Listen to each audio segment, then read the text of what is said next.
Вітаем вас, беларуская служба радыё Свабода. Мы ў жывым эфіры на камароўскім рынку ў Менску. Гэта, напэўна, самае папулярнае, можа быць, таму што самае шматлюднае месца, дзе ініцыятыўныя групы збіраюць подпісы за прэтэндэнтаў на прэзідэнцкую пасаду і удзельнікаў у прэзідэнцкіх выбарах. Прэзідэнцкія выбары ў Беларусі сёлета прызначаныя на 9 жніўня, і вот мы цяпер сведкі першага этапу. Ініцыятыўныя групы тых, каго ўжо зарэгістравалі, а гэта 15 прэтэндэнтаў, праводзяць пікеты. Сёння вот тут адбудзецца адразу некалькі пікетаў прэтэндэнтаў, каб быць кандыдатам у прэзідэнты. Гэта ініцыятыўная група Святланы Ціхановскай, кіраўніком якой з'яўляецца папулярны блогер і яе муж Сергей Ціхановскі. Сергей Ціхановскі аўтар YouTube канала «Краіна для жыцця», і я ведаю, што Сергей ужо тут. Вось ён там, ён такі высокі мажны чалавек, яго можна будзе здалёк пабачыць, і ягоныя прыхільнікі таксама рыхтуюцца, каб пачаць свой пікет і пачаць збор подпісаў. Я нагадаю, што паводле заканадаўства беларускага трэба, каб за такога прэтэндэнта было сабрана не менш за 100 000 якасных подпісаў, то бок без усялякіх памылак. І таксама тут будзе адбывацца пікет кандыдата пратэста ад каманды Мікалая Статкевіча. Гэта адзіны чалавек, адзіная асоба, якую зарэгістравала Цэнтральная выбарчая камісія сёлета. Гэта Уладзімір Няпомняшчых. Ён таксама праводзіць тут свой пікет. Вот мы бачым, як прыхільнікі Святланы Ціхановскай і Сергея Ціхановскага рыхтуюцца да таго, каб пачаць збіраць подпісы. Бачым, што вельмі добра яны падрыхтаваныя. Вот ёсць у іх адмысловыя і сталы, і крэслы. Будзе ім зручна, і іх вельмі шмат таксама. Цікава, ці будзе сама прэтэндэнтка у кандыдаты у прэзідэнты Святлана Ціхановская. Ну, прынамсі, вот кіраўнік ініцыятыўнай групы Сергей Ціхановскі, папулярны блогер. Вот цяпер ён проста перад вами на нашай камеры. Дык нагадаю, што яшчэ будзе праводзіцца пікет Уладзіміра Няпомняшчых. Гэта кандыдат ад каманды Мікалая Статкевіча. І, уласна, на гэты сам мітынг, прабачце, на гэты сам пікет запрасіў Мікалай Статкевіч праз свае сацыяльныя сеткі. Таксама было абвешчана, што будзе ў ім удзельнічаць Вольга Кавалькова. Гэта яшчэ адна прэтэндэнтка на кандыдаты. Яна удзельніца праймерыз апазіцыі. Яна таксама прадстаўнічка беларускай хрысціянскай дэмакратыі. І вот усе гэтыя прэтэндэнты, уласна, наколькі можна зразумець па іхнай папярэдняй кампаніі і паводле таго, як яе ацэньвалі аналітыкі, уласна, яны збіраюцца выкарыстоўваць гэтыя легальныя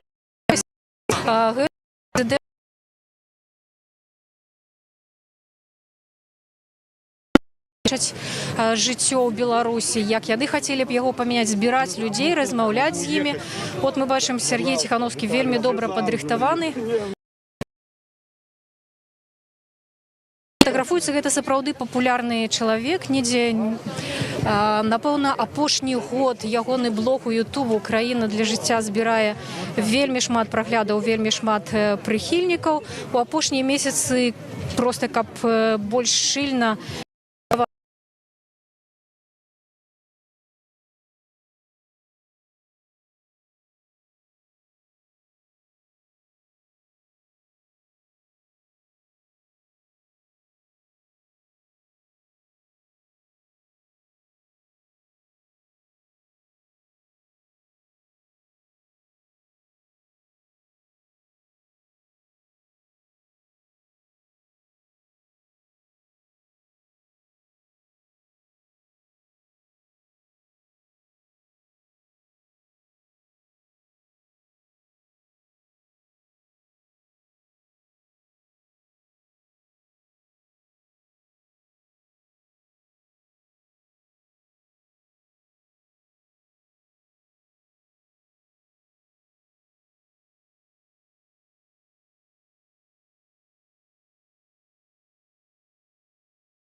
не могуць раздаваць інфармацыйныя матэрыялы.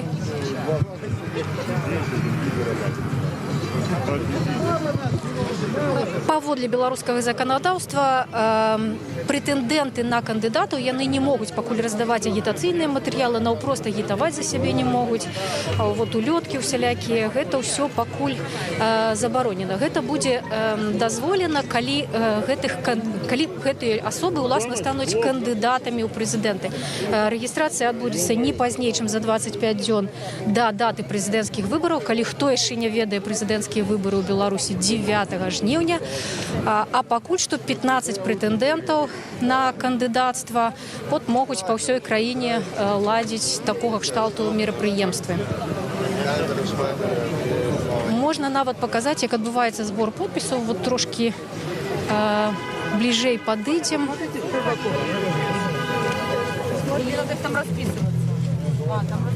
Расписываться. Наверное, на Брестскую. У меня здесь нет. Минская область. Минск. А сам Минск. Минск есть. Как? Щербаков Константин Геннадьевич. Маша 108. Щербаков Константин Геннадьевич. Гэта сябры ініцыятыўнай групы.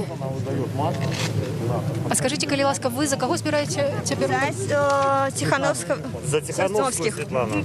Гэта сябры ініцыятыўнай групы Святланы Тихановскай. А гэта вы ўжо подпісы паставілі за... Это за удостоверение. А, вы член ініцыятыўнай групы Святланы Тихановскай. А можна будзе з вами паговорыць у жывым эфіры Радыё Свабода? Попозже. Чалавек атрымлівае пасведчанне сябра ініцыятыўнай групы, вот там вот іх раздаюць, можна нават паглядзець будзе пасля, як яны выглядаюць. Такія самыя пасведчанні учора раздавала самая вялікая ініцыятыўная група прэтэндэнтаў кандыдаты Віктора Бабарыкі. Гэта рэкордная колькасць сяброў ініцыятыўнай групы. Ён сабраў амаль 9 тысяч чалавек, прычым было нават больш за 10 тысяч. Ванек за тебя, Ванек. Больше всех переживал, который больше всех. Какой Ванек? Ну, пакуль што найбольш людзей збіраецца каля Сергея Тихановскага. Хаця ён заклікае трымаць дыстанцыю, але ў такіх умовах, напэўна, гэта не вельмі магчыма, хаця большасць людзей, якія сюды прыйшлі, усё ж такі прыйшлі ў масках. А можна да вас звярнуцца? Вот я бачу, вас вельмі цікавіць тое, што адбываецца. А мы ў жывым эфіры Радыё Свабода. Скажите, калі ласка, вы хочаце за кагосьці подпіс паставіць сёння? За страну, за жизнь, чтобы мои дети жили в Беларуси, да? И внуки тоже оставались здесь. Вот. Я за это. А подпіс за каго будете ставіць? А подпіс за каго будете ставіць? Страна за жизнь. То бок за Тихановскую, да? А чым ён вам падабаецца і чым вам Святлана падабаецца? Он меня симпатизирует вот этим, да. А чым жыццё палепшыцца пасля таго, як такі чалавек, як Святлана, можа стаць прэзідэнтам? Чаго вы хочаце, якіх пераменаў? Чтоб жить в этой стране достойно. А Лукашенко никакой не программы. Все одно и то же, одни обещалки, и все. Ждите, все будет хорошо. 1000 рублей зарплаты. И сколько мы ждем? А голосовали за Лукашенко калі-небудзь? В 94 году. Ну и як? И все. Я больше не голосовал за него. А что вам не подобается? Чим не задоволены? Да всем недовольны. Его и политикой, бляха, и с вирусом с этим, и с праздником Победы. Ну, это вообще кошмар. Дякую вялікі, дзякуй за ваше меркаванне. Вот один з прыхільнікаў Святланы Тихановской, человек пообещал. Вы хотите два слова сказать? Добро. Меня зовут Наталья Викторовна, я пенсионерка. Я сюда пришла для того, чтобы лично сказать Лукашенко: уходи, хватит подлечить. Ты превратил нашу страну в колонию Китая. Сейчас, вот вчера по телевизору показывали наше военное производство. Ведь все состоит из комплектующих Китая. Ведь у нас очень pracoвитый белорусский народ. Где наша лепта в страну? Это первое. Второе, я хочу сказать, он без нашего спроса увеличил пенсионный возраст на 3 года. Там еще идет один проект, еще дополнительное увеличение. Это все с наших денег, с честно заработанных денег. Теперь я хочу сказать, люди стали болеть, и очень сильно болеть. Каждый человек после 50 состоит, как правило, на диспансерном учете. Это ведь не учитывают наши социальные службы. В-третьих, он бил везде пяткой в грудь, что он 3-й ребенок белоруса, это его. А какие он дает суды процентные молодым семьям? Ведь только часть погашается, а остальное люди сами должны искать. Очень крайне непродуманная социальная политика, не только в отношении пенсионеров, но и инвалидов детей. Как тяжело матерям-одиночкам растить детей. Ведь сколько у него резиденций, почему не даст под санатории детские? Что он будет, 1000 лет жить? Нахапался уже. 4. Значит, он держит огромнейшую охрану. От кого он защищается? От нас, простых белорусов? Ну пусть он в таком случае платит за эту охрану свои деньги, но не наши. Пусть бы пустил на социальные выплаты деньги. Так, ну, кажется, все сказала. Ребята, живе Беларусь! Спасибо большое. А за кого подпись поставить? Я буду голосовать за то, чтобы были честные, справедливые выборы. За то, чтобы он не устраивал геноцид белорусского народа. За то, чтобы мы могли спокойно жить честно и ходить с высоко поднятой головой. У нас одна родина, другой не будет. Моих 2 деда воевали, имеют награды, были ранены. Если бы они были здесь на площади, они бы пришли сюда с винтовками. Но не позволили разваливать нашу страну. Лучшую страну в мире. Все. Дякую, Наталья. Я одна из тех, кто Я пострадала везде буду участвовать, от потому что беспредел геноцида. должен быть. Дякую великий. Вот я хотела подойти вот по черзе до вас. Добрый день, как вас звать? Что вы хотели сказать? Я хочу сказать, мы дети войны. Мой дед воевал, неизвестный солдат. Я сейчас в данный момент, я не могу могилку, самая плохая, неухоженная могилка, потому что мы были нищие. Тогда остались бабушка с 4 маленькими сиротами. И пожизненно мы вот так вот, материально слабые. Так вам и не хапає грошей, хоть у вашем возрасте. Работать невозможно. Заводы, там своя кучка, верхушка захвачена. Заводы, надо убирать заводы половину. Там такой бардак. Деньги туда все уходят. А вот вы ходите по улицам, не боитесь вирусом захвореть гэтым? Хожу. А что делать? Хожу, экономлю, подешевле покупаю что-то.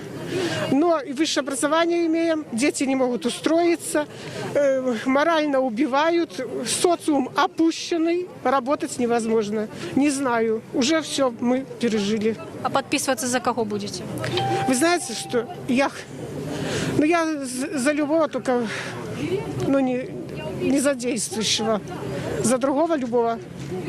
Зразумела, вось яшчэ одна удзельніца гэтага пікета, спадарыня Наталья. Будь ласка, Александр Денько.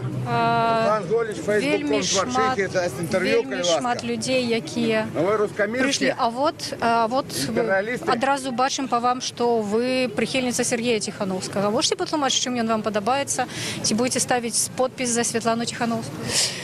Да, вы знаете, прихильницей Тихановской Светланы и Сергея я стала в январе месяце, когда увидела впервые видеоролик про то, как чиновники к нам относятся. Это дама с дулей. И что я хочу сказать. В далеком 1994 году мои родители сделали выбор, благодаря которому каждые 4 года я как предприниматель ощущаю кризис в нашей стране. Это очень сложно. Только начнешь выкарабкиваться, опять кризис. Опять кризис. И поэтому я молодежи, которой сейчас 18 лет, призываю не ходить на тусовки. о будущем своих детей, чтобы в 40 лет не очнуться вот в таком, как мы сейчас оказались. Потому что то, что Сергей показал в своих роликах, правду, на самом деле, во всех сферах. Это сельское хозяйство, заводы, медицина, везде разруха. Я не ожидала такого, потому что я жила в своем мирке, и я не видела всей этой правды, потому что БПТ этого не показывают.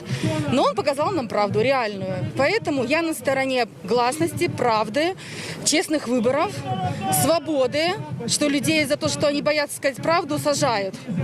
Это вообще неправильно. Никаких прав у нас нет, никакая конституция не соблюдается.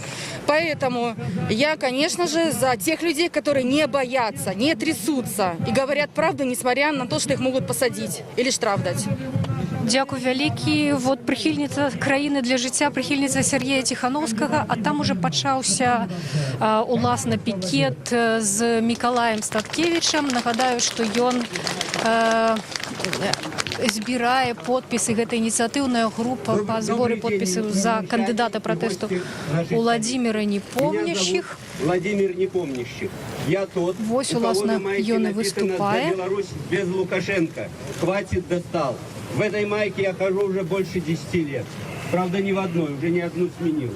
Значит, на сегодняшний день в Белоруссии нет выборов и не были на протяжении 26 лет.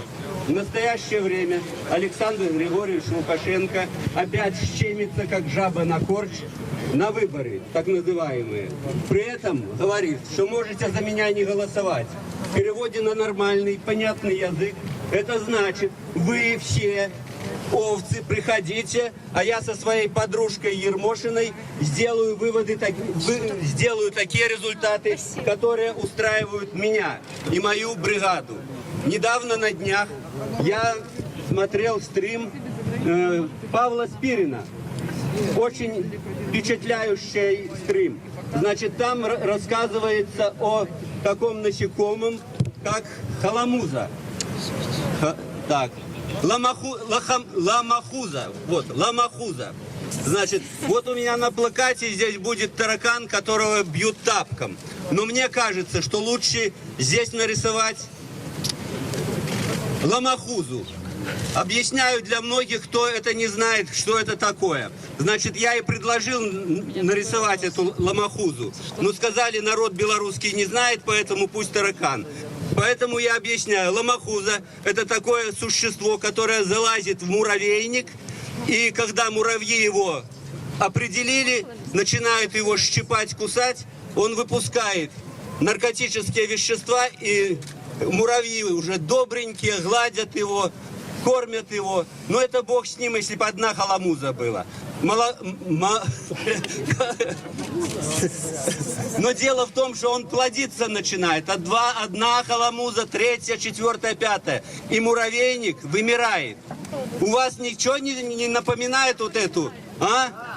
Напоминает. Появился Дима, Витя, Коля, Вика и там еще. Для каждого строится Ледовый дворец. Ой, резиденция.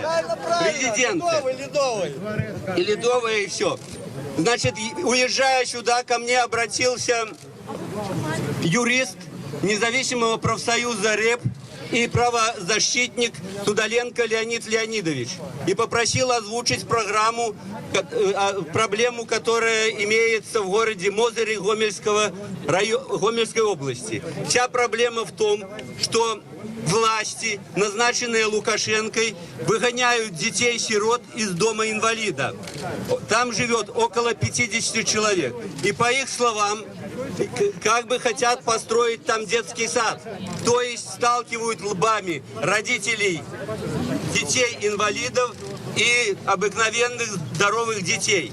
Чего бы было проще, раз они так делают, найти отдельно где-то. Но они не хотят этого делать. Главное им столкнуть лбами. На сегодняшний момент, если бы я был, так скажем, президентом, я бы этот вопрос решил в течение суток.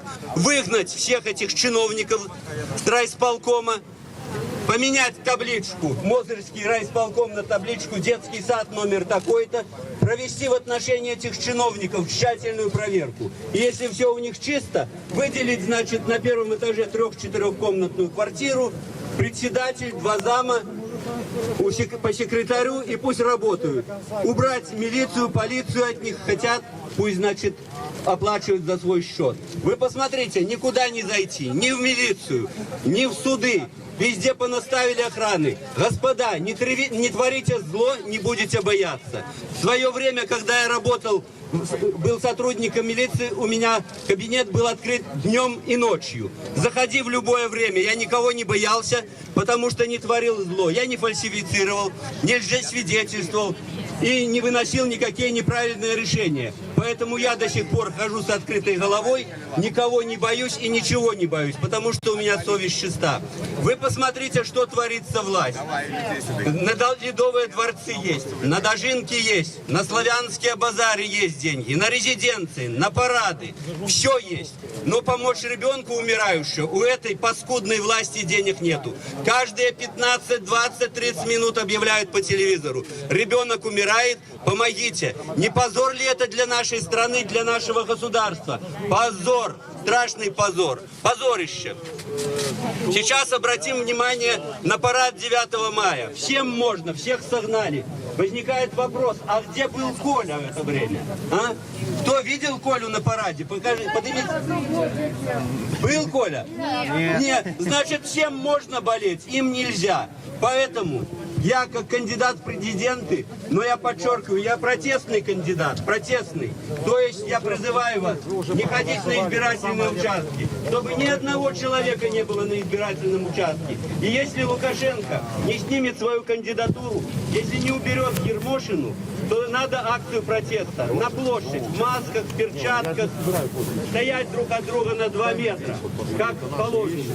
Чтобы не говорили потом, что я какой-то тут вампир и хочу крови. Я, если бы пошел, некоторые меня обвиняют в том, что я старый, и даже называют пердуном, ну бог с ним. Вы должны радоваться тому, что я старый. Я от силы пробуду срок 5 лет, ну уже если, может, мне захочется, то 10.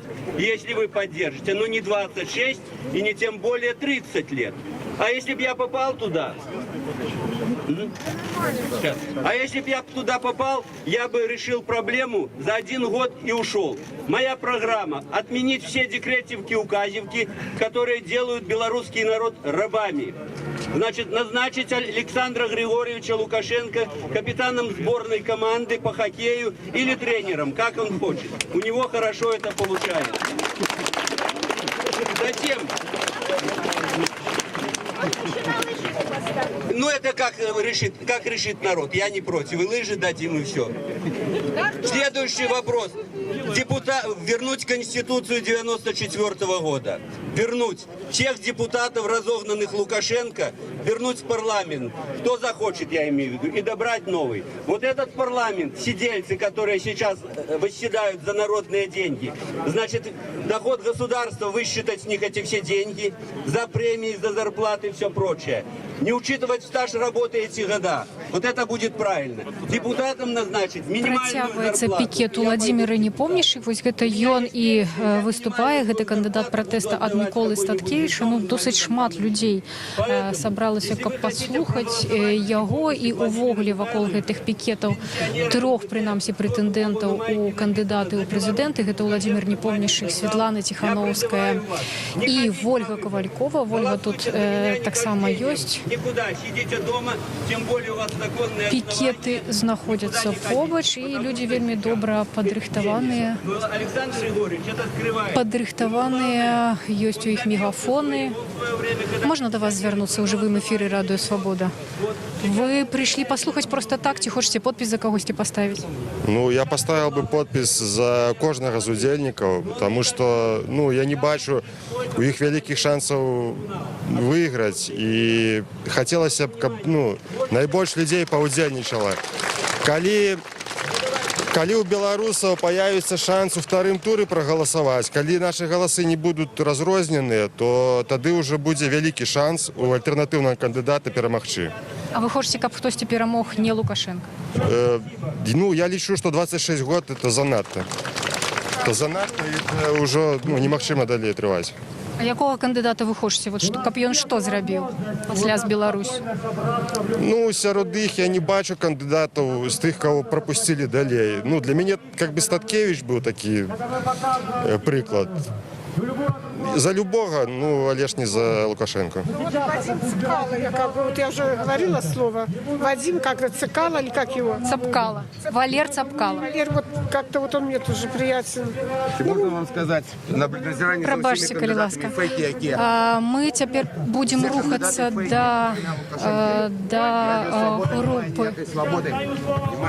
до групи Сергія Тихановського. тільки може ще претендувати. Вітаю вас. Скажіть, де знайти Сергія Тихановського? Він обіцяв вийти з нами на совість, але не виходить. А вот на пикете Статкевича стала выступать Вольга Ковалькова, Вольга з БХД. Яна удзельнічала ў праймерыз апазіцыі. І кандыдаты ад праймерыз апазіцыі таксама зарэгістраваныя. Гэта Юрий Губарэвіч. Ковалькова фейк! Давайте гучно скажем: Лукашенко, сыходь! Лукашенко, сыходь! Лукашенко, сыходь! Лукашенко, сыходь!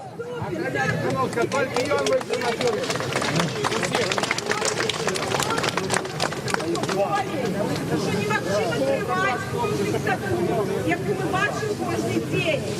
Я хочу жить у вольнай краіне, у краіне, якой абараняюцца правы грамадзян, у краіне, якой закон на першым месцы. Вось такія мерапрыемствы, як сёння, на жаль, мы праводзіць не можем. А ведаеце чаму? Потому что Конституцыя ў нашай краіне, дзякуючы Лукашенку, не працуе. У нас ёсць магчымасць мирных сходов. Але ён зрабіў усё, каб мы не маглі рэалізаваць сваё права. І, на жаль, толькі перыяд выбараў дае магчымасць легальна, бяспечна збірацца і казаць тое, што мы думаем. І шмат кандыдатаў, і я думаю, Вольга Ковалькова. Праймерыз апазіцыі адбываліся так, што людзі таксама ездзілі па розных гарадах беларускіх, там маглі выступаць перад тымі, хто хацеў іх паслухаць і аддаць за іх голас. Ну, відаць, што Вольга моцна пракачалася ў сваіх аратарскіх навыках. Яна таксама была удзельніцай мітынгаў, пратэстаў супраць інтэграцыі з Расіяй, якія адбываліся ў лістападзе і ў снежні летась. Ну, вот прыхільнікі Сергея Тихановскага пакуль што так ціха, спакойна стаяць вакол самога Сергея і сталоў, дзе будуць збіраць зборы подпісам. Падыходзіла я да ініцыятыўнай групы. Яны кажуць, што ў іх ёсць яшчэ пэўныя арганізацыйныя праблемы. І казалі таксама, што сутыкнуліся з праблемамі ў тым, каб дабрацца сюды. Мы ведаем, што за прыхільнікамі Сергея Тихановскага і за самім Сергеем Тихановскім вельмі пільна назіраюць праваахоўныя органы. Над ім яшчэ ёсць вісяць суткі, якія трэба яму будзе адседзець. Я спустя буду писать. Хорошо, да. Давайте. А, нет, так я тут, тут, так я ручки не могу. Делайте вот образец. Образец надо как заполнять. Вот давайте спрабуем паглядзець, колькі цяпер людзей сабралася. Прынамсі, гэта люднае месца, тым больш, што цяпер нядзеля і меншукі, нягледзячы на тое, што вау, а гэта, відаць, чарга, вот можна падысці. Я думаю, што гэта чарга людзей, якія хочуць паставіць свой подпіс. Яе не было відаць. Я не ўпэўнена яшчэ пакуль, але выглядае, што гэта сапраўды так. Зараз мы ў людзей запытаемся, што гэта за чарга. І заадно пакажам вам, колькі чалавек сабралася. Ну, некалькі сотняў, напэўна, ёсць. Называлі спачатку лічбу 200 чалавек. Ну, я думаю, што калі ўлічыць усіх, хто яшчэ тут ёсць на гэтай пляцоўцы, то можа быць нават і больш. А можна да вас звярнуцца? Не. А да вас? Мы ў жывым эфіры Радыё Свабода. А што гэта за чарга, скажыце, калі ласка? Наколькі я понимаю, чарга за Светлану Тихановскую. А вы хочаце за яе паставіць подпіс? А чаму, патлумачце, калі ласка? Падтрымліваю іх ідэі. так сказать, хочется сменяемости власти в этой стране. В конце концов, 26 лет – это уже много. Плюс 5 лет еще – это уже будет перебором, мне кажется. Экономического чуда у нас за 26 лет не свершилось почему-то. Хочется перемен. А что вам конкретно хочется поменять? Ну, во-первых, чтобы были честные выборы. Чтобы не принуждали подписи ставить на госпредприятиях. Чтобы не рисовали в бюллетнях абы что. Чтобы власть могла меняться. Все. Дякую вялікі. От чалавек, до якого мы звярнуліся, пацвярджае, што гэта чарга людзей, якія стаяць, каб паставіць свой подпіс за Святлану Тихановскую. Гэта некалькі дзесяткаў чалавек, можа быць нават і 100. Вот мы можам, давайте падыдзем бліжэй вот да гэтай групы людзей. А можна да вас звярнуцца ў жывым эфіры Радыё Свабода? Здравствуйте. А вы вот гэтую чаргу трапілі як? Что? Мы смотрим, читаем, приглашали, мы пришли. А вы хотите поставить подпись за кого? Обязательно. За кого? А за кого? Мы за кандидатов протеста. Хотим поставить подписи все. И, по-моему, если я не ошибаюсь, 2 подписи можно ставить. А тогда... Так, вы можете подписываться у любых листах. Еще, значит, тогда придется за Тихановскую жену Сергея. Потому что следим за ним давно, и, в принципе, что уже, наверное, у народа очень сильно наболело это все. И все-таки надеемся и верим, что перемены в этом году, ждем их, как, не знаю, революции и всего. Очень хочется детям, внукам оставить все-таки нормальную, цивилизованную страну, где будут людям объяснять, как своим, как так сказать, друзьям, можно сказать, которые вместе будут и о болезнях, и о экономике, всю правду, а не так, как сейчас это все происходит. Вот, очень верим в это. И как бы просто уже хочется нам лучшей жизни. Но я понимаю, что после, даже если перемены наступят, если свергнем мы Лукашенко, который уже просто всем людям как бельмо в глазу, и вот это вечные клоунадские выступления, этот обман постоянный, это вот популизм этот дешевый. Просто уже это даже как-то несовременно, некрасиво. Он сам должен понимать это, что без него мы хотим. Тяжело будет, но мы построим что-нибудь. Я еще думаю успеть это сделать. Дякую вялікі. Я детям. Дякую вам. А что вы хотели поменять? Вот выберут нового президента, іншого президента. Обязательно. Мы сейчас не за это говорим. Мы говорим, чтобы не было Лукашенко пока. А потом мы выберем президента.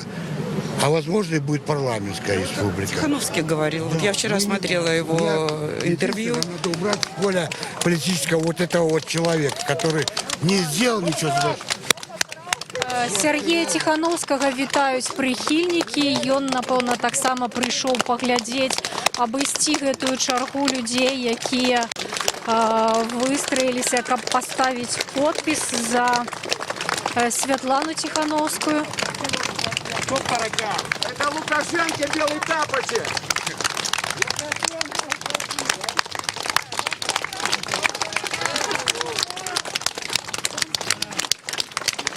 Бачыце, людзей сапраўды шмат, яны вітаюць Сергея Тихановскага.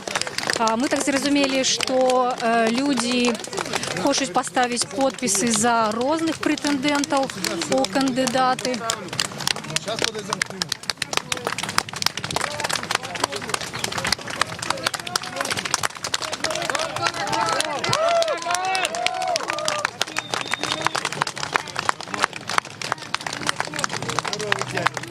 Чарга расцягнулася метраў на 500.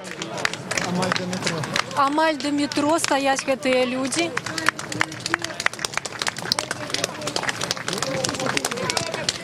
Я так разумею, Сергей Тихановский хоча абысці ўсю чаргу, паказаць, колькі людзей сабралася, каб паставіць подпісы за Святлану Тихановскую і, напэўна, за іншых кандыдатаў, чые пікеты цяпер адбываюцца на Камароўскім рынку.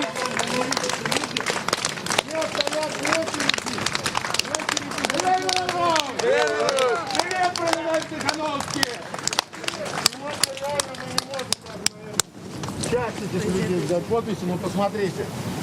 Как я и говорил, уже очередь, она уже доходит до проспекта. Если те, кто еще не успел в нее стать, станут, то, в принципе, может быть, она протянется и через и Октябрьскую, и Независимости. Давайте пойдем посмотрим. Живет генеральный блогер Тихановский! Сколько людей, Паш, приехал.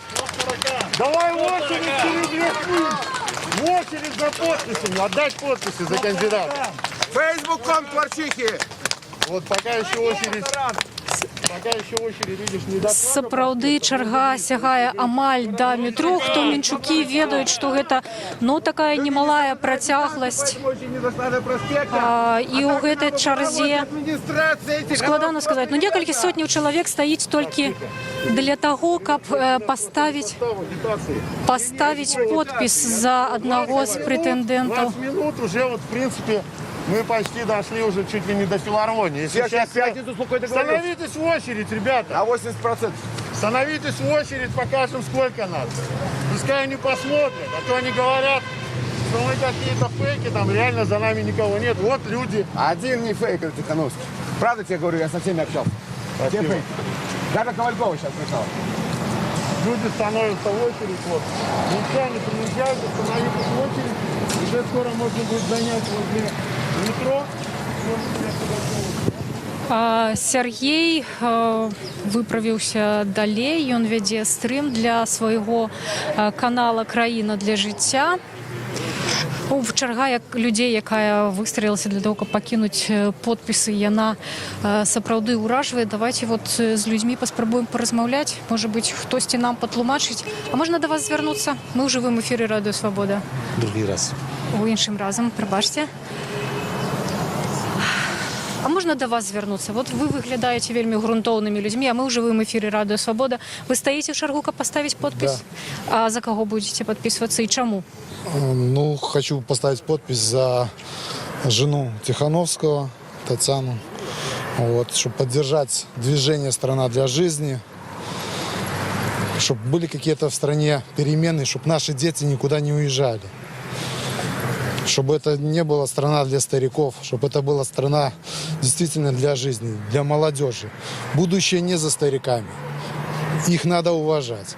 Но если дети отсюда уезжают, некому их будет уважать. Так, а что треба зрабіць, каб дети заставались? Яких переменов вы хочете? Ну, первое, должны быть реформы какие-то произведены. Первое, должно быть народное какое-то голосование, народное мнение должно быть. Чтобы народ знал, что если неуместный человек, который под себя все гребет, следующие выборы его могут переизбрать. Я думаю, так. А чему не Александр Лукашенко? Ну, за 26 лет этот человек, знаете как, не знает, куда идти и куда бежать. Не знает. Он собрал какое-то количество около себя, какое-то окружение, ну, которое живет в своем мире. Они не видят на народ простую глубинку, где у людей 300 рублей зарплата, не $500. Эти люди живут, а дальше никто не живет. Дякую вялікі. Можна мы звернемся до вас? Да, пожалуйста. Добрый день. Вы так само за Сергея Тихановского? Да, совершенно верно, за движение «Страна для жизни», за Сергея. Приехали с другой области специально поддержать его. А як ви думаєте, чому міліція по всіх городах у Білорусі ходить на зустрічі Сергія Тихановського, садить людей на сутки? Що таке відбувається?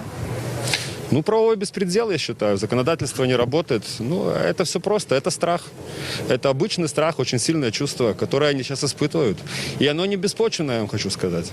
Им есть что терять, поэтому они боятся. А чего боятся? Боятся смены режима. Боятся, что им будут задавать вопросы, на которые они не знают ответы. И это будет сложно для них ситуация, на самом деле. А что это за питання, які треба задать этим людям? Можете их озвучить? Да вот за то, что происходит сейчас, нужно будет нести ответ и судьям, и прокурорам, и простым работникам милиции. Потому что, ну, я считаю, что нарушаются права человека. Вот и все. И это очень серьезный аргумент. А можете конкретные приклади привести, что вам не подобається вот у вашем житті у Білорусі? Что вы хотите, щоб поміняв наступний президент, ким бы он ни был? Что поменял бы? Ну, я хочу сказать, что Видимо, все-таки, чтобы что-то люди здесь могли решать, чтобы их мнению прислушивались. Беларусь очень хорошая страна. Здесь живут прекрасные люди. Здесь все, что меня окружает, мне нравится. Но мне не нравится отношение власти ко мне.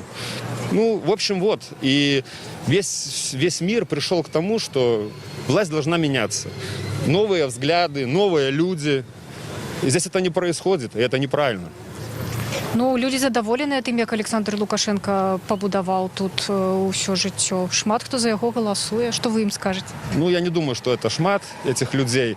Да, безусловно, какие-то заслуги есть и у него, и многое сделано, видимо, но все то, что негативно, оно уже перекрыло это. Он должен просто уйти, потому что все, ресурс его исчерпан. Все. Вот я думаю так. Дякую вялікі. А я адкуль вы, з якої області? Гродненской области. Гродненской области. Дякую вялікі. Вот и видно.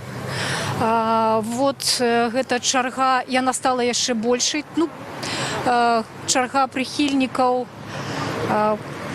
прэтэндэнтаў у кандыдаты. Складана нам тлумачыць, як адбываецца выбарчая працэдура у Беларусі. Вы хочаце штосьці сказаць? А вас будзе чуваць? У вас такія меры обороны прям шикоўныя. Меры обороны, да, у меня есть. Вот, мама дала, работает в больнице, работает в хосписе. Тетя также выдала необходимые меры защиты, потому что взяла то, что смогла, потому что наш Александр Григорьевич говорит, что у нас все есть. Вот видели в эфире, там, может, месяца 2 назад было.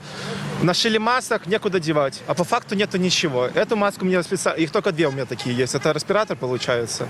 Вот. У меня было всего лишь 2, потому что тайком взяли. Хотя бы себя, родных обеспечить. А потом уже начинать лечить других. Потому что врачам страшно за себя. Вот. Очень. Некоторые увольняются. Вот. Как мне рассказывали, у меня мама, тетя, бабушка, они все врачи. Бабушка на пенсии. Сейчас, простите, пожалуйста. Все врачи. Тетя работает в Дзержинске. 40 километров от Минска в реанимации. Все забито. Кабинет, как-то палаты для... Чуть ли там не для морга выделяют для пневмонии, для больных пневмонии. Как можно жить, когда у нас все есть, а по факту ничего нет? Даже дали спецзащиту, да, халаты, но их надо, получается, стирать, потому что их нету.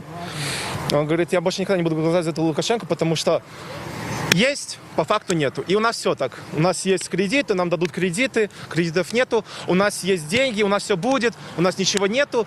И вот так каждый год, 26 лет подряд. Мне 19, я при нем родился, и, наверное, при нем умру, если так все продолжится. Я так не хочу. Уходить, уезжать куда-нибудь уже нету. Нету денег буквально. Работа может, да, конечно, кто хочет, тот найдет, но... перспектив каких-нибудь нету, кроме как стройки. А стройки... Я ва ўсіх пытаюся, а якіх пераменаў конкретно люди хочуць? Что вы пропонуете? Перемена, да, ну, в моем понимании, да, это полностью свержение Лукашенко. Вот сейчас все эти люди, да, пришли не за какими-то многочисленными реформами, а просто ради одной – убрать Лукашенко. Дальше мы... Мое мнение, должны провести полную реформацию полиции, абсолютно всю, полностью. Убрать, там есть не психически здоровые люди, там больные люди сидят. Им нравится бить людей, им нравится там убивать людей, есть такие люди. Они больные люди. 2 года у психоаналитика, посмотрим дальше, как ты будешь работать. Нет, свободен, сразу убираем, набираем молодых. Как провели в Украине? Я ездил туда в прошлом году, я спрашивал у них, ребята, можно я с вами поговорю, как у вас? Конечно, садись, там рядом. Это были полицейские, молодые ребята. Вот как мне, там 20-21 год. Я тогда почувствовал, что реально что-то изменилось, потому что я был счастлив, что я могу подойти к милиционеру, спросить, что у вас поменялось, как у вас там дела буквально. Это было в прошлом году, сейчас не знаю. Вот. А попробую сходить сейчас к милиционеру и сказать, типа, как у вас дела, как у вас обстановка в стране. Он меня повяжет, и я поеду в карцер какой-нибудь. И не все, без суда и следствия. И скажет то, что не по неповиновение закону, там, неповиновение полиции. Я говорю, какое неповиновение? Спросил, как у вас дела. Он говорит, ему просто не понравился я, дают ему вопросы. Ему легче меня запреть, засадить в решетку. И все. А потом уже решить там.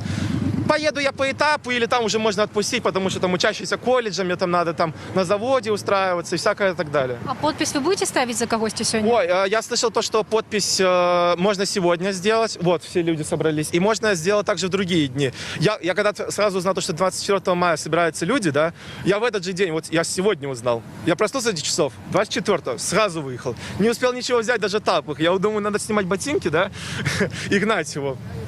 Вот. И какие еще основные формы? Ну, конечно, для студентов отмена отработки, потому что так не должно быть. Потому что хороший специалист могут когда-нибудь там какую-нибудь глубинку запрут его, и он ничего не сможет никак вырваться. Если, конечно, эту глубинку не модернизировать, не сельсовет там сделать, ну, просто не возродить ее там, не сделать ее городом, тогда, может быть, конечно. У нас все шансы для этого есть. Транзитная по пути, чтобы нам шли деньги. Все можно сделать, но мы не хотим. Мы построим. Вы знаете, что у нас стадион новый строится к 2023 году? Нет, не знаю. Вот уже поступила информация в этом от вышестоящих, что к 2023 году мы должны построить новый футбольный стадион либо где-то в Минске, либо где-то за пределами. Я вот точно не понял, там все, как обычно, смущено, что-то не договаривается. Дякую вялікі. Да. Вельмі цікаво було вас паслухаць. Пойдзем далей. До свидания. Малады чалавек выказаў сваё стаўленне да таго, што адбываецца, чарга робіцца ўсё большая і большая. Гэта людзі, якія хочуць паставіць подпіс за прэтэндэнта, за аднаго з прэтэндэнтаў у кандыдаты. Сергей Тихановский, напэўна, рухаўся далей у бок плошчы Якуба Коласа і ўжо вяртаецца назад. Вы хочаце штосьці сказаць? Простите, что? Вы хочаце штосьці сказаць? Мы ў жывым эфіры Радыё Свабода. Конечно, могу сказать, что уже надоели гэтыя свистопляски, гэты увесь обман надоел. И моладзь павінна прийти и поменять усё. Мы уже 90-е страшные пережили, а моладзі патрэбна усё гэта перамяніць. Моладзь патрабуе перамен. А за кого будете ставить подпись свой? За Тихановского. Чым ён вам падабаецца так? Это жонка ягоная, Святлана Тихановская. Я ведаю, читаю литературу, читаю Белстат. Знаходимся сегодня у сувязі з таким тяжким становішчам у рэспубліцы, знаходимся за городом, але муж сказаў, што павінен я зрабіць свой подпіс тут за гэтага маладога хлопца, які не побояўся нічога, бо ў нашай краіне вельмі цяжка гаварыць праўду. Потому вось мы тут прыйшлі. Вельмі прыемна, што моладзь прыйшла і хоча ўсё памяняць. І я з імі разам. А як вам гэтая ситуация с коронавирусом у Беларуси? Як вы думаете, все робится? Вы ведаете, я не скажу, что все робится. Я маю шмат своих дзяўчат, подружек, которые працуюць у медицинских установах. То яны, як на фронте, яны за беларусаў усе. Але тое, што пішуць і тое, што гавораць па беларускаму тэлебачанню, я павінна сказаць, што то не ёсць праўда. Не верыць ніхто, што столькі ў нас памерло людзей, не верыць ніхто.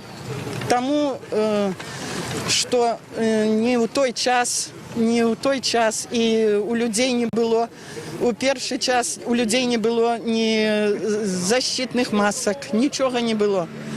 Потому и жертв столько. Дякую. А ў вынікі выбараў людзі вераць? Не, уже давно не вераць. Нікога людзі не бачылі, хто мог бы супаставіцца з супастатам. Ніколі людзі не бачылі. А цяпер в сувязі з інтэрнэтам можам гаварыць тое, што думаем. Можам прыйсці, высказаць сваё мнение, як то есть, меркаванне сваё. Дякую вам вялікі. Вось такія людзі стаяць у чаргу, паставіць подпіс за прэтэндэнта у кандыдаты, у прэзідэнты. На Камароўскім рынку адбываецца адразу некалькі пікетаў ініцыятыўных груп. Гэта кандыдат пратэсту Владимир Непомнящих, гэта Ольга Ковалькова і гэта Святлана Тихановская. Можа быць, яшчэ хтосьці з'явіўся. Вот адразу на нас людзі глядзяць. Я думаю, что вы хочаце штосьці сказаць. Да, стоп таракан, хотим сказать. Мы в живым Я эфире. думаю, что все хотят Вы в эфире? это сказать. Да, мы ў жывым эфіры Радыё Свабода. Вы стаіце, напэўна, раз ужо вы так выступілі, напэўна, хочаце за Святлану Тихановскую падпісацца. Да, конечно. А вот калі яна стане прэзідэнтам, якія праблемы вы хочаце, каб яна вырашыла просто адразу, вот найперш? Сразу проблемы не решаются. Это нужно будет, во-первых, сделать парламентскую республику из Белоруссии. Тогда будет порядок и главенство закона. А когда один человек, это очень сомнительно всегда. Всегда сомнительно, когда один человек командует. Всегда есть соблазн перейти вот в такой вот режим, который у нас сегодня. Вы знаете, что когда она придет к власти, там уже решат, что первое, что второе. Но мне почему-то кажется, это будет намного лучше, чем сейчас. Когда у нас такой великий отец, да, хозяин, вот он один, и больше никого нету в этой стране. А все остальные мужики, кто у нас? Так просто? Нет. Честные как бы выборы хотят сделать, но они это оттуда говорят, что у них честные. На самом деле уже, вот у меня дочь учится в колледже, и уже поступили предложения в Вайбере им, чтобы все принесли в понедельник паспорта, в определенный кабинет зашли, люди спрашивают, зачем, вам там все объяснят. Понятно, зачем?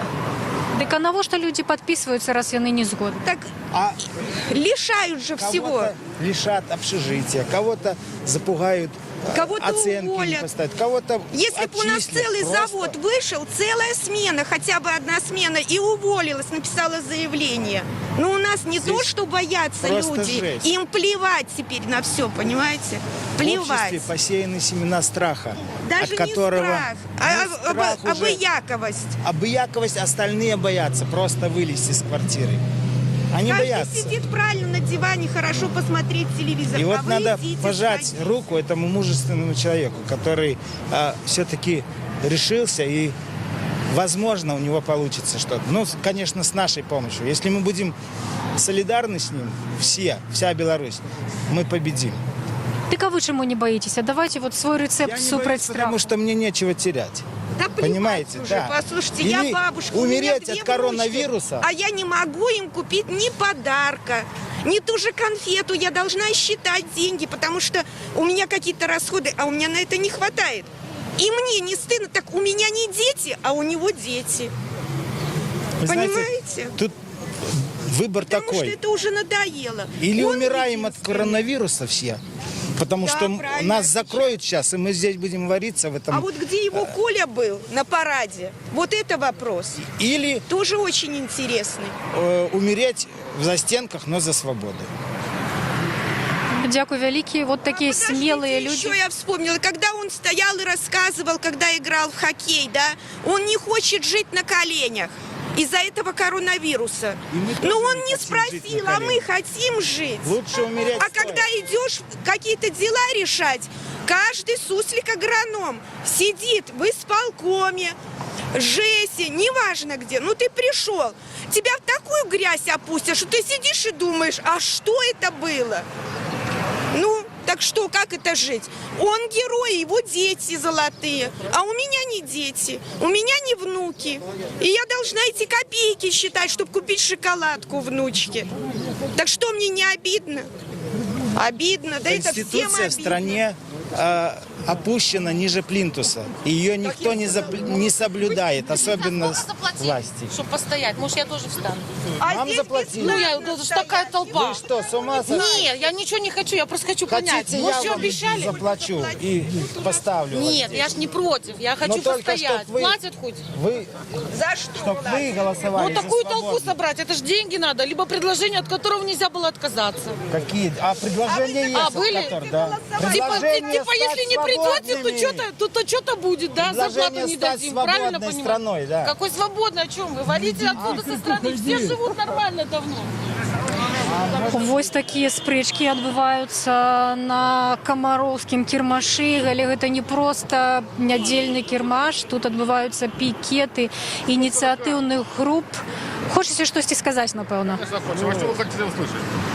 Хочам пачуць, як ваше жыццё ў Беларусі. Больше ничего не хотим. Вы же сами все бачите, что людей уже достало все. Это вот уже видно, что это только, наверное, маленькая часть, которая сегодня будет до самого вечера. Это Вышли просто люди, которые сегодня... людей все достало уже, достало. Я верю, что все будет, через пару месяцев все будет добро. Мы будем жить в новой краине, в парламентской республике, с этими пригожими, красивыми людьми, які на самом деле самые лепшие в свете. Ну, что тут сказать? А вот добра, что вы сказали слово «лепше». А вот чым у Беларусі все ж таки добра жыць? Давайте мы з вами на гэтае пытанне адкажем. Кто так сказал? Зусім нічога добрага няма. Люди добрые. Ну, я не ведаю. Земля добрая. Перспектив у молодежи ніяких нема. Ніяких. Мы живем у своем кругу, платим налоги только одному человеку и ему осироде. Вот. А сами... Вот можно я сейчас перейду на русский язык, чтобы мне легче было. Вот сейчас была ситуация с коронавирусом. Вот люди все хотели уйти на изоляцию. Месяц просили. Месяц просили, никто нам не дал. Я работаю, живу рядом, у нас аренды. Просили снизить аренды. 2 месяца никто вообще на нас не смотрел. Потому что ясна ситуация, что налоги не заплатим, все, крах. Поэтому он на людей плевал и будет плевать дальше. Мы уже терпим это 26 лет, уже достаточно было всего. Дякую вялікі. А вы таксама згодны, што нічога добрага няма ў Беларусі? Почему? Люди очень добрые, люди прекрасные. Прекрасные люди. Хочется для своих детей, для своих внуков их душат. более лучшей жизни, чем у нас. Вот именно за них мы и вышли в основном. Мы-то уже ладно как-то пожили, а вот для детей, для внуков хочется чего-то лучшего. А вы за когось конкретного будете ставить подпись? Мы против Лукашенко. Мы будем выбирать из того, когда будет у нас выбор. А у нас выбора нет. Выборы без Лукашенко. Да. Однозначно все. Выборы без Куда Лукашенко. идет? На заслуженный отдых. Да, мы Хватит ему уже. Хватит. Дякую вялікі.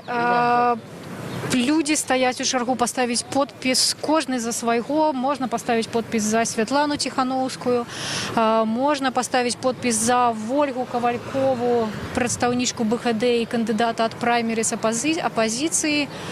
Вот просто нават не трэба выбіраць людзей. Люди самі хочуць падысці і штосьці сказаць. Слухаем вас. День добрый, мы из Лиды, мы приехали поддержать. Сами знаете, что в Лиде у нас позадержали активистов. Незаконно. Вот мы собрались и приехали отдать свои голоса, чтобы без Лукашенко это все было. Мы хотим жить в хорошей стране, и я считаю, что белорусы достойны этого. Мы достойны жить лучше. И не смотреть на другие страны, свое построить и лучше жить. Чтобы не уезжали, молодежь не уезжала там работать туда, чтобы здесь оставалась. Чтобы они знали, что вот мы с Лиды приехали отдать. Я думаю, что в Лиде будет, и многие дадут голоса. Лида с Тихановским. А скажите, я вот с людьми размаўляла недавно, и они кажут, что вот выкликаюсь там дочку уже у кабинет, яна студентка, поставить подписи, за кого трэба. Вот у вас люди уже сидели у турме. Да, их на их працах подтрымливают люди. Что Конечно, кажут? подтрымливают. Мы вчера встретили Пашу Антипкина, мы были, встретили, как бы... Поддержка всегда Поддержка Не звольнили их там? А? Не звольнили их с працы?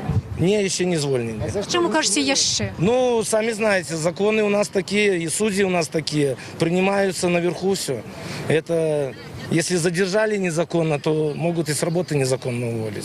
Как бы пока такой информации мы не дадим. А ви за Тихановского. А чим він вам подобається?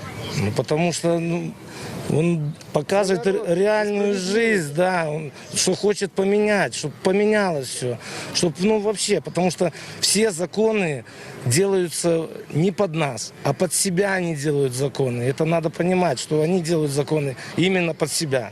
А надо законы принимать для народа. Чтоб я пошел и реально чувствовал, что я подам, и что закон будет на моей стороне. А не так, что закон для их, и меня заберут ни за что. И я даже ни в Верховный суд никуда не могу подать, потому что жалобу, потому что все уже утверждено. Так было с нашими активистами. Кому штрафы, кого в турму.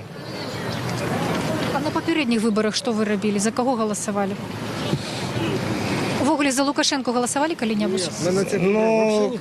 Вообще, мы не ходили на те. А что ж вы так? Потому что мы... Фальсифицируют выборы по-любому. Подписи придешь, не придешь, они все равно ставили свои, другие бросали. Мы как бы за Статкевича хотели бы. Я как бы за Статкевича. Но видите, что творится, что Статкевича не допускают. Что мы сделаем? Что мы сделаем? Я думаю, вот вы прошли сколько людей, я рад. Дякую велике вам за ваше міркування. Пойдем за Сергієм Тихановським. Ось ён ужо вяртаецца, абышоў усю гэтую чаргу, і яго суправаджаюць таксама людзі. Частка гэтых удзельнікаў, яны ідуць менавіта за ім. Чарга па-ранейшаму застаецца вялікая, расцягнулася. Я думаю, што нават ужо і на кіламетр, можа, расцягнулася. Хотя люди больше-меньше прытрымліваюцца сацыяльнай дыстанцыі. Большасць людзей у масках.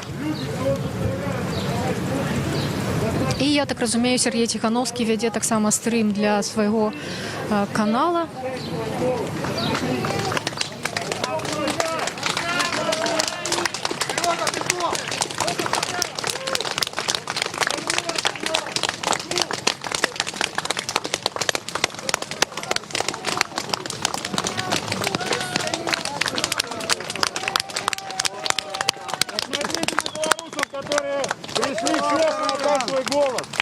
Их никто не заставляет, их сюда никто не тащил. У них даже могут быть проблемы, что они сюда пришли. Вот таракан!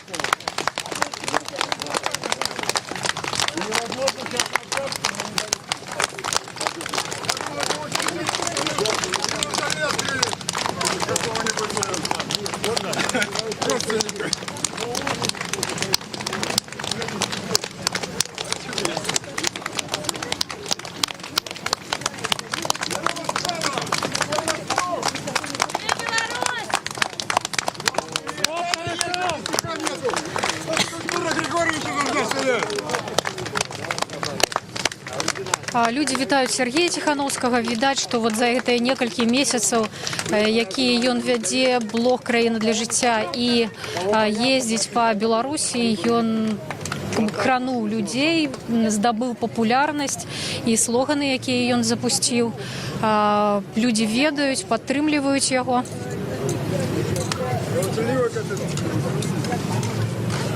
Колька!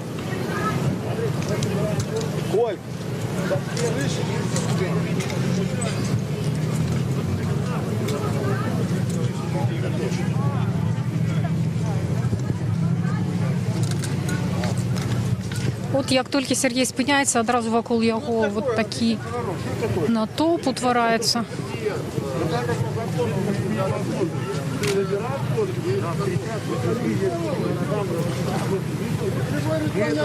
У вас пригожая маска. Спасибо. Сами робили? Да.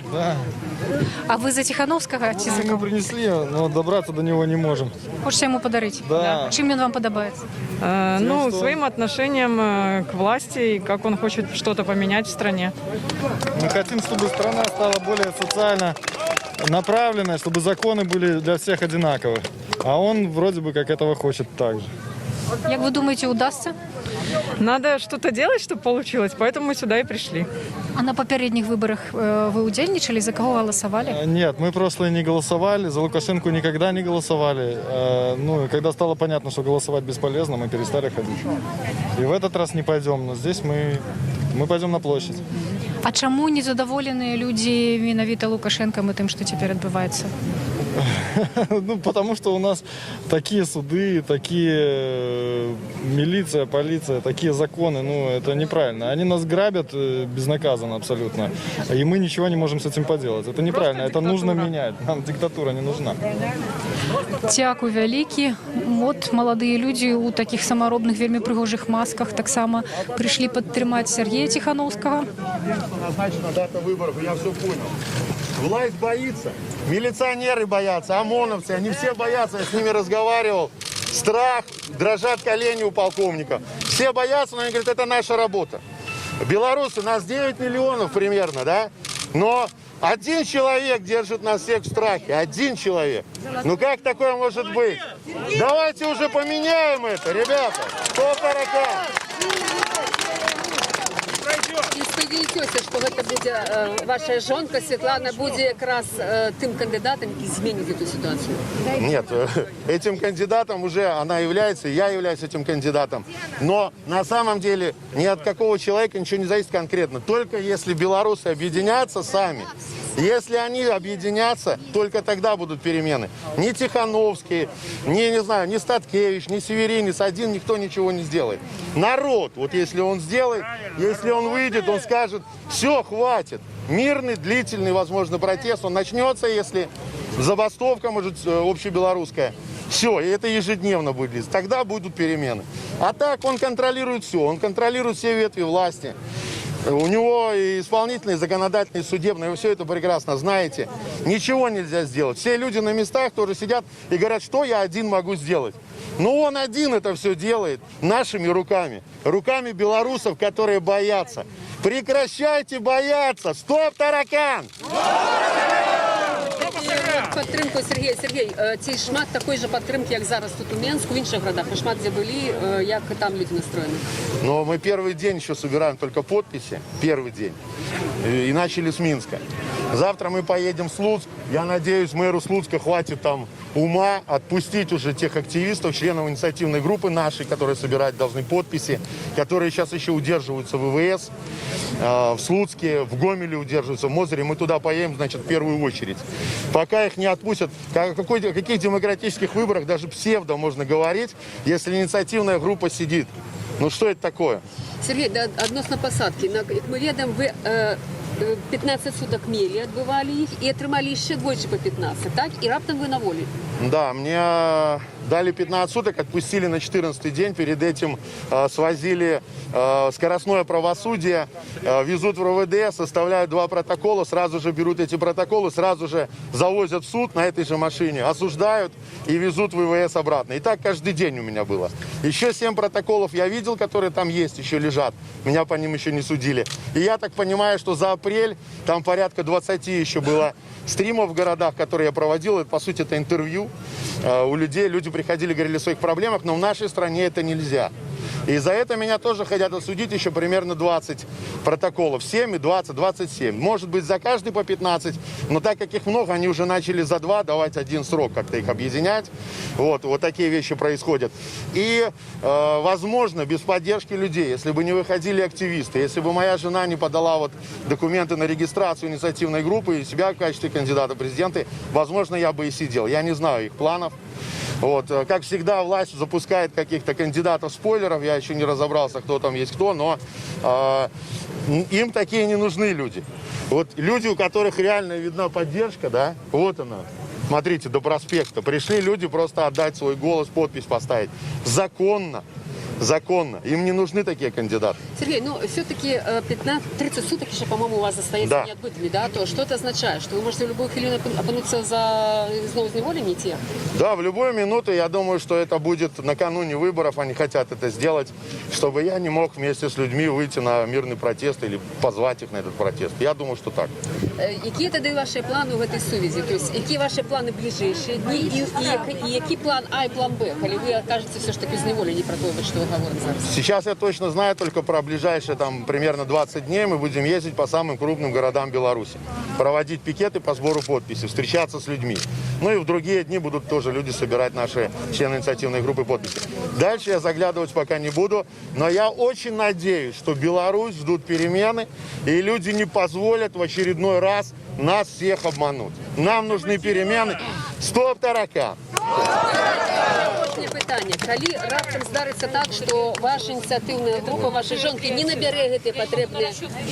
Что это такое? Подожди. Это, ребята.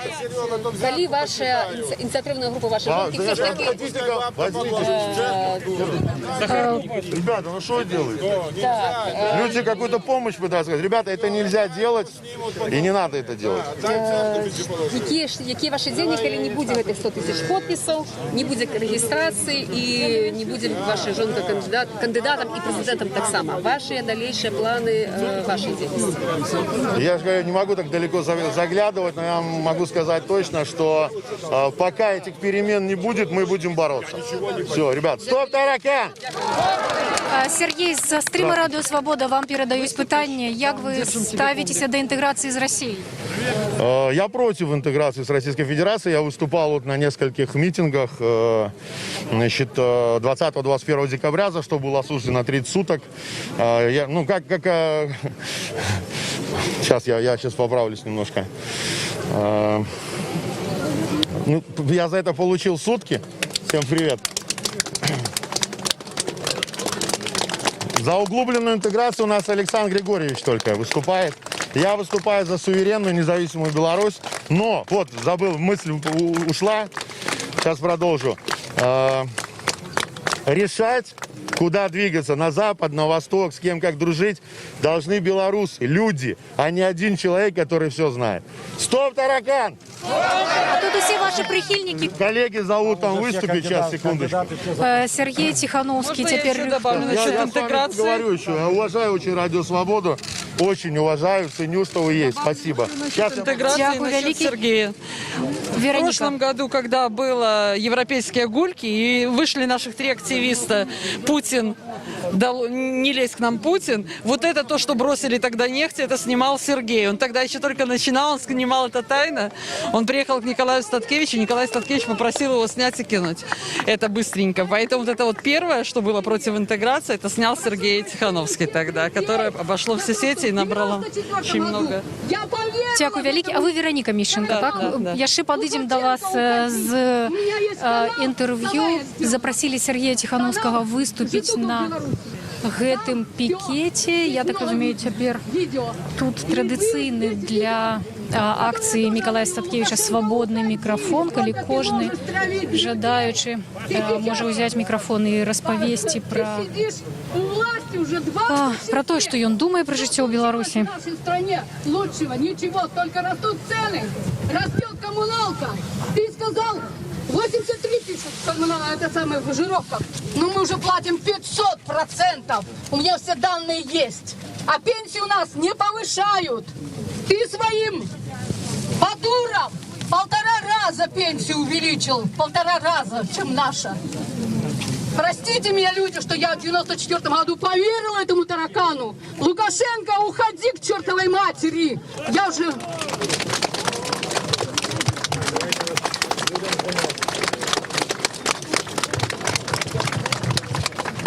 Друзья, сейчас слово имеет кандидат протеста, самый известный, популярный и честный блогер политической Беларуси. Человек, который за свои убеждения уже неоднократно отсидел на сутки. Встречаем Сергей Тихановский.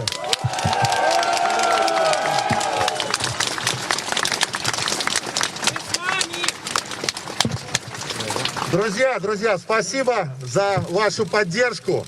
Я начну с того, что надо все-таки держать дистанцию. Вы знаете, какое время, да, это для безопасности, в том числе общей нашей. Пожалуйста, раздвигайте, держите дистанцию. Те, кто стоит в очереди, чтобы отдать свои подписи, пожалуйста, становитесь в очередь, растягивайтесь, покажите, что нас много. Пусть эта очередь выйдет. Пусть те люди, которые заставляют белорусов отдать свою подпись, за кандидата заставляют, за другого кандидата, за кандидата Г, который 26 лет фальсифицирует выборы, пусть они увидят, что они не одиноки, что нас много белорусов, которые хотят честных выборов. Честные выборы – это когда кандидат Г не участвует, а борщеварка не считает. Все остальные варианты – это нечестные, поймите. Фальсифицируют на участках, не допускают кандидатов к участию, как меня, например. Обманывают, творят черное вообще. Поэтому, друзья, обязательно услышьте, если он будет участвовать, она будет считать, и будут фальсификации, нельзя идти на участки. Идея вот Николая, чтобы использовать вот это время, пока мы можем с вами встречаться, проводить пикеты, митинги, она отличная. Дальше, когда вот это все продолжается, участвовать в этом нельзя. Будут фальсификации, не ходите. Наблюдателями быть можно. Приходите на участки, регистрируйтесь и сидите там, смотрите. И вам будет плохо. Я видел на Ноябрьских. Моих ребят из команды тоже тошнило, деморализовало. Неделю было плохо. Когда на участок всего пришло 15% избирателей, а рисуется 74% явка. Плюс-минус по областям. На что вы надеетесь? На что надеются те кандидаты, которые пойдут? Задумайтесь, искренне они или нет, если это кругом обман. Поэтому, друзья, страх это то, что держит всех нас вот в этом состоянии. Один человек, 9,5 миллионов, держит в этом страхе. Нас так много, давайте избавляться от этого страха уже. В этом году нам нужны перемены. Стоп, таракан! Спасибо, сейчас пройдем. В очередь становимся и растягиваем очередь. Пусть они увидят, сколько людей. Государственных СМИ здесь нет. То, что сейчас происходит в параллельной реальности. Они уже живут в стране для жизни. А вот этого нет ни в газетах, ни по телевидению, ни по радио, нигде не будет. Вот независимые иностранные СМИ и блогеры. Все. Больше никто не показывает правду в этой стране. Мы все живем во лжи. Стоп, таракан! Надо с этим кончать! Спасибо. Спасибо, Сергей. Спасибо за мужество и за Пойдемте достоинство. туда потихоньку. Друзья, эти митинги, такие встречи. Протягивается Потихоньку выйдем. Спасибо, ребят. Сергей, собираем голоса. Да? Да, ребята, что? Сергей, где оставлять подписи? Не, я держу. Спасибо. Где можно голос отдать? Вот здесь столы стоят. Стоят столы. Спасибо. Не, я здесь еще буду, я пройдусь. Сережа из Могилева. Тоже хочу свою помощь. Приехал специально из Могилева. Спасибо. Помочь. Сейчас журналисты... С микроавтобусом. Отлично, берем. Вашу помощь берем. Так что, Сергей... Убить нахуй таракана. Так, не ругайтесь, ребята. Сергей, держись. Понял. Сейчас я подойду еще. Люди, кстати, передают свои автомобили в подарок, как угодно, сами за рулем. Садитесь, будем ездить, будем помогать. Просто я такого от белорусов не ожидал, честно говоря. Уже 2 микроавтобуса, минивэн уже нам отдали. Сейчас люди делают тоже сами тапки огромные, ставить на багажник. И такой автокараван будет ездить по стране. Ну, если нам позволят, конечно, эти. Хорошо, а Счастнику можно ехать? Конечно. Как вы стали таким популярным политиком? Я не знаю, просто надо было говорить. Нужно говорить правду, мне кажется, и люди это чувствуют. Больше ничего. На ушко скажу. Я хочу так. Ну, вот так большим. От просто нават цяжка прайсці паўз людзей, настолькі хочуць усе паразмаўляць з Сергеем Тихановскім. Сергей, вельмі часта людзі кажуць пра то, што людзі беларусы баяцца, што іх усіх паралізаваў страх. Вы ж таксама не ў 20 гадоў сталі такім актыўным праўдарубам. Калі вы перестали бояться?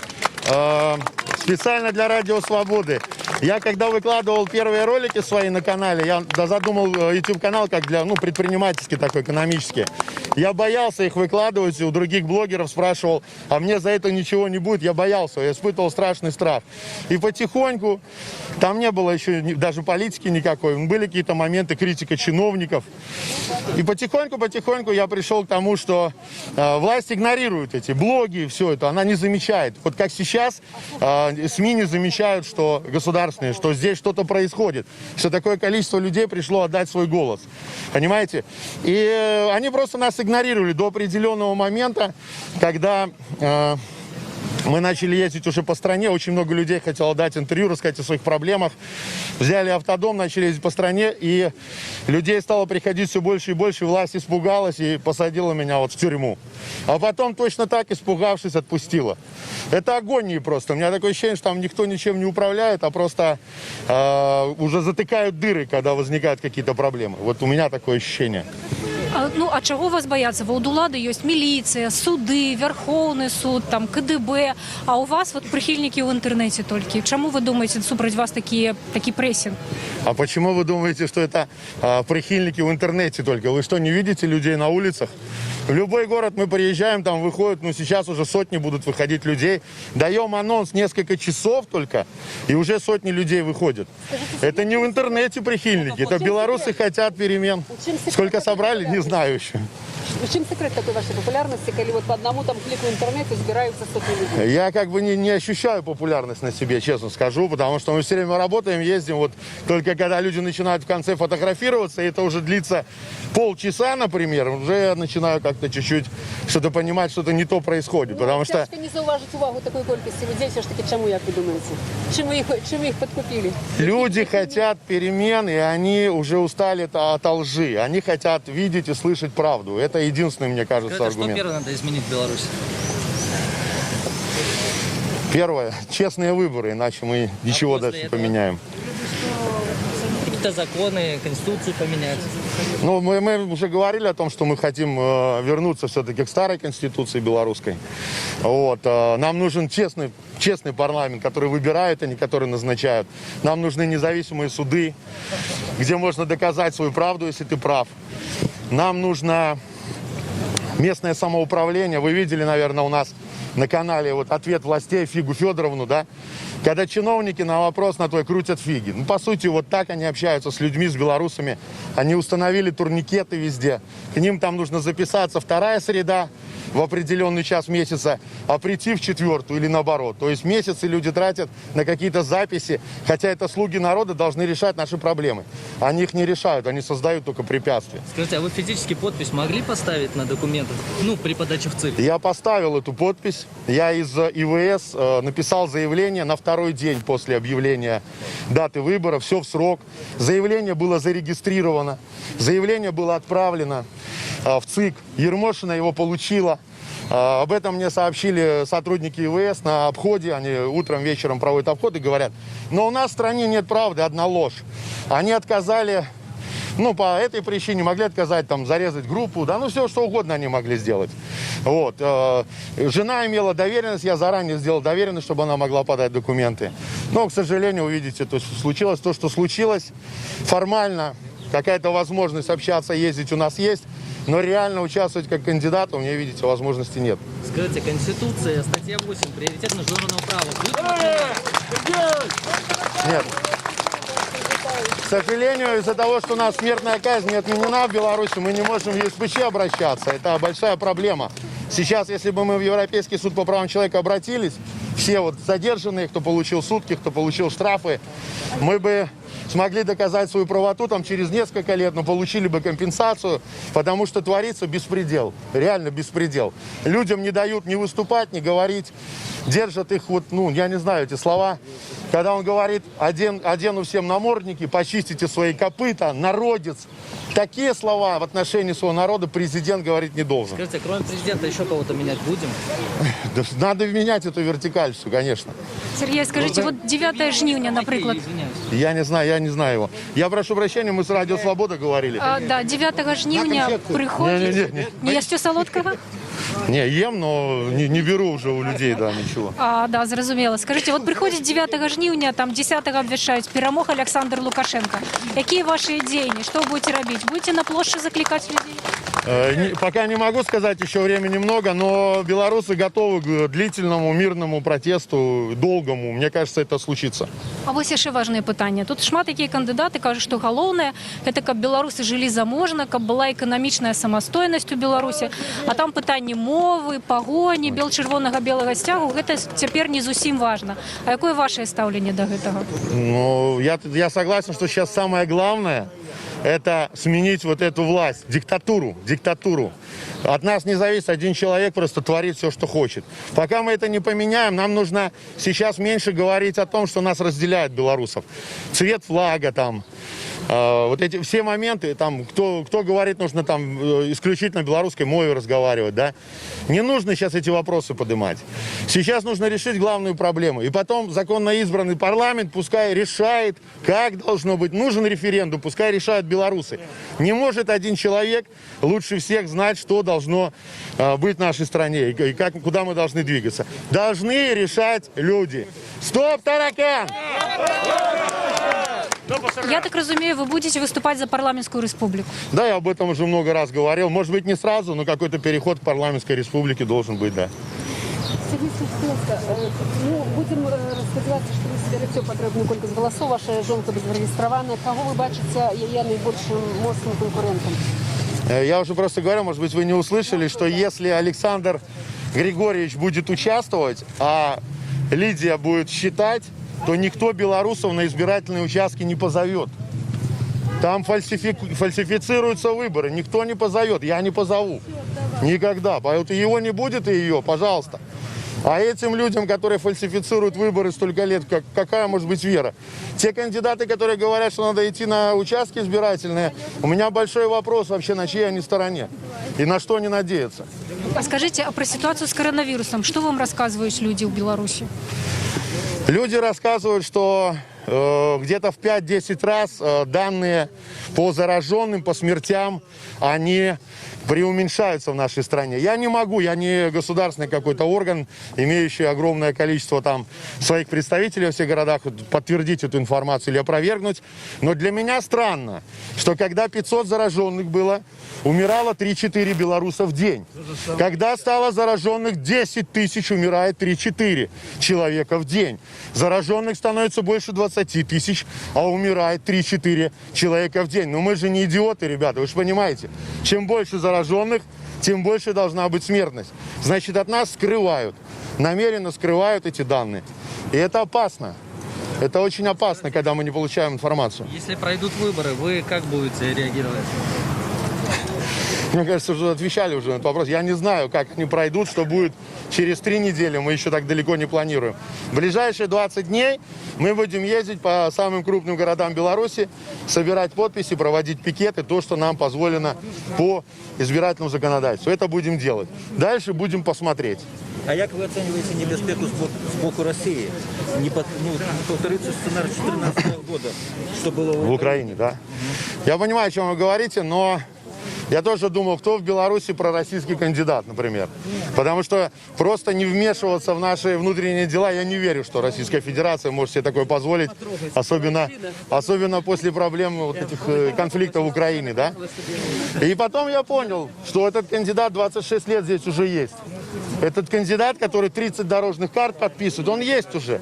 И они в нем уверены на самом деле. Наверное, поэтому других кандидатов нет. Хотя у меня есть там сомнения тоже по поводу некоторых кандидатов.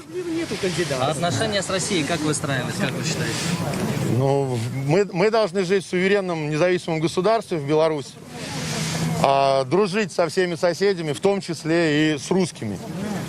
Так же, как с украинцами, с остальными. Не против кого-то с кем-то дружить, а просто дружить. И все. Насколько это будет возможно.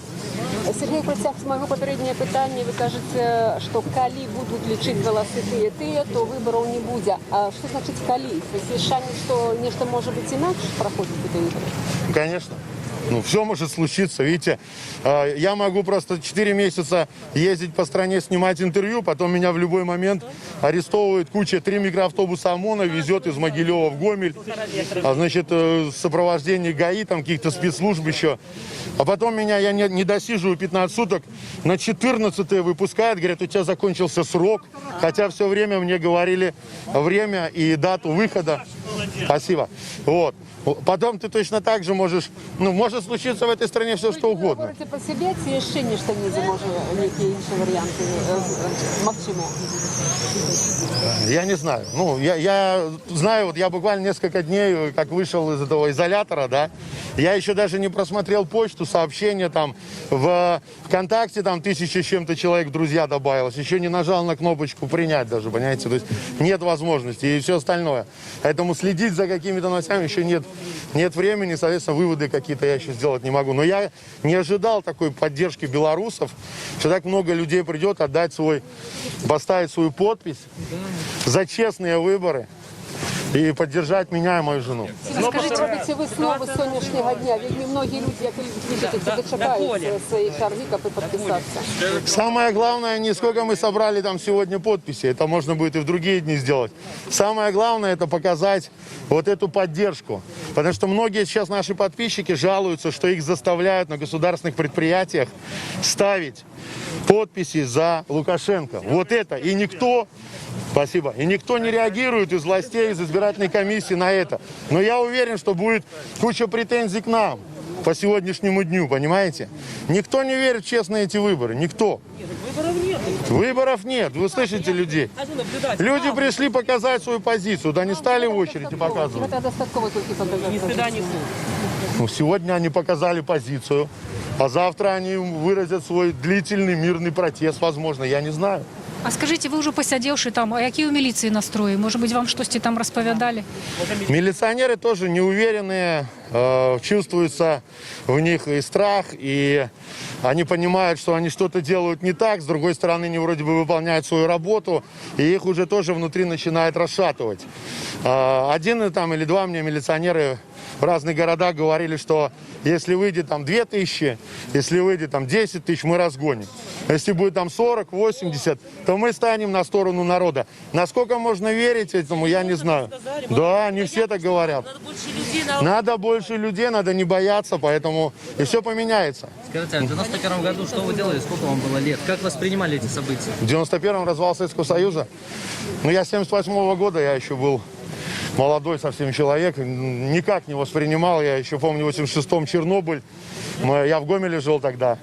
Мы ходили в школу, все, шел дождь, и потом через несколько дней мать плачет, и я был в шоке. Я не понимал, конечно, этих событий. По Советскому Союзу не скучаю, только по вкусному кефиру, там, сметане. А время с купонами и пустыми холодильниками мне совсем не нравилось. А вы за Лукашенко голосовали, или нет? Я не мог. Я первый раз мог голосовать в 96-м только, вот, а не в 94-м, поэтому я не голосовал за него. Ни в 6-м, ни в 10-м, ни в 1-м. Я, по-моему, никогда не ходил на выборы, не интересовался раньше политикой. Вот это большая ошибка белорусов. Всем нужно обязательно включаться, иначе эта страна будет не наша, и не мы будем ей управлять. Вот это нужно поменять однозначно. Скажите, а суверенитет, он как должен выражаться? То есть в чем он? Это достаточно сложный вопрос, чтобы на него так однозначно ответить. Но однозначно мы не должны там плясать под чью-то дудку, ну давайте так скажу, чтобы было всем понятно. Вести свою самостоятельную политику. Так вот в статье 8 Конституции прописан приоритет международного права, то есть это не 100% суверенитет Беларуси согласно Конституции. Приоритет международного права у нас прописан? 8 статья. Я в шоке. Но у нас международное право здесь, по-моему, не действует. Но они могут давать указания, которые могут быть обязательны для исполнения. Были такие случаи, я не знаю. Я считаю, что эти вопросы должен решать законно избранный парламент. Не один человек, поэтому я тут комментировать не буду. А скажите, а что сегодня еще будет отбываться? Вот какие планы на сегодняшний день? Сбор подписей, общаемся с людьми. Люди вот приходят, предлагают свои автомобили, предлагают с нами ездить по стране. Вот, и мы, соответственно, будем их поддержкой пользоваться. Вот, готовить программу, сейчас с инициативными группами общаемся. Нам выдали удостоверение, я так понимаю, что позже, чем всем. Буквально вчера последнее удостоверение ЦИК выдал. Лидия Ермошина сказала, что случайно ошиблась, это нелепая ошибка, что лично мне и половине еще координаторов нашей инициативной группы не выдали удостоверение. Представляете, мало того, что нас... Что? Что? Знаете такое посвящение, да? Вы не маете такое посвящение? Как? Я уже имею. Вчера его, по-моему, уже выдали. Мне выдали вчера. То есть, нам задержали саму выдачу, а потом еще и половине координаторов и руководителю мне выдали удостоверение еще на день позже. После наших заявлений и по электронной почте, и уже пока не завезли оригинальное письмо, ничего не выдавали. Сергей, расскажите про свою жонку. Шмат хто захапляється яе учинкам, что яна так вас подтримала. А расскажите, яе няма як задать такие питания. Какие у вас стосунки, какая у вас семья, что Светлана за человек? У меня жена не публичный человек, у нас 2 детей, мальчик и девочка. Я думаю, что она придет скоро на какой-то из пикетов, и вы сможете с ней пообщаться, журналисты, мы вас пригласим даже. Потому что много кто просит, хочет пообщаться, я думаю, мы такую возможность дадим. Мы так зразумели, яна вельмі поділяє то, что вы робите, и ваши погляды на Беларусь, на то, что тут отбывается. Конечно. Да, трудно найти белоруса, который не разделяет эти взгляды, что нам нужны перемены, и что нужно что-то делать, а не сидеть дома на кухнях и не причитать. Трудно такого белоруса найти. Конечно, моя жена меня поддерживает, и я горжусь, что она такой поступок совершила. Я думал, что это кто-то там из политиков или из наших из команды, кто-то из наших посоветовал ей. Это ее было прям решение. Она его приняла, и благодаря этому сейчас столько белорусов стоит в очереди, оставит свою подпись, и столько камер сейчас на меня направлено. Спасибо ей за это. Есть 15 претендентов теперь. И мы бачим, что с Ольгой Ковальковой, с Владимиром Непомнячих у вас уже есть супрацовництво. А кто еще из этих 15 потенциально может стать побач с вами с пикетом? Я даже всех не знаю кандидатов, то есть настолько мы в таком ритме, да, поэтому не могу сказать. Но однозначно Владимира Непомнящего я давно знаю. Это человек, который работал когда-то в МВД и сейчас выражает свою позицию, что нам нужны перемены, и диктатура эта должна закончиться. Ольга более, наверное, мягко эту позицию выражает, но тоже я давно ее знаю, и она тоже хочет перемен. С остальными кандидатами, извините, не владею информацией даже до конца, кто там, что там и что они там декларируют. Но если они будут звать людей на выборы, которых нет, то мне будет все понятно, что это за люди. Мне будет понятно. Сколько сроков должен быть президент Беларуси? Не более 2. Все говорят, не более 2, пускай должен народ решать. У нас так и было, я не понимаю, почему это поменялось. Но я понимаю, что был референдум, я не верю, что это был честный референдум, у меня большие сомнения. Если Лукашенко выберут 9 августа, что будете делать дальше? Я не знаю, где я буду 9 августа находиться, можно предположить, да? После 9, да, что будете делать? Белорусы должны делать, а не Тихановские. Белорусы. Если белорусы будут делать, то где бы я ни находился, я думаю, меня привезут. Я прошу прощения, столько говорил громко, что уже голос начал срываться. Спасибо. Сергей Тихановский отказывал на питанні у живом эфире «Радио Свобода». Мы просто у натовпе ягоных прихильников пересовываемся. Широкий разлог, выходи, мой народ, громадою. Не зря вы пришли. Вельмі шмат журналістаў, вельмі шмат людзей цяпер карыстаюцца тэхналагічнымі магчымасцямі і вядуць свае стрымы у сацыяльных сетках. І Сергей такі ужо не першы раз робіць такі праход па гэтай вуліцы Веры Харужай ад будынку галоўнага будынку Камароўскага рынку, просто каб паказаць, колькі людзей стаіць у чаргу, каб паставіць подпіс за кагосьці з прэтэндэнтаў у кандидаты у прэзідэнты. Я нагадаю, што мы ў жывым эфіры, і гэта пікеты прэтэндэнтаў у кандыдаты ў прэзідэнты, 3 прынамсі сёння асобы, якія збіраюць подпісы за тое, каб вылучацца на прэзідэнцкіх выбарах у Беларусі. Прэзідэнцкія выбары прызначаны на 9 жніўня сёлета. І сёння тут сабраліся прыхільнікі Святланы Тихановскай. Вялікая частка з іх это, канешне, прыхільнікі яе мужа Сергея Тихановскага, які ўзначальвае ініцыятыўную групу па зборы подпісаў Вот с Сергеем мы только что размовляли ў жывым эфіры. Таксама тут ідуць пікеты Ольгі Кавальковай, прадстаўніцы беларускай хрысціянскай дэмакратыі. Яна ўдзельнічала таксама ў праймерыс апазіцыі. І кандыдата пратэсту ад каманды Міколы Статкевіча, Владзіміра Няпомняшчых. Мікола Статкевіч падчас гэтай кампаніі выкарыстоўвае такую самую стратэгію, якую ягоная каманда ўжо апрабавала на парламенцкіх выбарах. Яны сцвярджаюць, што выбараў у Беларусі няма, але можна карыстацца легальнымі магчымасцямі, якія дае працэдура вылучэння. І вот на такія пікеты дазволеныя запрашаюць людзей і распавядаюць ім, як яны ставяцца да ситуацию в Беларуси, до того, что робіць беларуская ўлада. І большасць гэтых кандыдатаў, конечно, сцвярджае, што не верыць у сумленнасць правядзення выбараў. І вот мы дошли ўжо да чаргі. Яна павялічваецца ўжо не так актыўна, як гэта было раней, але ўсё адно людзей вельмі шмат. Я думаю, што напэўна гадзіну людзі прастаяць, может быть, нават и больше, как поставить свой подпись. Вот когда побеждать нужно не бюллетенью, а побеждать нужно живым голосом. Вот смотрите, если каждый этот человек выиграть выборы у Ермошина элементарно просто. Если от Кургана Славы до Малиновки будет стоять весь проспект и будет держать один цвет, цвет свободы, но вот радио «Свобода» всегда ассоциируется с желтым цветом, цвет солнца, и покажет, что эти люди, они стоят против существующей власти, против того, что сегодня узурпирована власть Александром Лукашенко. И вот если от Кургана Славы до Малиновки, от Дроздов до Октябрьской площади, от Бреста, от Гомеля, от Витебска, от всех областных и районных городов будут стоять люди с одним только цветом, который будет символизировать, что они против Александра Лукашенко, то выборы закончились.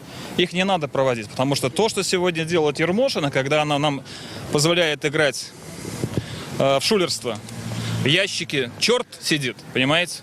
И она этого черта мы когда-то выбрали, и этот чертом сегодня загнал всю страну сегодня в долги. И сегодня вот этот таракан, о котором говорит Тихановский, сегодня он сидит в головах у людей. А вот если выйти сюда и увидеть, что на самом-то деле, как у Чайковского, помните, он усами шевелит, а таракан маленький. Вот. Это страх, который лежит в сознании у наших людей. Потому что свобода, вот она свобода. И вот когда-то в Америке это право завоевали одни, потом они пронесли по всей планете. И когда мы идем на выборы, мы отдаем свой голос, да, руководствуясь каким соображением? Заходя вот в эту будочку, да, мы ставим свой голос, чтобы на нас никто не давил. Но мало кто знает о том, что случилось, когда наш голос, да, сегодня воруют и делают совершенно другим. То есть, поэтому единственный способ победить у Александра Лукашенко – это не бойкот этих выборов, а это чтобы люди, наконец, вышли, определились с одним цветом, цветом свободы, и показали, что всех кандидатов, которые сегодня идут против Лукашенко, против существующего бюрократизма, бардака, который происходит в стране, вот все они объединены одним желанием настоящих перемен против Александра Лукашенко. Ему уже давно пора на свалку истории. Вот что я хочу вам сказать. Дякую великие. Вот такие подрихтованные ораторы. Вот ваш знак свободы, желтый цвет. Как вас зовут? Александра. Саша, удачи. А вот на победу, вот, пожалуйста. Видите, живые люди, которые идут. Какой ящик, какие выборы? Да. Вот они. И никто не заставляет. Конечно. Вот не спытала у молодого человека, який рецепт страху, каб люди перестали бояться того, что их звольнять с працы, что им не дадут только если смена будет власти, потому что до той поры, пока даже вот люди, 60% даже работают, как ни крути, на этих предприятиях, и они боятся получать даже эту мизерную зарплату. Поэтому сейчас один выход: или не идти совсем на выборы, или те, которые даже придут, просто бабки, они уже точно за него не пойдут. И иногда даже просто это уже особо, люди который остро чувствует. Но все, поверьте, которые сидят даже дома, они все уже будут, ну, против него. Даже вот в самых глубинках бабки уже все против него, ну, настроены, понимаете. Мелкие, которые там еще старые, и то даже люди не верят. Хотя у них нет ни интернета, ничего, конечно, там. И основную, конечно, часть электората он споил, понимаете, потому что очень много народу. Даже вот в Минске показывают красивые улицы, вчера Сергей идет, и сидят тупо эти бомжи, электорат. Еще они говорят, спрашивают, за кого вы будете голосовать? Они говорят, мы будем думать, понимаете, потому что им неплохо, у них есть это дешевое, я не знаю, там недорогое. Они, конечно, им устраивает эта ситуация. А вы сами за Лукашенко голосовали или-нибудь? Вы знаете, у меня, не буду врать, я голосовал за него в свое время. И вы не понимаете, Чем он вам подобался? понимаете, мне казалось в тот момент, что как бы есть какой-то, должен какой-то человек, который есть эти способности лидерские, должен что-то свернуть. Но я посмотрел, что на самом деле человек... И я ошибся сам. И все мы можем ошибаться, понимаете? Потому что я посмотрел, что человек должен... Не должно быть культа личности, понимаете? Человек должен выслушать любое мнение, понимаете? Любой прогресс движется в результате того, когда слушается мнением нескольких людей, понимаете? Что, понимаете, потому что даже в том же правительстве люди, которые тупо исполняют свои обязанности, они, ну, тупо отсиживают штаны, понимаете? Я сколько в горосполкоме встречал людей, они боятся сделать какой-либо шаг, потому что это неправильно, понимаете. Оно ничем не отличается от западного правительства. Просто на Западе правительство, оно может вносить какие-то предложения для народа, более гибким быть. У нас этой гибкости нет, потому что, понимаете, человек в правительстве запуган, он делает какой-либо шаг, и потом его инициатива становится наказуемой. Понимаете, для того, чтобы этого не было, да, нужно наоборот скинуть с себя эти полномочия, скинуть обузу. Он неправильно делает. Переложить на их плечи, чтобы правительство работало поближе к предпринимателям, чтобы в правительстве, чтобы они не отсиживали штаны, а сами занимались инвестпроектами, новыми предложениями, понимаете, более гибко с любыми странами. Не только он один ездил в эти Эмираты, искал, а чтобы они на своих местах находили заказы и на госпредприятия, вплоть до того, нанимали на работу на конкурсной основе предпринимателей на должность на определенный срок, которые будут иметь кредитные льготы, любые льготы. Вот это должно происходить, понимаете? А не то, что сейчас они просто тупо просиживают штаны и думают, как наказать простого смертного человека. Дякую. Ви явно можете в Ураді працювати? Коли вас запросять після виборів, погодитеся? Ну, с удовольствием. Принаймні, в некой администрации. У меня есть предложение, которое завтра на наш счет. Я вносил предложение и сейчас. Я знаю, где у нас в Беларуси миллиардные деньги находятся. Миллиардные завтра капнут на счет, и миллиарды. И они даже знают. Я им вносил, они просто ждут, пока он уйдет. Понимаете? Дякую, велике. Дякую. Всього найлепшого.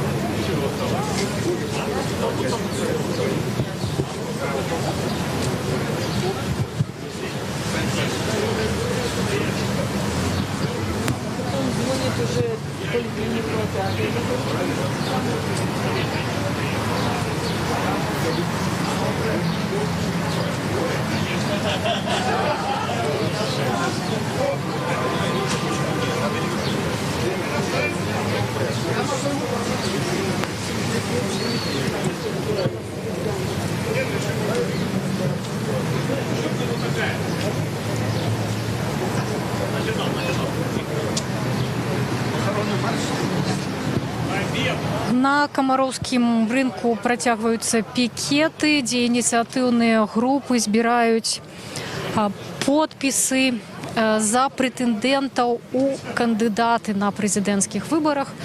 І вось гэтая чарга вялікая складаецца з тых людзей, якія хочуць паставіць свой подпіс. Я думаю, што смела можна сказаць, што кіламетр гэтая чарга займае. Людзі за розных кандыдатаў, прэтэндэнтаў тут выступаюць, але ў асноўным кажуць, што як бы ўсё адно, за каго мы падпішамся, але гэта мусіць быць альтэрнатыўны кандыдат дзеючаму прэзідэнту. А пакуль што тут ёсць пікеты ў падтрымку Святланы Тихановскай, жонкі блогера Сергея Тихановскага, якая... Метро закрыли. Передайте. Не работает метро. Вот тут нам перадалі, што ў Менску закрылі метро і яно не працуе, не ведаем, з чым гэта звязана. Магчыма, штосьці здарылася там, а магчыма, гэта сапраўды нейкія меры для таго, каб трохі суцішыць дзейнасць, каб суцішыць актыўнасць людзей, якія тут сабраліся. Пакуль што ведаем, што метро часовы не працуе, нашы журналісты правяраюць гэтую інфармацыю. Ну вот бачым, што людзей гэта так трохі заклапаціла, бо самі падышлі да нас і попрасілі пра гэта паведаміць. Дык тут можна паставіць подпісы у падтрымку Святланы Ціханаўскай, жонкі блогера Сергея Ціханаўскага.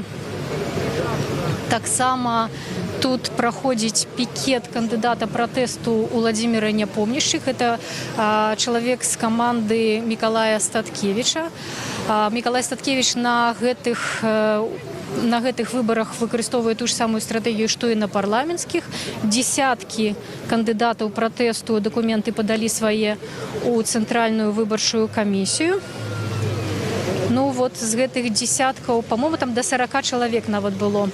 З гэтых десяткаў зарэгістравалі аднаго Уладзіміра Няпомняшчых. Вот у Мікалаю Статкевічу гэтага было дастаткова, каб сабраць не сотні чалавек на гэты пікет. І таксама Сергей Ціханаўскі далучыўся да гэтай ініцыятывы, і ягоныя прыхільнікі сотнямі таксама прыйшлі сюды. Мы бачылі, якую вялікую папулярнасць за некалькі месяцаў здабыў гэты блогер, які цяпер ужо фактычна дзейсны беларускі палітык.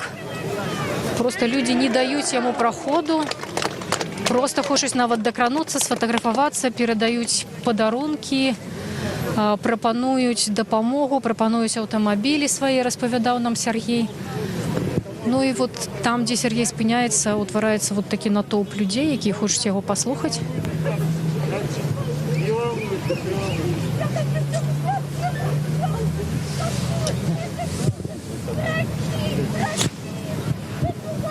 Сергей па ўсёй Беларусі збірае людзей проста на размовы, прыходзяць,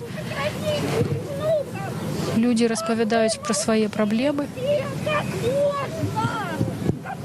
Работа потерять, да хрен на нее эту работу!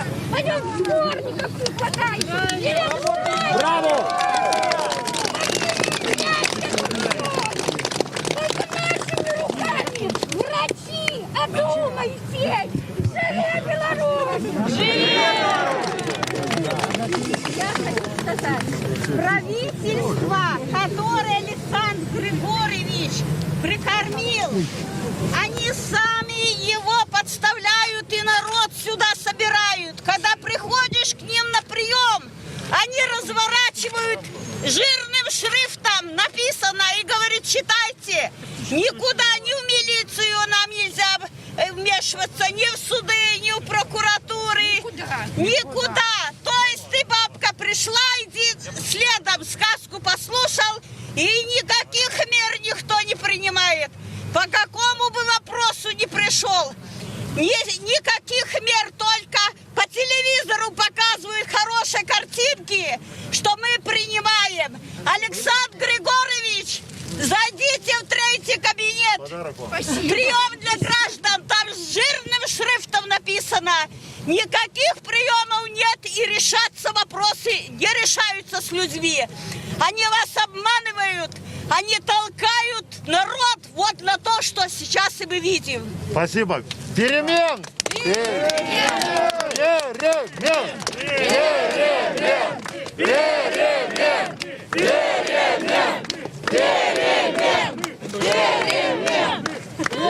Друзья, держим дистанцию, пожалуйста, не забывайте. Какой дистанции, только сплоченность! Ну, вот так вот проходят встречи с Сергеем Тихановским.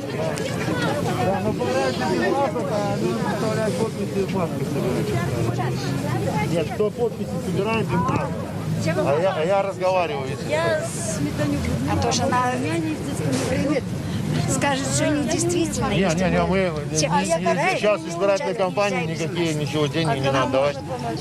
Кому помочь? Вот активистам, которые деньги на штрафы собирают, вот не оставайтесь безучастными. Очень много людей. Ну, практически, кстати, наши ребята уже всем закрыли практически. Новые, которые выходят, у них вот еще штрафы. Ну, люди подыходят до Сергея, пропонуючи розную допомогу. Вы будете виновными. Когда мы платим, мы признаем свою вину, получается. Да.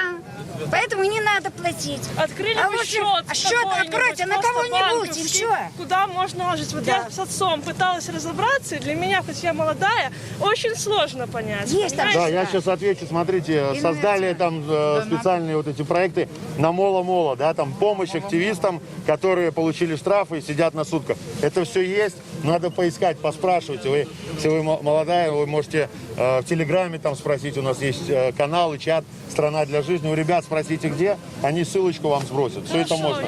Помогайте активистам, потому что там люди и работы многие лишаются. Представляете, со мной сидел человек, у него 30 суток было. Он говорит, я когда 15 было, думаю, выйду, еще может работать буду, да. 30 уже на работе, особенно на государственной, скорее всего, не будет. А он выходил за меня, вот за вас, он выходил, этот человек, показать свой протест. И власть испугалась тогда, она всех позакрывала, а сейчас как бы повыпускала, вот у нас тут демократия, да. 2 недели демократии, и потом опять это начнется. Поэтому нужно выходить и показывать массовый протест, ребята. В 2010 году, когда взорвалось Минское метро, я лично сама, я гражданинка Постав, ездила в Молодечно в гости к брату. И мы пошли с ним 6 июля на, скажем так, на Купалу. Он мне решил это показать, как это происходит все в большом городе. И тогда мы пошли на площадь, сели возле памятника, и кто-то из наших ребят, большая компания была, сложил вот так вот ручки. А как вы, наверное, все здесь помнят, что был флешмоб, люди хлопали в ладоши. Я лично сама ездила в этом в автозеке, или как там автозак, да. Ездила в наручниках, отсидела сутки, меня не кормили, я спала на деревяшках, после чего я лично сама сходила в туалет, простите, по-маленькому с патрулем, с 2 милиционерами. Дали штраф всех тех, кто был в это время, даже тех, кто старики, проходил мимо площади, всех забирали.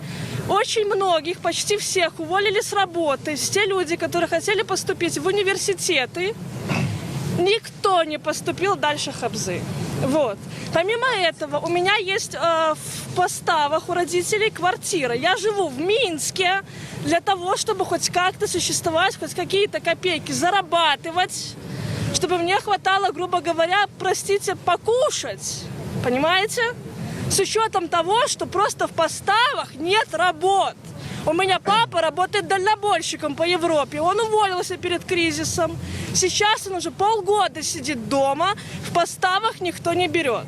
Хотя это маленький город. Простите, что мы показывали про Поставы, вот то, что там разрушено, все это правда? Это правда, действительно так. Работает пару заводов и все. Все разваливается. Мясокомбинат развалился. Сейчас там кто-то его выкупил, но колбас там не производится. Работы нет. Вот я хотела уехать туда. Перед тем, после того, как папа уволился с работы, хотел просто поменять. Вот. В связи с тем, что закрыли границы, он поменять не смог. Да его даже за 300 рублей никто не взял, с учетом того, что у него везде есть знакомые. Ему сказали, что ты работал дальнобойщиком, брать не будем, за 300 рублей ты работать не будешь. Он говорит, дайте хоть что-то мне на семья, мне внучка подработать. Дочка в Минске говорит, нет, ни один человек его не взял. Помимо этого, я 3 месяца уже живу без ребенка. Не потому, что я не хочу жить без ребенка, а просто потому, что вирус ходит, и я боюсь за ее жизнь. Почему, когда первый иранец был, не закрыть границы было и не посадить на 1 месяц, по моему мнению, на карантин?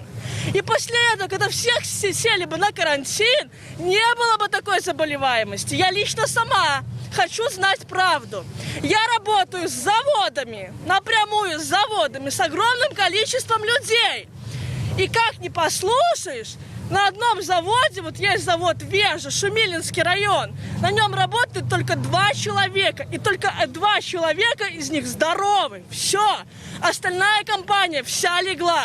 Все коронавирусы. И вы хотите все сказать, что 900 человек только работает и все? 900 человек только больных и все в день? Да в жизни в это не поверю. У меня дядя болел. Он умер. Вы представляете, умер. За сутки сгорел. И моей маме сказали, он жил в деревне. Он был, ну, грубо говоря, как отшельник. Он жил в деревне и работал в колхозе. Соответственно, он как бы был там не в новых вещах, это все понятно. Но его даже на ИВЛ не положили. Хотя ему было там 47 лет. Это что такое? Это реальная Беларусь. Это можно что я вам сувенир вам такое? оставлю? Это что такое? Что творится? Артем, давай. Да я лучше бы жила бы в маленьком городе. Понимаете? Жила бы и нормально в своей квартире. Но я не могу этого сделать. Потому что мне негде работать, а мне нужно содержать дочь. Вот и все. Вот такие люди приходят на встречу. Вообще кошмар. Там, где сестра моя живет, 80 рублей только дают. В Витебской области, Северского района. Работы нету. Свиней не разрешают растить, иначе все заберут. Вельмі розныя праблемы, пра якія людзі кажуць. Вот мы ўжо дайшлі да сталоў, на якіх збіраюць подпісы за прэтэндэнтаў у кандыдаты ў прэзідэнты. У нас сели уже батарейки, мы сейчас перезарядимся, потом попозже. Кто следующий подходит?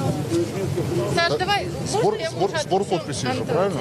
За Тихановского. Тихановский. Фамилия, ребят. За кандидата.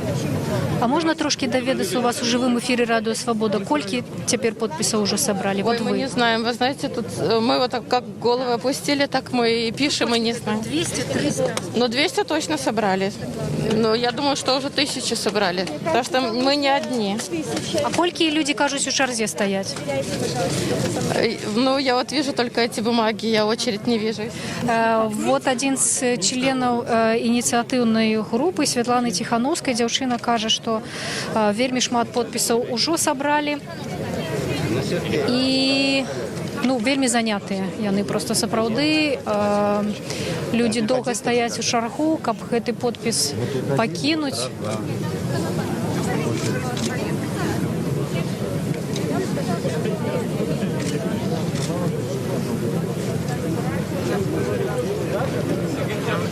Тут, напэўна, таксама збіраюць подпісы за Святлану Тихановскую. Я тобі серйозно дякую. Щиро дякую. Усім. Шишки.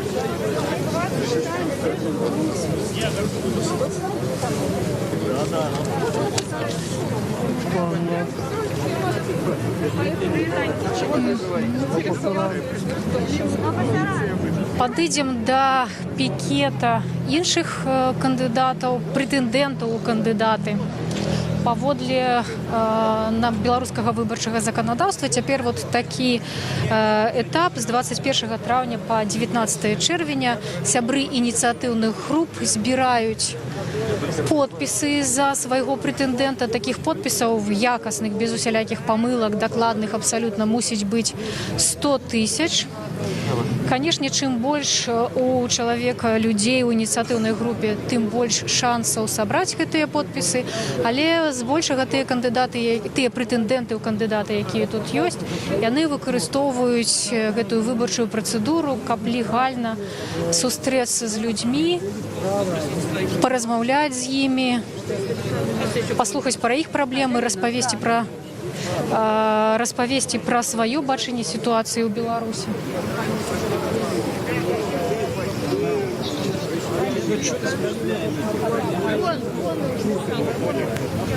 Возникает законный вопрос.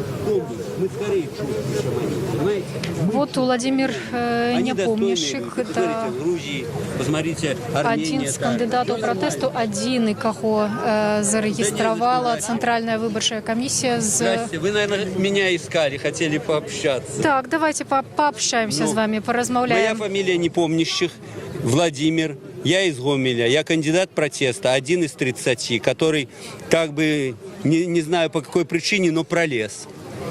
Пролез пока. И вот митинг организовали у Сергея Тихановского. Вообще замечательно. Посмотрите, какая толпа.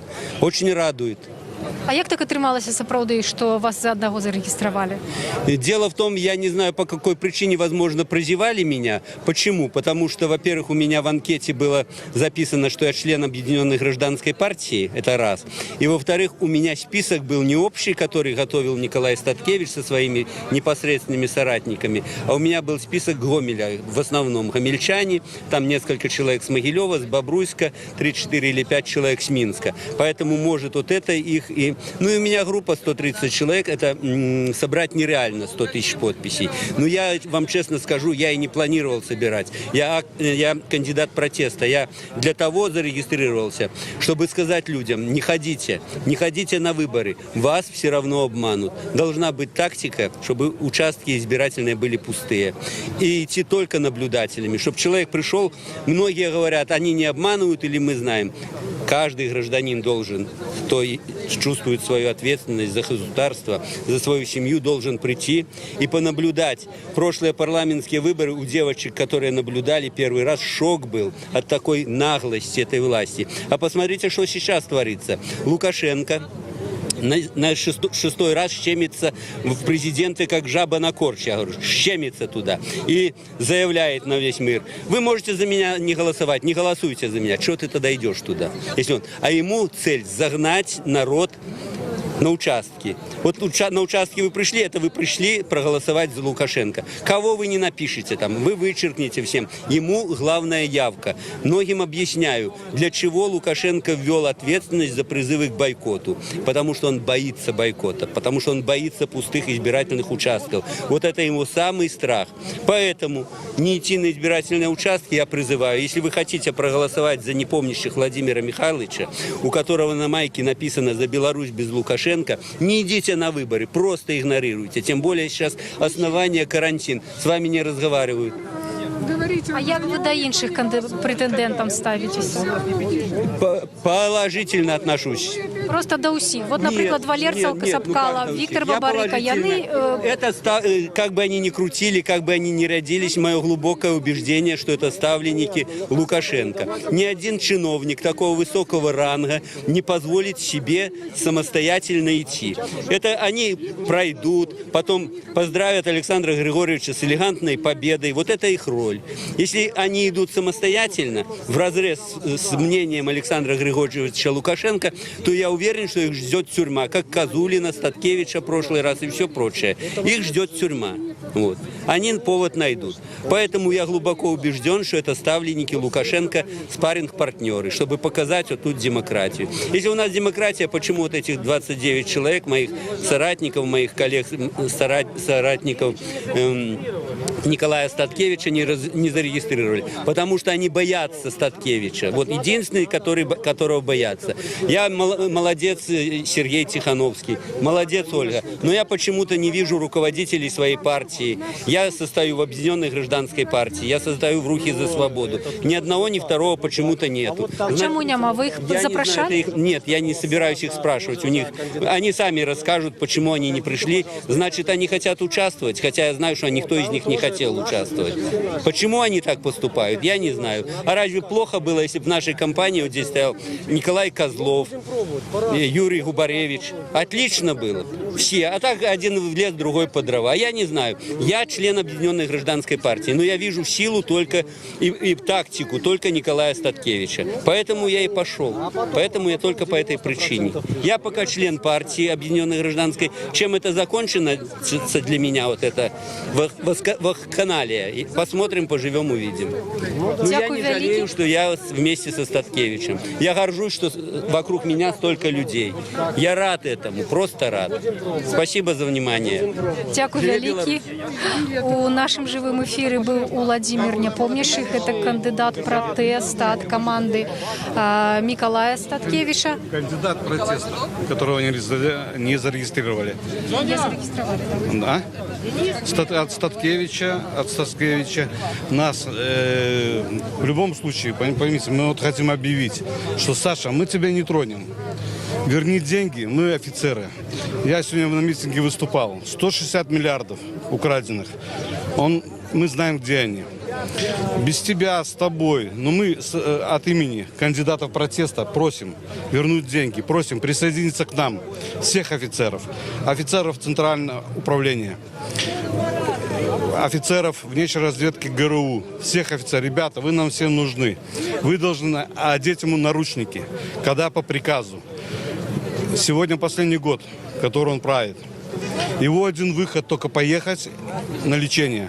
Мы ему предлагаем Евросоюз, там хорошее лечение. Мы его семью не трогаем, но он нас покидает. Хочет он, пожалуйста. Вы были так само кандидатом протеста? Да, я был кандидатом протеста. Вас не зарегистрировали? Меня не зарегистрировали. Мы ходили. На сегодняшний день у нас сила. Если нас будут убивать будут. Убьют Статкевича, убьют меня, убьют Тихановского. За нами пойдут 100. Убьют 100, за нами пойдет 1000. На сегодняшний день он заказывает Вагнера против нас. Офицеров, убивать офицеров, представляете? До чего он доходит. И мы в любом случае, этот год решающий. Дякую вялікі. Дякую, всього найлепшага. Гэта адзін з кандыдатаў пратэсту, якога не зарэгістравалі. У Мікалая Статкевіча была стратэгія высунуць некалькі дзесяткаў кандыдатаў пратэста. 30 чалавек, з іх зарэгістравалі одного Владимира Непомнящих. Вот и Вероника Мишенко, вы так само были таким кандидатом. Вы з'являєтеся ще кандидатом протесту, але вас не зарегистрировали, да? Нас не зарегистрировали, ну, кандидат протесту... Але ви вельми упевнено виступали під час посідження Центральної виборчої комісії. Ви відчували, що вас підтримують люди? Да, ну, оно видно, что подтримливают люди. Вот хотя бы то, что сегодня сюда все пришли, оно видно, кого поддерживают люди, да? Ермошину или нас. Поэтому... А откуль вы, нагадайте, коли ласка? Я из Жлобина, но я уже больше года живу в Минске, потому что у меня здесь вся работа основная. И настолько сейчас я активно участвую в работе Народной громады, что я уже больше года здесь. Так а что вас примусило? Ваша, видать, у Жлобине и праца была нормальная, и все было в порядку. Что вас примусило долучиться до Статкевича? Дело в том, что я работала удаленно. Уже с 2013 года я ушла на удаленку полностью. С 2010 года я в диджитале. В 2017 году, когда произошли события, связанные с протестами тунеядцев, ко мне обратился, мы в соцсетях подружились с Сережей Спарышем.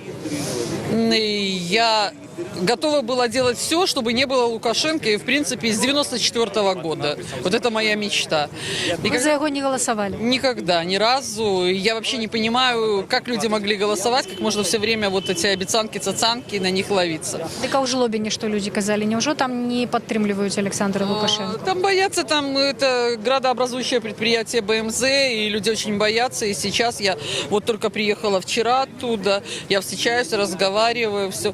Поэтому в 2017 году я сделала канал Статкевичу, YouTube-канал Статкевичу, Народной громаде. Но потом уже переехала сюда, мы начали общаться теснее, я уже как бы влилась в офлайн работу. Ну и вот за год, ну вы видели, да, мы подняли уже YouTube-каналы, соцсети с Сережей, мы очень близко общаемся. Я уже, это моя последняя надежда, эти выборы, что люди наконец-то проснутся и скажут уже окончательно нет. Поэтому, ну я же в принципе, вот представьте, у меня на каждом видео там сотни комментариев, да, я с людьми общаюсь все время в социальных сетях напрямую. То есть я, знаете, почему я уверена, я, знаете, настроение. Я делала обращение вот это к Лукашенко, да, делала файл к нему. Я вижу все эти люди, которые подписываются. Мы сделали пробный файл, указали свои имя, фамилию, я против, да, но мы указали свои по желанию соцсети, телефоны, адреса и желание там вступить, например, в партию, проводить активную работу. И 2/3 людей Только 1/3 не оставила, там «я боюсь» написала или что-то. Оставили свои контакты для того, чтобы выходить и в городах на протесты, на активное участие в такой гражданской инициативе. Поэтому я вижу настроение людей. Я надеюсь, что не побоятся выйти. Дякую вялікі. Вероніка Міщенка, так само кандидат протесту, але яе ініцыятыўную групу ЦВК не зарэгістравала. А вот трохи меньше людей подписывается на пикетах у Ковальковой и у непомнящих. Ольга Ковалькова – это кандидатка сяброўка беларускай хрысціянскай дэмакратыі, а вось да сталоў, дзе збіраюць подпісы за Святлану Тихановскую, стаяць чэргі. Невядома, колькі мы спрабавалі даведацца, вот колькі. А вот мы зараз просто запытаемся у людей. Добрый день, а можно до вас звярнуцца ў жывым эфире? Нет, нельзя. Добра. А до вас можно? Прывітанне. Прывітанне. Колькі вы прастаялі ў чаргу? Спачатку я паслухаў мітынг Статкевіча, было вельмі цікава, я узнаў шмат новай інфармацыі. Я сюды прыйшоў, таму што я проціў гэтага дыктатарскага рэжыма. Я разумею, што гэта не вельмі што не павінна быць у Еўропе нейкая вот дыктатарская страна, у якой адзін прэзідэнт гэта дыктатар і ўся краіна гэта яго рабы. Такога не павінна быць, і маё сэрца адчувае, што я павінен нешта рабіць.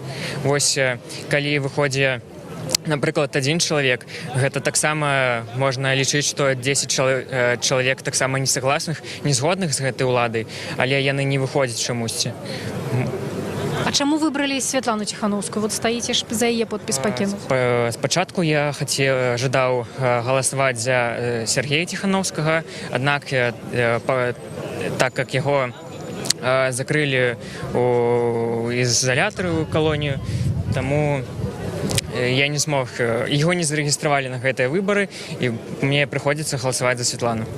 Але я разважаю, што большую часть галасоў можа выйграць Бабарыка, і ён можа быць прэзідэнтам і прадолжыць путь Лукашенко, таму я з гэтым не згодзін, і мой голас я бы аддаў за Святлану Тихановскую. Я разумею, што у яе ёсць шанс штосьці памяняць у гэтай краіне. Ну вот адразу два пытання вам задам. Чым вам падабаецца тады Сергей Тихановскі, і чаму вы так насцярожана ставіцеся да кандыдата Бабарыкі? Я яго падтрымліваю, так как ён ездзіць па стране, паказвае праўду. Таксама ён не з гэтай улады, ён проціў гэтай сістэмы, і поэтому я яго падтрымліваю. Ён не з гэтага блізкага круга, улада яго баіцца, і поэтому я яго падтрымліваю. А Бабарыка чым вам не падабаецца? Не падабаецца, ну, на мой сэнс, гэта нейкі блізкі друг, сябар да Лукашенка, і ён можа вельмі многа наабяцаць і нічога не зрабіць. А скажыце яшчэ, калі ласка, колькі вы прастаялі ў чаргу? Бо нам уражвае вельмі, колькі людзей сабралася, каб паставіць подпіс. Я пастаяў прыкладна, паўчаса, паўгадзіны. Дякую вам. Дякую вельмі. Сам смотрю Белсат, подписан на вас. Дякую. Але мы Радыё Свабода. І Радыё Свабода так само. Дякую вялікі. Недзе паўгадзіны.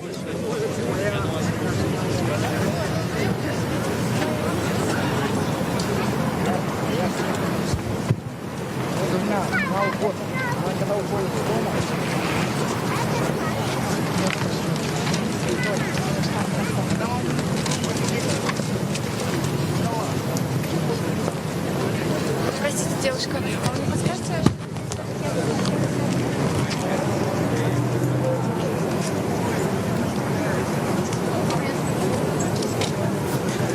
А як ви розумієте? А вот там за Ольгу Ковалькову и за... Ну, тут не все кандидаты, так? Нет, тут только 3, а их всего 15. Дайте ко мне интервью чиновнику. Дякую.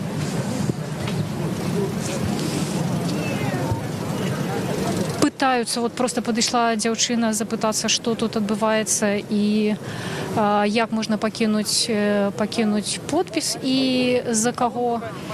Можно до вас звернуться? Да, пожалуйста, конечно. Мы с вами еще не размовляли? Нет. Мы уже в эфире «Радио Свобода». Вы стоите, я так разумею, за Тихановского.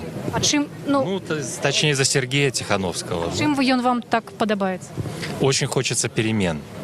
А он мне очень нравится. Мне нравится, как человек рассуждает. У нас, как бы, он стремится к тому, к чему стремлюсь и я. То есть я хочу для своих детей, хочу перемен. Я хочу жить в другой стране. Поэтому я вот так и решил. А яких переменов конкретно вы хотите? Хочется справедливости. Мне понравилось, как сказал Сергей, я не хочу, чтобы белорус бил дубинкой белоруса. Мне хочется справедливости.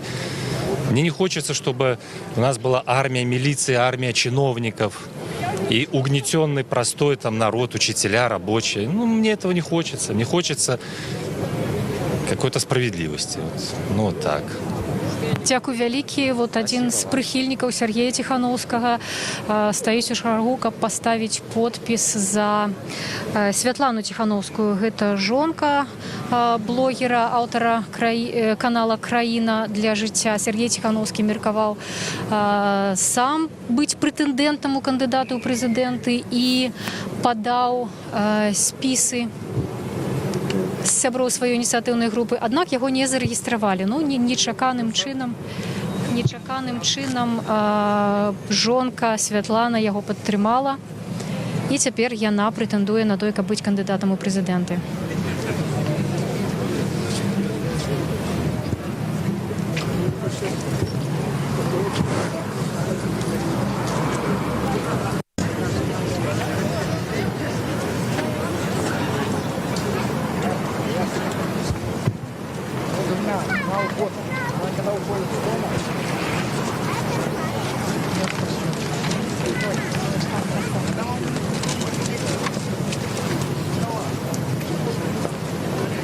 Простите, девушка, а вы не подскажете?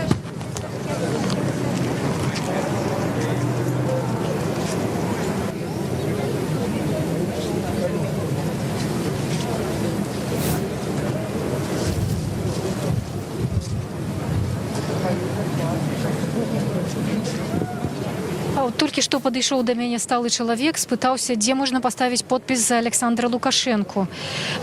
Запрашала яго быць у нашым жывым эфіры. Ён, на жаль, адмовіўся, але сапраўды прыхільнікі і дзеючага кіраўніка Беларусі ёсць. Праўда, пакуль што ні я асабіста, ні журналісты «Радыё Свабода» не бачылі пікетаў, дзе б ініцыятыўная група Александра Лукашэнкі збірала за яго подпісы. Затое ў сацыяльных сетках шмат паведамленняў пра тое, што людзей запрашаюць нечакана па месцы працы падпісацца за дзеючага кіраўніка Беларусі.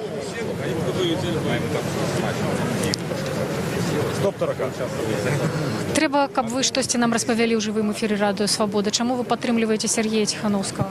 Вы ж стоите подписываете? Да, стоим. Поддержим, потому что...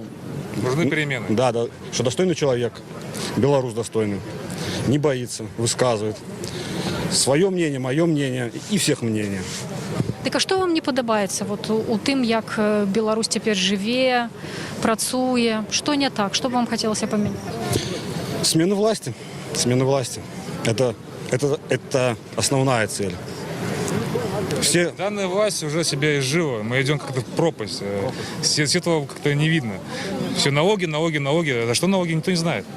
Нас только и умеешь доить. Да, в интервью народ виноват. Везде народ виноват. А он никогда свои ошибки не признает. Доллары скупаем. Да. Гречку скупаем. Там соль скупаем, сахар скупаем. Дарят такие дорогие подарки. Хотя показал, кто ему подарил. Вот, да. Нормально. К чему мы идем? К чему мы пришли, девушка? Так к чему? Да расскажите нам, что вам не подобается? К чему? От зарплаты я получил деньги, и жена. Мы отдали кредиты. И сейчас у меня копейки. Вот у меня денежки. Я приехал сюда и назад, чтобы вернуться. Это жизнь. Робите, хлопцы, сколько? По 15 часов, по 20 часов. Сколько можно терпеть? Я в 15 лет уже эти гроши зароблял. Показать, какие гроши поля. Вот это были гроши. Кошелек забыл. А где вы працуете? Откуда вы приехали? Чтоб меня завтра уволили? Вы этого хотите? А чому вас мусять уволити? Що ви кепського робите? Тракторный завод, автослесарь. Завтра, может, меня даже уволят. За правду. А за что? За что вас... За правду, потому что у нас нет прав. У нас только обязанности. Сказал, делай. Все.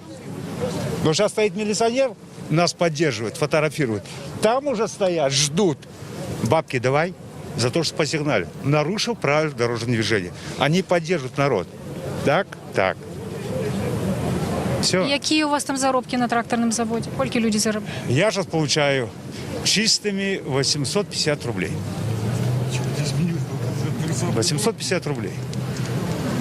Не по 500, как он обещал уже лет 10. Не по 500. Это 300 обещал, потом 300. Да. А потом этот человек преступным путем захватил власть в стране, сделал референдум, на котором якобы проголосовали за него люди, чтобы он там оставался всю жизнь у власти. Сделал референдум и так далее. За 26 лет своего правления Лукашенко не сделал в этой стране ничего хорошего. Абсолютно. Круги, которые вокруг него, вот там они живут. А простой народ выживает. В Минске он что-то еще старается сделать, а все остальное колхозы, все, они все города, периферии, все полностью лежат, ну, работы у людей нету. Жилья как такового тоже люди там где-то что-то снимают. Построить квартиру тоже там невозможно при таких зарплатах и пенсиях. У меня у матери зарплата, если исчислять, 220, там, 230 рублей, что-то такое. Так что хватит уже 26 лет править этой страной и захватил он власть преступным путем. Вот и все, что могу сказать. Як ви думаєте, от буде 9 жнивня, всі люди проголосують, ну от скажуть, що знов перемог Олександр Лукашенко. Що буде? Надо выходить на улицу всем людям. Это очередная ложь. Да. Мы в это уже давно не верим уже. Сколько можно? Сколько не спросишь людей, никто не ходил, а он выигрывает. Да. А он говорит, 92% много. Я сказал 80, сколько? 84 сказал он, да. Ну это разве так это? Ну хоть ну скроется это все ложь. А не открывать ее такой. Герой он такой, национальный. Ну, надоелся. Герой это уже... Колбасы. Одним словом. Дякую великі. А ви голосували за Лукашенко коли-небудь? Голосовал, когда вот этот 90 в какой-то второй, 90 я с армии пришел. Вот когда первый раз поголосовал, 96. больше моя семья и я. А у 94-м чим він вам подобався? Ну, я сам колхозник по жизни. 15 лет я уже в колхозе работал. И получал 470 рублей. Отец покойник, инвалид второй группы, ветеран войны, он фронт прошел. Он 170, он выскорбок. Я 9 в семье вырос. И знаю, что такое труд. Понимаете? Мы поверили. Колхозник поддержит всех. Куда он нас привез? Деревня Замостье, Слуцкий район. Есть такая деревня Бобовище. Я работал сторожем на свинарнику. Когда я проехал года 5 назад или 6, червей накопать на рыбалку. А где ферма? Фермы нет. Председатель колхоза сдал свиней, свиноматок на мясокомбинат. Ему ничего не сделали. Куда деньги ушли? А свиноматка одна приводит 10-12 свиней. Он же сдал на мясо. Сейчас там трава растет. Кто ответил за это? Никто. Людей уволили. И вы хотите, чтобы дальше в этой стране жить? Где беспредел? Куда ушли? Он Конституцию эту делает под себя, как хочет.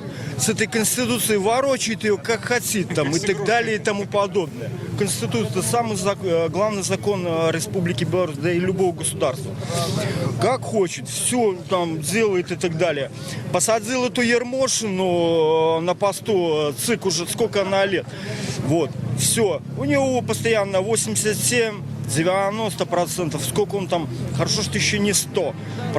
Но в Палату представителей, да, у нас Палата представителей ни одного от оппозиции хотя бы вот представителей от народа нету. Все полностью подвластны ему марионеточные люди сидят там. Все. До сих пор так назвать. До сих пор. Люди, не люди, кто их Этот человек, назвать, сейчас никто не знает. хотелось бы, чтобы он ответил за Захарченко, за всех тех, кого он, Захарченко, всех тех, кого он отправил на тот свет, чтобы он ответил. И все его окружение, которое этим занималось в то время. Понимаете? Так что этот человек по горло в крови сидит и так далее. Ему государство, этот народ не нужен. Ему надо только власть. Он, знаете, как параноик. Он уцепился за эту власть и сидит, держится за нее и не знает, и боится ее отпустить. А понимаем почему. Потому что вокруг него там все эти силовики. Все они тоже вот так вот по локоть в крови сидят, которые вместе с ним там все эти дела делали. Прокуроры, весь силовой блок, все полностью, все там они также. Конечно, убегать ему с Колей и со своими сыновьями куда? Кидать их тут всех? Он это все прекрасно понимает, что не кинет он здесь не всех. Но надо его убирать. Дякую великий, дякую за ваше меркование. Вот он только содержит силовиков. Дякую вялікі. Вось такая чарга да сталоў, дзе збіраюць подпісы за Святлану Тихановскую. Жанчына, дарэчы, Святлана, калі адбывалася паседжанне Цэнтральнай выбарчай камісіі, на якім рэгістравалі яе ініцыятыўную групу, на пытанне, ці хоча яна быць прэзідэнтам, сказала, што ўсё жыццё пра гэта марыла. Святлана жонка папулярнага блогера Сергея Тихановскага, аўтара YouTube-канала «Краіна для жыцця». Ён таксама падаваў спіс ініцыятыўнай групы, каб быць такім прэтэндэнтам у кандыдаты, аднак яго не зарэгістравалі і самога Сергея пасадзілі на суткі за тое, што ён збірае людзей па ўсёй краіне вот на такога кшталту сустрэчы. Ну, людзі хутка зарыентаваліся і ставяць подпісы за Святлану. Мы пыталіся ў Сергея ў жывым эфіры радыё «Свабода». Ён падзякаваў сваёй жонцы за падтрымку, за тое, што яна прыняла такое хуткае рашэнне. І у выніку вот такія пікеты Сергей Тихановскі паабяцаў па ўсёй краіне праводзіць, збіраць людзей. Ён таксама вядзе жывы стрым з гэтых сустрэчаў. Ну і мы бачылі і у нас у жывым эфіры людзі так адчайна ўжо без аглядкі на наступствы, якія яны могуць мець за свае выказванні, гавораць пра тое, чаго яны чакаюць ад гэтых выбараў. І ў асноўным у іх чаканні адны, гэта альтэрнатыўны кандыдат, гэта сыход дзеючага кіраўніка Беларусі Александра Лукашэнкі. Чарга меншая не становіцца. Спачатку мы былі моцна ўражаныя, калі пабачылі, як яна на некалькі дзесяткаў метраў расцягнулася. Ну, цяпер вот гэта кіламетровая чарга стаіць.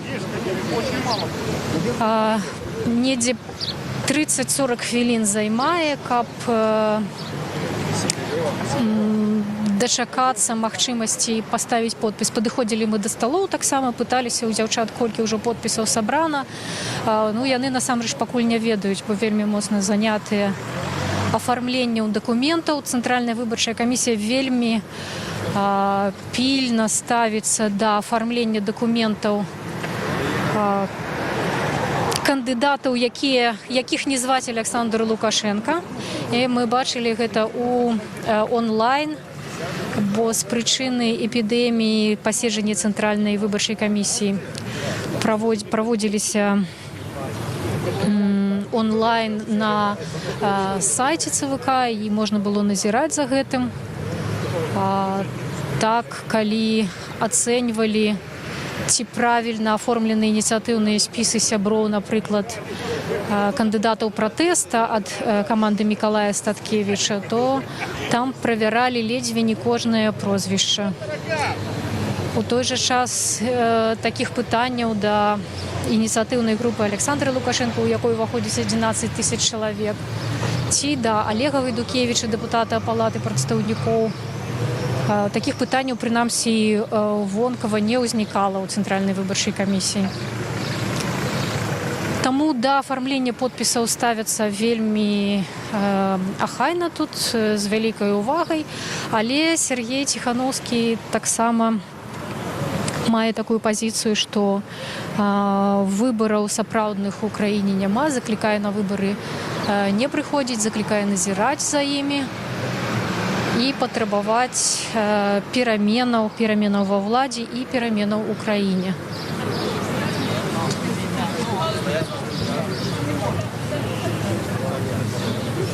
Там еще сзади лента, она постоянно так заворачивается. Да.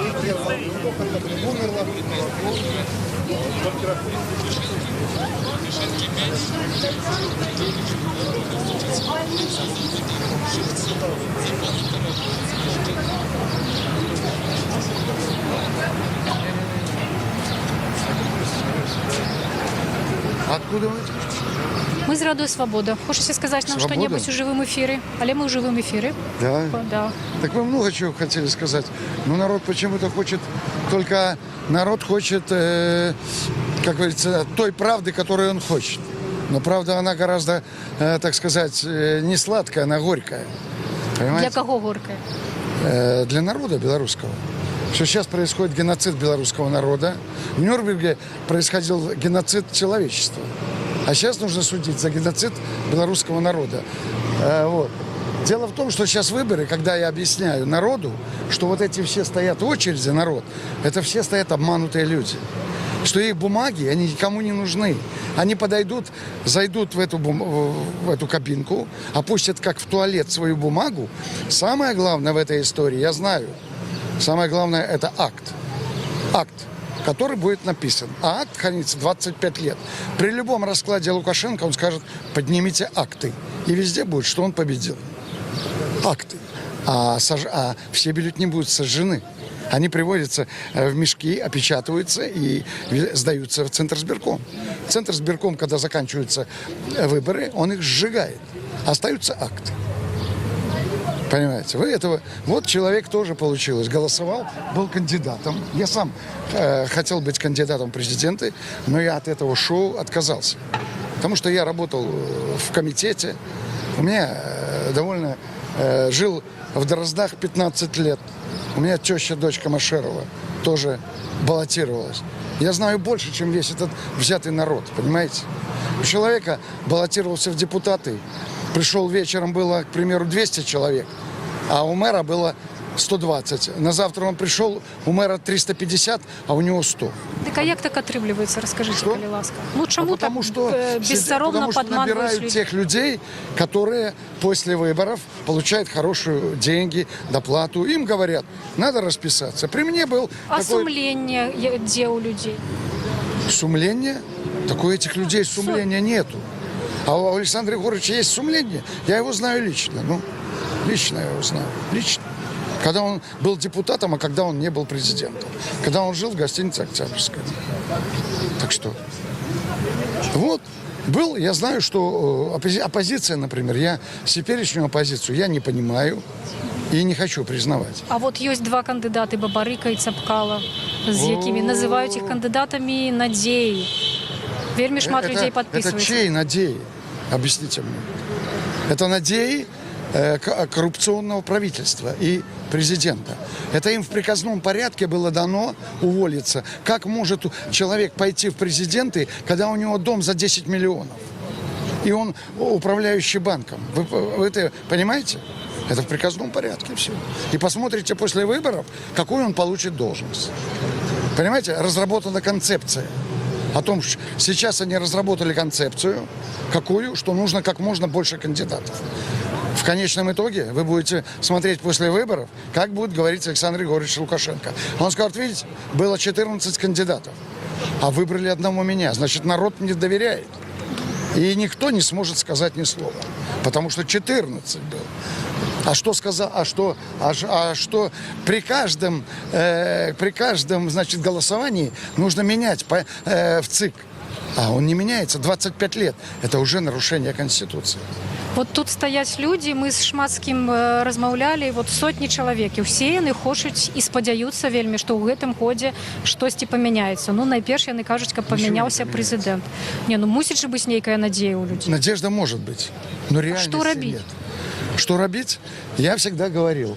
Например, я очень хорошо общаюсь с Поздняком через людей. Он живет в Нью-Йорке в одном подъезде с моим товарищем.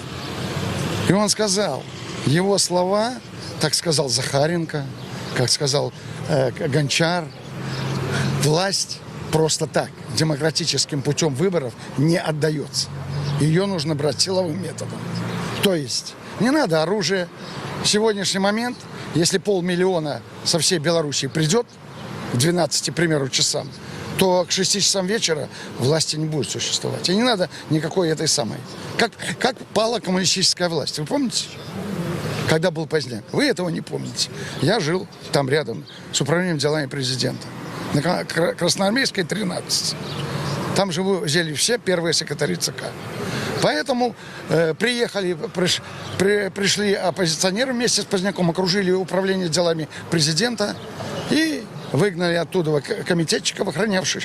Приехал Соколов, тогдашний секретарь ЦК, приехал на Волге, на Старой, и попросил разрешения в присутствии забрать свои документы из своего кабинета. Вот все. И власть коммунистическая тогда закончилась. Слухайте, ну а чому в Советском Союзе? Столько годов был Советский Союз, такая страшная была империя, люди не побоялись урешті, а тут... А это виноват был Ельцин. Ельцину нужна была власть. Ему безразлично, какая страна. Или Советский Союз, или Россия. Это самое... Горбачев уже был первым президентом СССР. Он был первым президентом. А Ельцин первый президент Российской Федерации. Поэтому он говорит, а давайте мы сделаем то, что я стану президентом. Он предложил Горбачеву уйти. Но Горбачев, как человек беспринципный, отказался. Вы так шмат ведаете, мы уражены. Вот ваш прогноз на 10 жнивня 2020 года. Что будет? Ничего не будет. Ничего не будет. Будет президент. Кто? Лукашенко Александр Григорьевич. Это он будет. Почему? Вы обратите даже внимание, люди не хотят обратить внимание о том, что когда он сейчас посещает колхозы, он уже говорит, что совещание, говорит, мы проведем совещание в ноябре месяце. Будем вот решать вопрос. Но это может говорить Трамп, это может сейчас говорить на год. Может завтра Трампа будет где-то, когда у него в ноябре выборы. Он этого не знает. А наш президент почему-то знает, что он будет. И назначает на ноябрь месяц совещание. А это вы мне ответите? Нет. Вот вам все прогнозы. Понимаете? Дякую великие. Все были такие натхненные, а вы такие реалистично скептичные. Дякую, что вы были у нашей... Не потому, что мне хочется. Мне тоже, казалось бы, хотелось бы. Но никто, кабинеты, машины, дачи, никто так просто не отдаст. Никто не отдаст так просто. Тем более человек всю жизнь, большую часть своей жизни прожил в деревне, да? В деревне. А он за 25 лет пришел сюда и живет сейчас. Машины, охрана. И он что, отдаст просто так? Нет. А вы хотите, вот стоит народ, и он идет, думает, что это его подпись что-то будет значить. Она ничего не будет значить. И посмотрите, что где-то примерно, я вам скажу, чтобы вы прогноз смотрели, где-то будет 85% победит Лукашенко, а остальные там раздадут всем. А кто на другим месте? Что? Кто на другим месте будет? На другим Бабарыка. Это тоже аферист и банкир. А банкиры все это ОГП, организованная преступная группа. Это банки и ОГП все. Они, дякую великие. Смотрите, если МВФ берет 2%, 1,5%, а Лукашенко берет у российских банков под 9% кредиты. Объясните, а почему Лукашенко не может взять в МВФ кредит? А почему? А потому что не выполняется ни одно условие МВФ. Ни одно. Уберите хотя бы, честные выборы, сделайте в парламент. Вы видели честные выборы? Дошло до того, это был нонсенс этого парламента за 25 лет, что вообще никого не пустили. Директора, юристы, там, все, кто занимал должности, те получили места. Почему? А потому что они боятся, что если они там поднимают голос, их повыгоняют потом. Куда он пойдет? Поэтому они сидят. Парламента как такового, вы же прекрасно знаете, нет. Вот. Поэтому то, что народ хочет, ну, как вам сказать, каждый думает так, как хочет, понимаете? А нужно думать реализмом. Нужно в один момент собраться, 500 000 со всей Беларуси, прийти в столицу всем. А не так, как вот тут блогеры ходят, снимают там в Пинске. Женщина рассказывала, что у нее нет денег купить ботинки. Я говорю, если вы не соберетесь и не придете, у вас скоро на шнурки не будет. Понимаете? А они рассказывают... В фильме полюбила вас, нашей аудитории. Пытаются, кто вы. Можете себе назвать? Я пенсионер. Просто пенсионер. Бывший работник.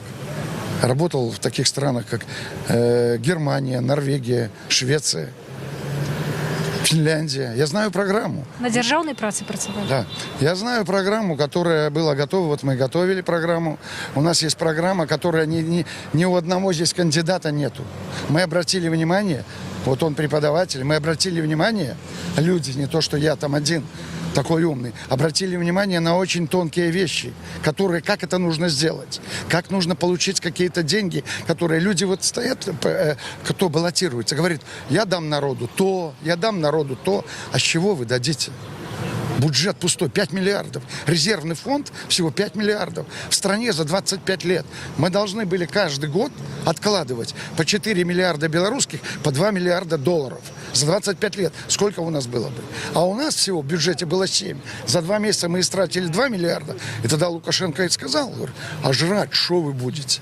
А мы истратили на чемпионаты, на хоккей, на эти самые аудиенции, на поездки к Папу Римскому и так далее, и так далее, и так далее. А это все миллионы, миллионы и миллионы. Так може все ж назовите себе. Будете хотеть наступным разом быть кандидатом у президента, люди будут ведать, кого подтримать. Для этого. Это был последний. Поэтому почему мы с командой не хотели идти президентами в кандидаты, чтобы не выглядеть смешными. Потому что мы очень много знаем. Я бы сказал, еще больше команда знает. Но мы не хотим выглядеть смешными. И чтобы к нам вот так стояла очередь. Не надо. Но мы бы для Беларуси сделали гораздо больше. Мы знаем, как поднять сельское хозяйство. Это тяжело, это нелегко. Народ думает, что если бы мы пришли к власти, то завтра стало бы жить лучше. Когда мы пришли к власти, стало бы жить хуже. Почему? Потому что мы начали восстанавливать хозяйство. А это нужны деньги. Понимаете? Мы, например, есть вот такая программа, которую мы бы договорились бы с фермерами Швеции, Финляндии, Норвегии, которые приехали бы сюда, взяли бы наши хозяйства. Потому что дать сюда деньги, они пропадут здесь деньги. Человек, который не знает, сколько будет 2 × 2, он не может. Дайте ему хоть 100 миллионов, он их растратит пустую, и не будет ничего. Штоц приехал вам говорить что-то, немецкий предприниматель. Он же привез свою технику, свои семена, повысил зарплату рабочим. Так правительство же наше посмотрело, председатели колхозов начали жаловаться, что люди бегут к ему. Ну так а что? Так он начал зарабатывать хорошо, продавать пшеницу свою, со своим за границу. Так они говорят, так вы не имеете права продавать, потому что это наше стратегическое сырье. Ну и что, человек взял, закрылся, не уехал, продает просто технику.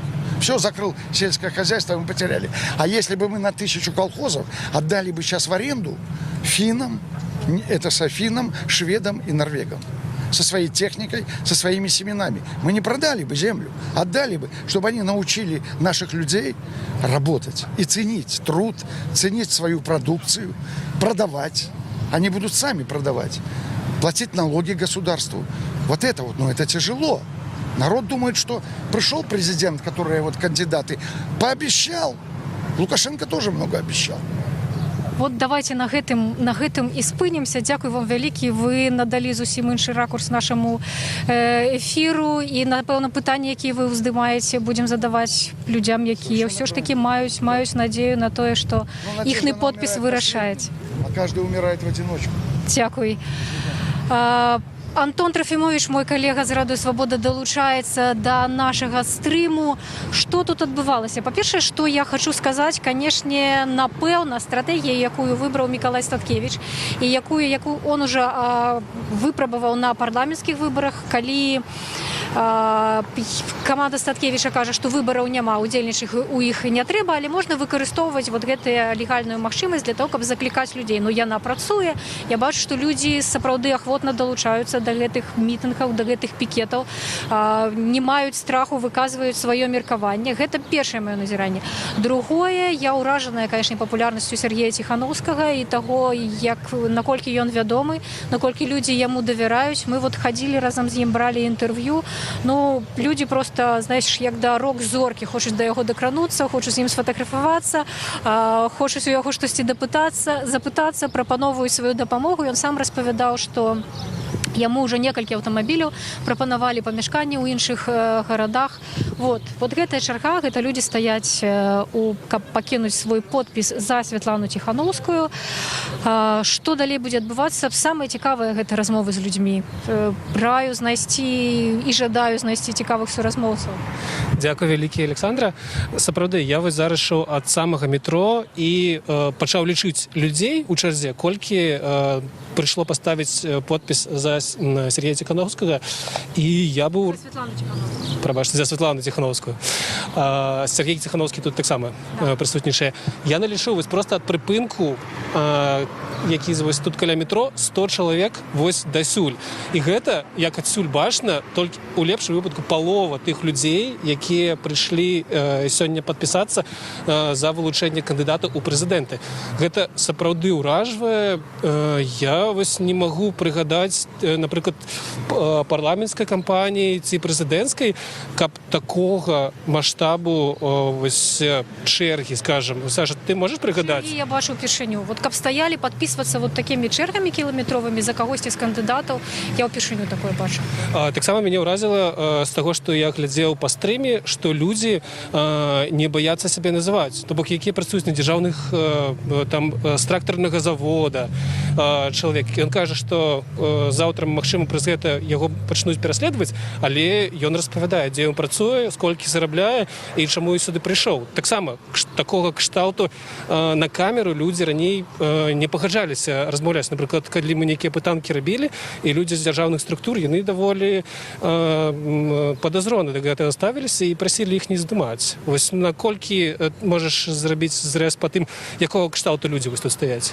Ну, я думаю, што па ўзроўні шчырасці, адкрытасці і, напэўна, адчаю людзей гэта вельмі падобна на 2017 году, калі былі дармаедскія і пратэсты супраць антыдармаедскага дэкрэту.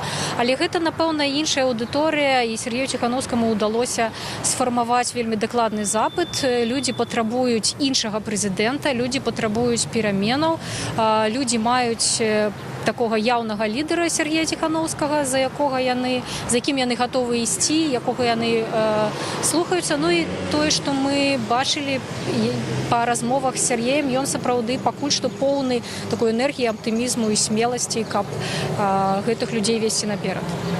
Файна. Дзякуй вялікі за працу і за тое, што падзялілася сваімі ўражаннямі, Саша. Вось мы па твоёй парадзе сапраўды зараз будзем размаўляць з людзьмі тут у чарзе. Нагадаю, сёння ўжо другі дзень, як праходзіць збор подпісу за вылучэнне кандыдатаў у прэзідэнты. У Беларусі зарэгістравалі 15 чалавек, якія маюць намер сабраць 100 000 подпісаў, і ў такім разе яны могуць стаць кандыдатамі у прэзідэнты, і іхнія прозвішчы трапяць у бюлетэнь на выбарах 9 жніўня. І гэта, бадай, пакуль самая яскравая такая вулічная падзея за гэтыя 2 дні. Просто зараз я паспрабую у метрах падлічыць. Гэта вось 100, 200, 10. Мінімум гэта каля 300 метраў і некалькі сотень людзей. То бок, як я ўжо казаў, я ўжо пачынаў быў лічыць вось адсюль, і вы бачыце туды ў бок праспекта да філармоніі, гэта сотня чалавек стаіць. Вось таксама распавядалі ўжо ў эфіры людзі, што яны па паўгадзіны стаяць. Так, Андрэй, так, вы ўжо там размаўлялі, у тым баку былі, можам у гэты бок прайсціся?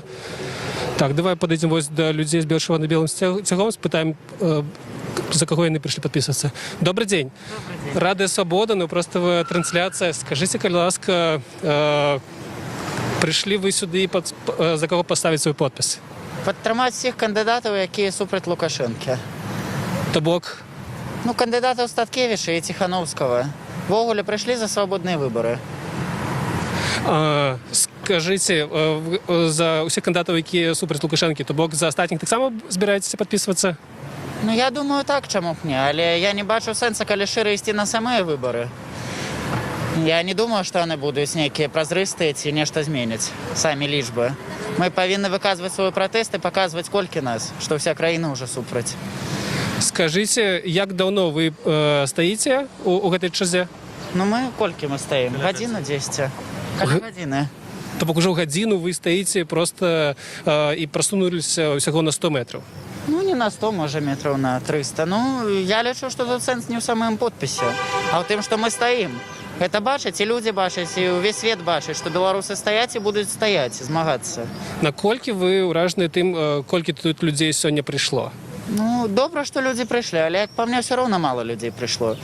Кажуць, у нас няма магчымасцяў мірна сабрацца і разам абмеркаваць, што робіцца ў краіне. Вось сёння магчымасць. Трэба выходзіць, всім, хто можа. Скажыце, вы за нейкіх іншых кандыдатаў ўжо падпісваліся? За Бабарыку і ўсё. Ужо падпісаліся таксама? Я вступіў в ініцыятыўную групу, мы нават подпісы збіралі ўжо вчора. О, нічога сабе. Скажыце, чым вось кандыдаты, якія сёння збіраюць подпісы, чым яны прыцягваюць вас? Што падабаецца вам у іх? Справа ў тым, што той жа Бабарыка, так, гэта з аднаго боку нейкі спадзеў, нейкая надзея, што вось з'явіўся чалавек, які можа паўплываць на нешта, паспрабаваць. Але з іншага боку, таксама на 100% мы не можам быць упэўнены, хто ён, адкуль і так далей. Вось Статкевіча, напрыклад, я упэўненая. І в тых кандыдатах, якіх ён прадстаўляе. Тут можна быць упэўненымі, але пытанне ў тым, ці змогуць яны зрабіць так, як яны запланавалі. Як вы, напрыклад, бачыце развіццё падзею? То бок, што вы думаеце 9 жніўня? Ці сапраўды будуць людзі, за якіх людзі вось так актыўна збіраюць подпісы сёння? Ці будуць яны бюлетні? Мне здаецца, ўлады іх не дапусцяць. Будуць нейкіх там Дзмітрыў, ці хто ідзе, гэтых падстаўных кандыдатаў ставіць. І адзіны магчымы варыянт гэта пратэставаць і паказваць, што мы супраць, дамагацца свабоды. А скажыце, вы вучыце ці працуеце дзесьці? Я вучуся і працую. Просто наколькі ў моладзевым асяроддзі зараз тэма выбараў абмяркоўваецца, наколькі яна папулярная? Ці людзі сапраўды лічаць, што гэта нешта важнае? Ну, многія ўвогуле ні ва што ўжо не вераць, як мне здаецца. Ось я размаўляю з людзьмі, яны не маюць ніякай надзеі, што нешта зменіцца. Некаторыя баяцца. Мне здаецца, баяцца ўжо няма чаго і хопіць баяцца. Ну і трэба хаця б паверыць, што мы можам паспрабаваць нешта зрабіць. Хаця б так. Вы не баіцеся? Ну, колькі год? Мы всё жыццё баяліся, колькі можна. Пора ўжо нешта рабіць. Тым больш мы нічога не парушаем, мы мірна робім всё. Добра, дзякую вам вялікі, всяго добрага. Нам тут падказваюць, што таксама каля Камароўкі з'явіліся пікеты Бабарыкі і Цапкалы. Зараз мы пойдзем праверым, ці сапраўды гэта так.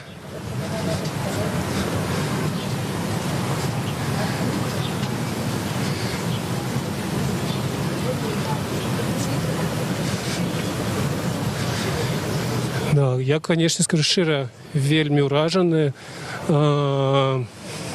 таму, колькі людзей стаіць. Вось, сёння даволі горача, нечакана, бо на гэтым тыдні было холодна. Вось, і стаяць, вось як мы размаўлялі з папярэднімі людзьмі, цэлую гадзіну. І гэта яны яшчэ і паловы шляху не прайшлі, каб паставіць свой подпіс за вылучэнне. Так,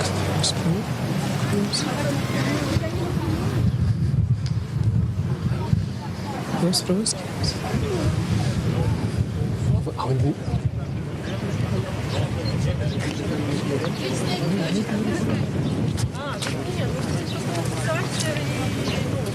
это делаем для того, чтобы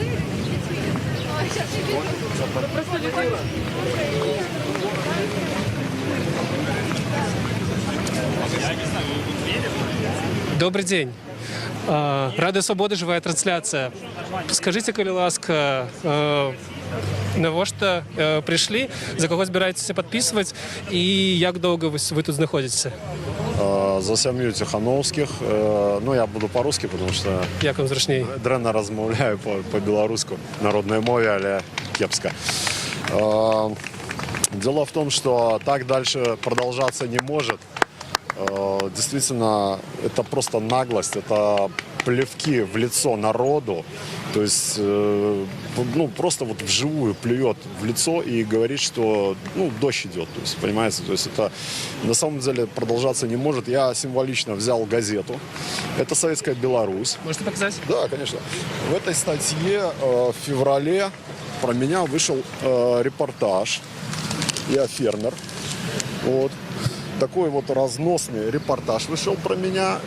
Значит, на всю страну мое имя было, ну, исковеркано, испоганено и осквернено, потому что я, значит, ну, якобы я, значит, неэффективно использовал земельные ресурсы, которые мне, подчеркиваю, в 2018 году осенью передали как фермеру. На самом деле, даже 3 года по нашему действующему законодательству, ну, я освобожден от налогов там и прочее, прочее, но другой помощи от государства нету. И вот я еще хотел, пользуясь случаем, я уверен, что кто-то из правительства смотрит, и пускай смотрят. Дело в том, что вот сколько нас собралось здесь. Самое главное, что я несколько лет назад проезжал возле его резиденции в Острашицком городке, и я видел там новенький, за забором стоял, ну, там высокий забор, очень колючая проволока, там другие, как бы, охранные системы. Значит, стоял новенький картофелеуборочный, я подчеркиваю, комбайн. Я еще посмеялся сам себе, и через 1,5 месяца, может, ну, там я точно не знаю, в новостях по всем каналам нашего национального телевидения, да, то есть показывают репортаж, как он вручную, вдумайтесь, копает картошку. Сколько можно лгать? Сколько? Уйди. Забери миллиарды награбленные и просто уйди. У тебя есть самолеты. Перевести твои деньги. У тебя явно деньги не здесь хранятся. Просто дай жить. Это уже надоело. Это уже вот здесь сидит. Як ви лічыце, ці гэтыя выборы нешта змогуць змяніцца, ці нешта зменіцца? Я абсолютно уверен, что я на выборы не пойду, потому что на выборы идти, это просто ему поддакивать, что выборы состоялись.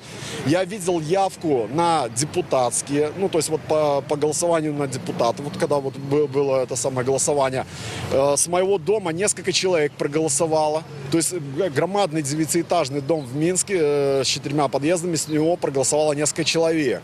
Понимаете, то есть это все фиктивно. И это был конец, получается, за полчаса до закрытия участка избирательного. То есть какая явка была? Никакой. А депутаты были выбраны. Ну, естественно, рисованные, которые нужны власти действующей, которые поддерживают ее, которые прикорытники, как правильно Тихановский Сергей говорил. То есть, понимаете? Вот. Зрозуміло. Дякую велике вам. Мы еще будем размовлять далее с людьми, цікавиться, с чим яны пришли.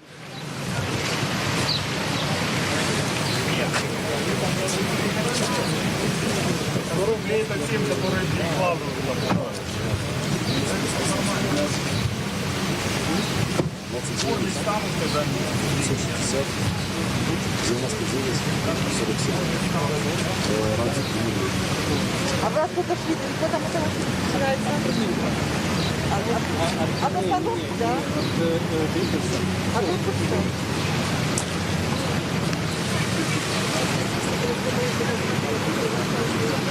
Так, нагадаю, што мы цяпер пойдзем непасрэдна да месца збору подпісаў за кандыдатаў.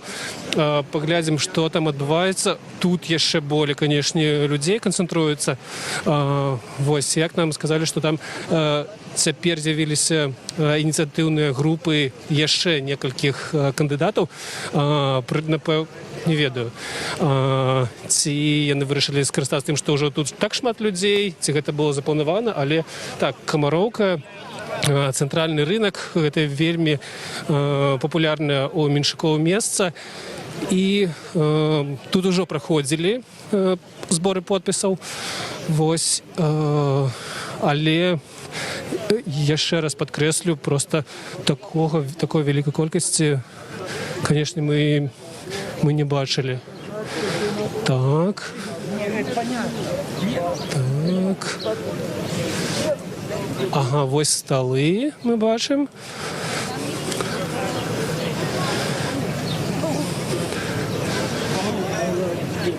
Так.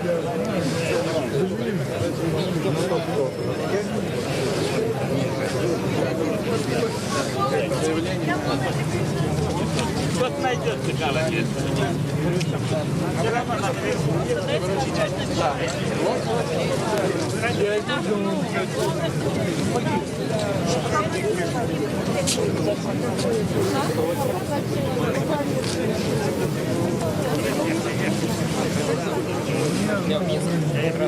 Нет.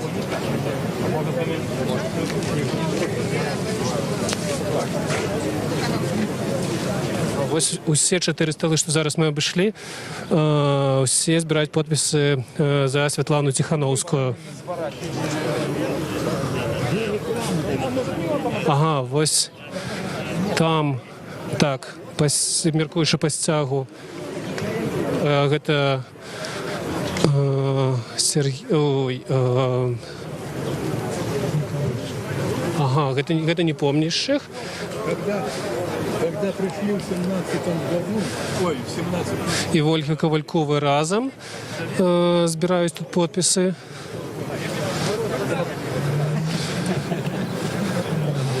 Да, тут такая целая инсталляция мастацкая.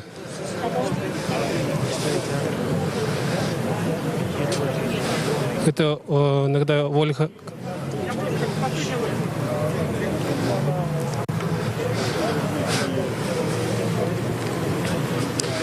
Вельмі, конечно, тут людно и,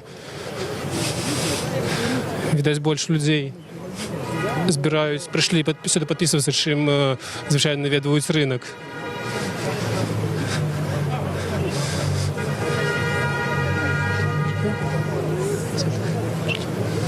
Так, поспробуем еще поговорить с людьми, які сюда пришли. Добрый день. Добрый день. Радио Свобода, живая трансляция. Пару слов про то, чему вы пришли сегодня идти, вы уже подписывались за когось? Подписывались. За жену Тихановского. Чему за ее? За ее, потому что я как вижу, все же мы подписываемся где-то за самого Тихановского. И пока что на данный момент со всех выдвинувшихся, кто может проходить, он один из кандидатов, за которого можно подписаться.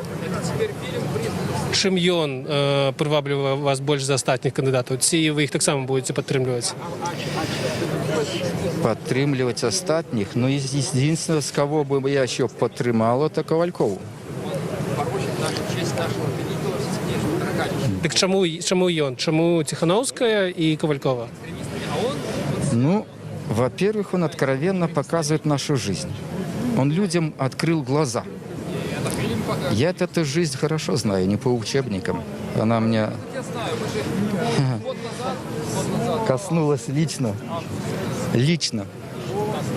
И пора менять. Сколько можно? У нас должна быть сменяемость власти. Власть просто дошла до такого момента, что она просто людей не видит. Люди им не нужны. І ви лічыце, што людзі, з якіх падпісаліся, яны могуць стаць у начале краины? Не уверен, что они станут, потому что я не верю в справедливость выборов. Не верю в справедливость выборов. Могут стать, могут не стать. Скажите, вы пришли сюда с сябрамі, со знайомыми разом? Прийшов один, но зустрів знайомого. И вы так само пришли за Тихановского подписываться? Да, так само. Свою громадянську позицію треба виконувати. Іменно віддати свій голос. А хто, коли не ми? Не сидя на диване, а именно вот так вот, как весь народ. То есть, народ объединяется, я думаю. Ви лічите, він об'єдновується, починає об'єдновуватися? 100% народ объединяется. Это видно по этой черге, которая выстроилась тут. Это 100%. А самое страшное, что у нас запрещают народу объединяться. Где вы такое видели, чтобы не собираться больше 3 или что-то? Кто-то мне говорил, больше 2. Это вообще, вы и не только, ладони, не кормить голубов. Да, только вдумайтесь головой, как это может сегодня, в настоящее время, запретить людям собираться. Хорошо, что еще не дошло, что до свадьбы нужно регистрировать где-нибудь исполкоме. Это коснулось кожного, тому и вот народ виконує свої обов'язки. Вот это. Скажите, а ранее вы на попередніх виборах ці парламентських, ці президентських підписувалися за когось в улучшення такого кшталту на вулиці менавіта? Ні, ніколи. На вулиці? Ні. Тобто, каб вам треба самому було кудись приїхати, щось зробити, каб виказати підтримку чоловіку і він мог вилучатися? Кто у нас был таким? Вы такого не робили? Не помню такого. Я голосовал однойче в 94-м году, находясь на службе в армии, и после того я больше ни во что не верю. Тобто, Ни выборы, ни перевыборы. Тобто, это перший раз 94-го года, коли вы во щось вірите? Да, наступил час, коли, я думаю, весь народ просыпается, очнулся от спячки, наверное, а то и где 26 год народ спал, просто спал. И я думаю, что это коснулось кожного человека, и до кожного уже в дом пришла некая вот злоба, некая что-то такое, какие-то почуття, які народ просто виталкивает уже с хаты, вот выходи, бо иначе ничего не будет. А вот ваши, хотели сказать? Я боюсь, что конкретно для Лукашенко неизвестно, что такое права человека. Он не знает вообще основу, что это вообще значит. Вот беда в чем. Она, наверное, основная беда. С этого все начинается. У нас человек ничего не стоит. Скажите, вы кажется, что перший раз увогуле подписываетесь у чымсьці удзельнічаць 94 года. Ці, скажите, як вы бачыце 8 2020 у Беларусі? Яна будзе адрознівацца ад папярэдніх годаў? Што будзе? Нават мое мнение, что 100% нечто треба менять, и этот год, мне кажется, решающий для белорусского народа, бо наступные 5 годов уже этот народ он не вытримає, просто не вытримає, даже не 5 годов, а, мабуть, уже и год не вытримає, потому что уже мы не на дне, а уже мы нават пробили дно и находимся уже под тем дном уже. Мы не на дне уже краина, она уже под дном. И «Титаник», он уже, вот Сергей, что молодец, мне кажется, что он «Титаник», вот этот, который оказался уже нават увесь под водой, этот «Титаник», он пытается своими руками и руками народа, благодаря народу, да, его вытянуть, этот «Титаник». И он ищет вот эту штурвалу, это корабля, чтобы как-то его вытянуть. И нам треба не дать «Титанику» затонуть, нам надо его поднять. Вопреки истории, что мы знаем про «Титаник», наш «Титаник» нужно спасать и вытаскивать его наружу. Со всеми жителями этого «Титаника». Ну, что самое страшное. Дякую велике вам за міркування ваше. Всього доброго.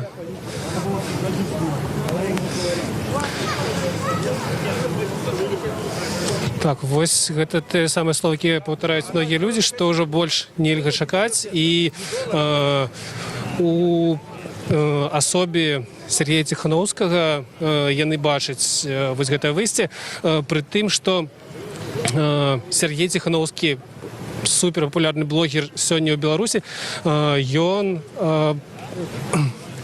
Ён не зарэгістраваны кандыдатам. Кандыдат гэта ягоная жонка. Ага, так. Бачым, што тут сапраўды з'явіліся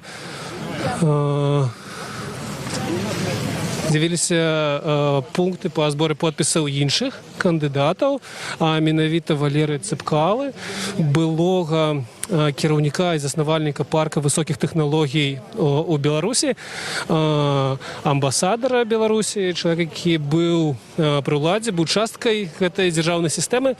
Вось, а цяпер ён вылучае сваю самастойную кандыдатуру на пасаду прэзідэнта, і ён, напэўна, быў першым чалавекам з не палітыкаў ранейшых, хто заявіў пра свой удзел у выбарах. Так, бачым, што, канешне, непараўнальная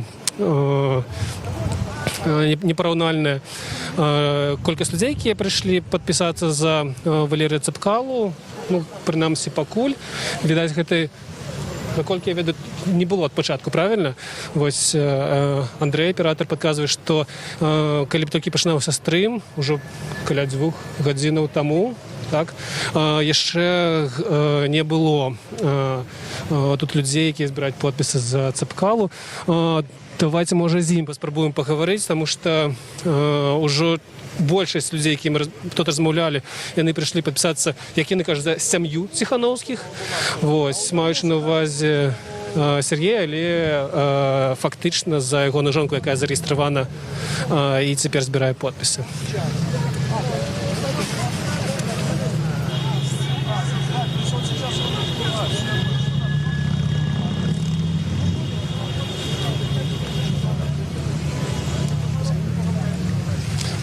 Добрый день. Добрый день. Можно вас? Рада свобода, но просто вы трансляция. Хотели спытать, вы пришли подписаться адмыслова за Валерия Цэпкалу?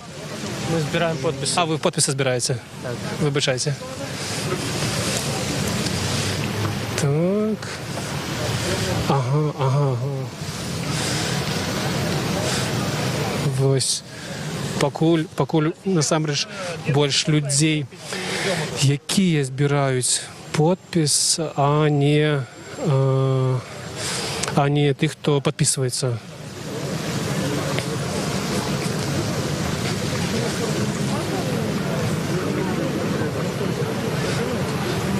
Наколькі я разумею, гэтыя людзі не падпісаліся ўжо за іншых кандыдатаў.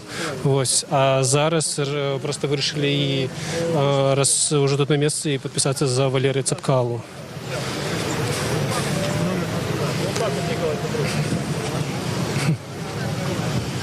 Вот можете снять дедушку, которому 72 года, который поставил сегодня, специально попросил, говорит, отвези меня для того, чтобы поставить свой голос за победу. Я говорю, за какую победу?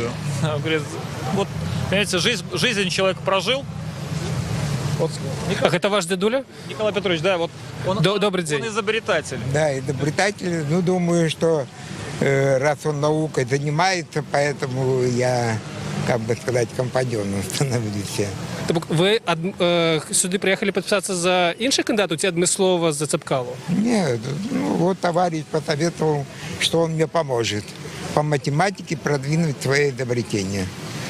А у вас были некие вынаходництва, які вы не могли? Покажи, вот у него потрясающее изобретение.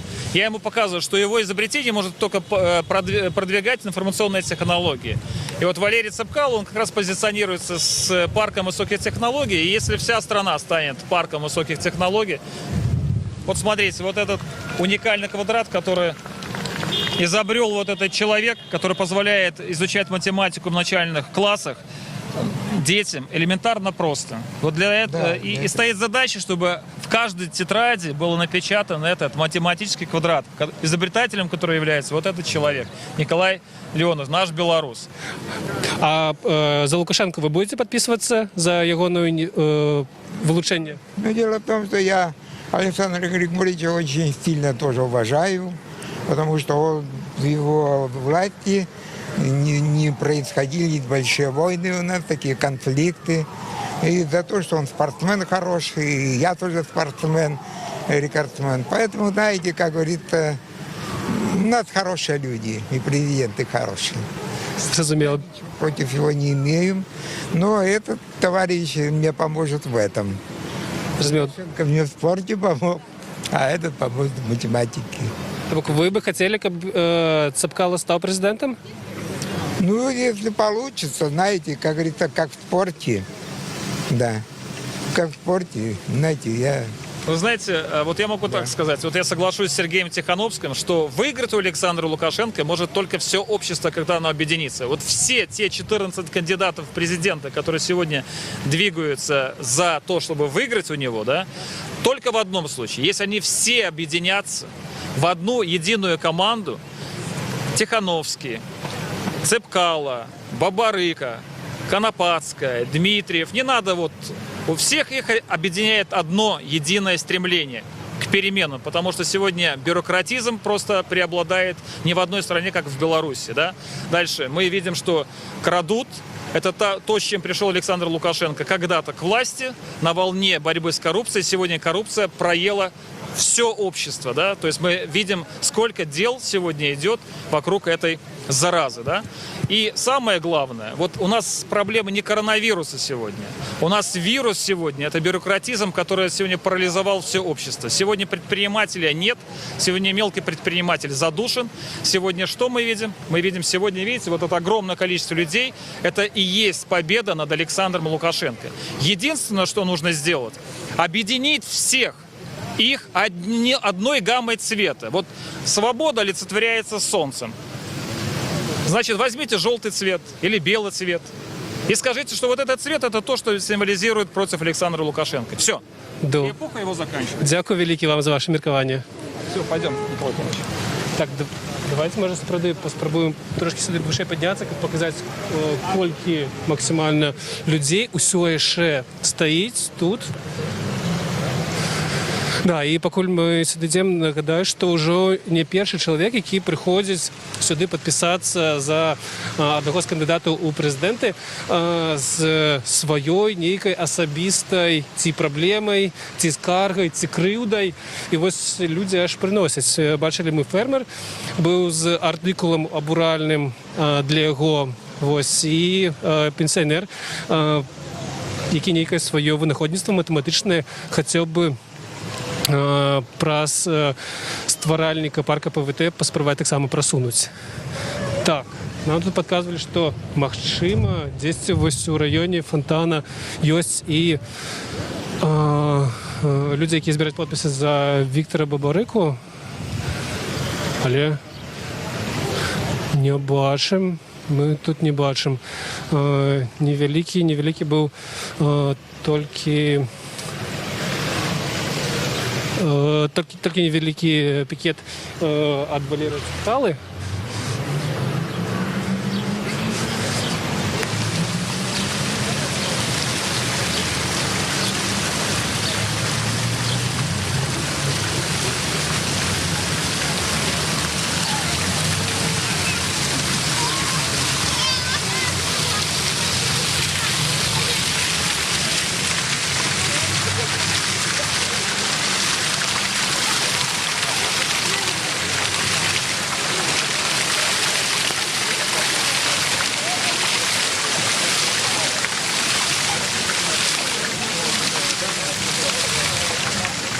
Добрый день.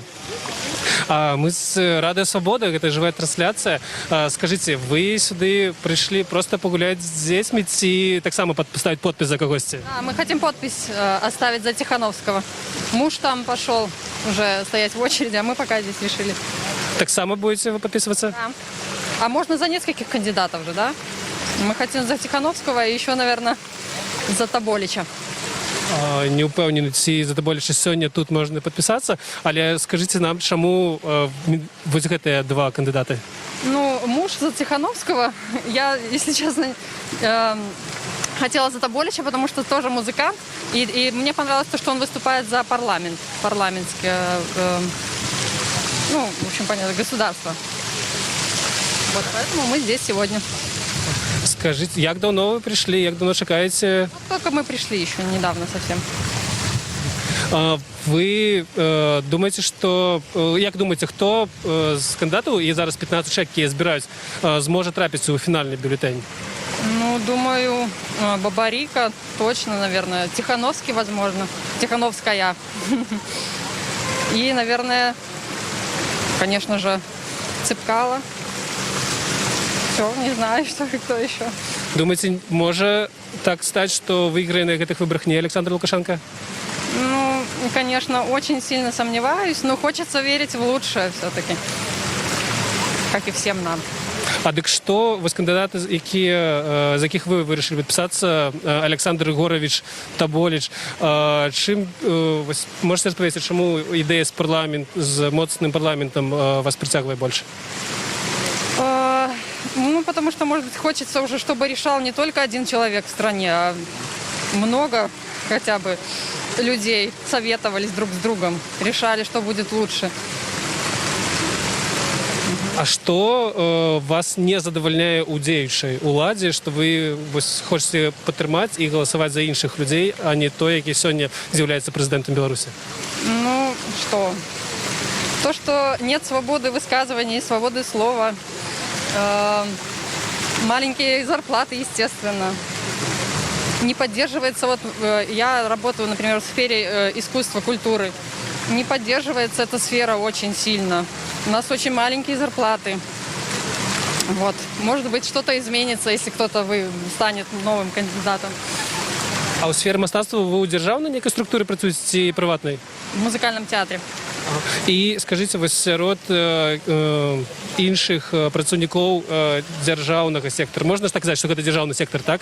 Наскільки люди так само готові підтримувати інших кандидатів від діючого президента? Ой, вот это вот я не знаю. Наверное... Ну, по ваших знайомих, колегах, сябрах, які так само... Не знаю, если честно. Мало кто, наверное, отважится прийти сюда, поставить свою подпись. Не знаю из наших, кто, если честно. Тобто побоялись большинство? Наверное, мне кажется, да. Такие у нас люди. Ну, все сидят, боятся чего-то нового, что-то сделать. Не знаю. Чему вы не боитесь? Ну, потому что надоело уже. Сколько можно бояться? Сколько можно уже жить в страхе? Добре, дякую велике вам.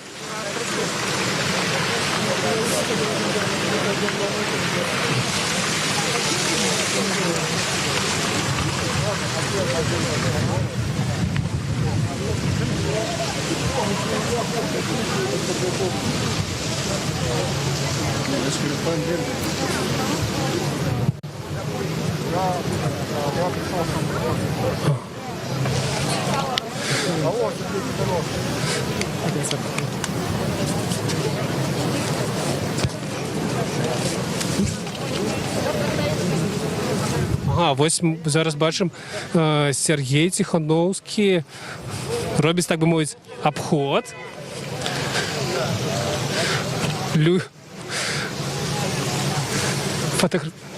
Андрій Здем'як, люди роблять селфі з ним.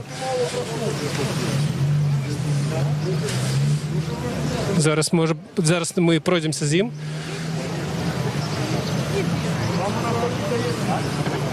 Да, им надо просто помочь людей пригласить туда, собирать. Спасибо. Господар Сергій, скажіть, 3 години люди стоять, щоб підписатися за вашу жінку. Ваше враження від того, що ви бачите тут? Ну, я не ожидал такую поддержку белорусов, что будет так много людей. Вот. Но вы видите, то есть люди хотят перемен, они настроены уже на перемены в нашей стране. И мне кажется, этот год должен просто, уже обязан стать годом перемен. Стоп, таракан! Я видел, что тут, оказывается, еще есть пару столиков, там же других кандидатов собирают, там несколько человек тоже стоит, но, наверное, можно сделать вывод, да, то есть, что... Это вот не маршрутка, можно, это на государство. можно сделать вывод. Выбор белорусов, мне кажется, или нет? Скажите, калі ласка, ўжо маеце колькасць людзей, якія падпісаліся, прыкладна, ведаеце? Не знаю, но я думаю, что несколько тысяч подпишется сегодня, точно. Точно пока данные не могу сказать. Инициативную группу нам очень маленькую зарегистрировали. Подавали мы там около 1000 человек. Стоп, таракан. Я буду подходить, ребята, туда-сюда сейчас. 230, по-моему, человек плюс-минус там зарегистрировали.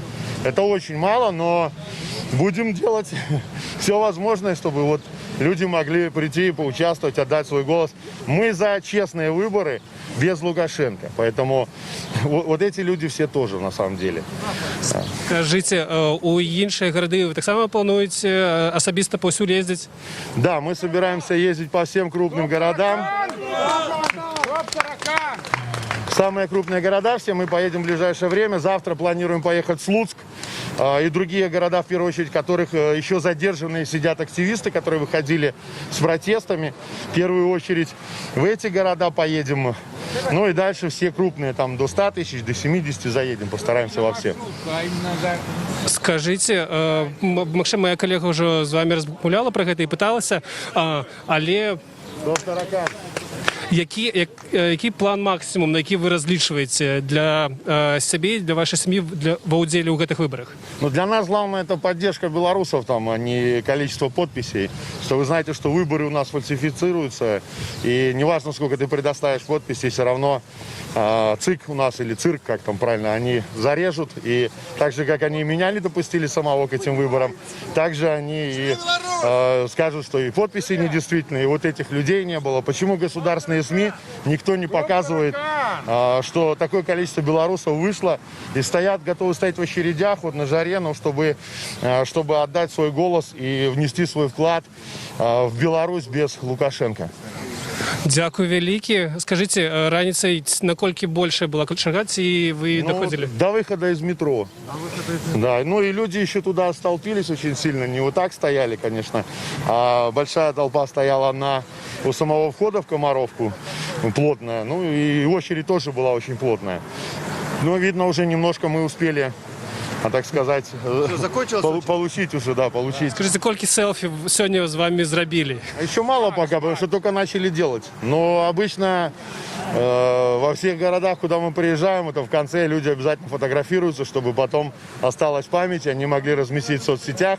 Сейчас мы в цифровом мире живем, и это кажется вроде бы ерунда какая-то, но для людей это очень важно, это какой-то момент, что они были, они прикоснулись вот к этому. И поэтому я, хоть это и тяжело, но всегда иду навстречу, с людьми фотографируюсь, чтобы и у них что-то осталось, не только у меня их поддержка. Дякую великий вам, Сергей. Ход хотя бы на 5%. Что на 5% сделать ход. Нам, всем. Как ты говорил, вот как только ты освободился после пресс-конференции, как только ты вот сказал всем, вот, что все белорусы, сделайте хотя бы толчок для себя. Хватит сидеть на диванах, пройдите хотя бы 5%. И я скажу, что все, кто здесь собрались, молодцы. Вот я действительно, я рад за белорусов, всех, кто здесь с нами. И, по крайней мере, вот я хочу сказать за себя, за свою супругу, которая на работе, но не смогла приехать. Мы хотим жить в стране для жизни, я хочу жить в стране для жизни, и мне разницы нету. Посадят меня, уволят меня с работы, я буду идти до конца. Я подписался везде, где только можно, в Инстаграме, в Телеграме, я везде. Я всегда буду идти. Спасибо за поддержку. Тебя, Серега. Все, стоп таракан. Стоп таракан. Стоп таракан. Стоп таракан. Давайте. Так, гэта быў Сергей Ціхановскі, не зарэгістраваны в якасці кандыдата, таму што ён у гэты час знаходзіўся ў СІЗА, але ягоная жонка Святлана Ціхановская была зарэгістравана, і цяпер многія кажуць, што мы падпісваемся тут быць за Святлану, але маючы на ўвазе, што за Сергея Ціхановскага і за сям'ю, як кажуць людзі. Гэта сапраўды, вось як казала моя калега Александра Дунько, Сергей гэта супер зорка, крок зорка. Пакуль мы ішлі і яго фатаграфавалі і прасілі з ім сфатаграфавацца, людзі робяць селфі, і гэта, цяжка мне прыгадаць палітычныя кампаніі дзе проста адразу сотні гэта можам абсалютна без перабольшвання казаць, што тут сабраліся сотні людзей. Сам Сергей сказаў, што думае, што сёння за яго тут падпісаліся некалькі тысяч, і далей ён плануе падобныя туры, так бы мовіць, па зборы подпісаў у вылучэнні сваёй жонкі праводзіць і ў іншых гарадах Беларусі. Дякую. Подойдем. Можно пару словов? Добрый день.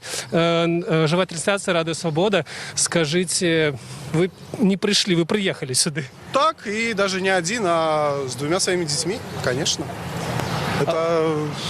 Это очередь скорее форма протеста, а не подпись.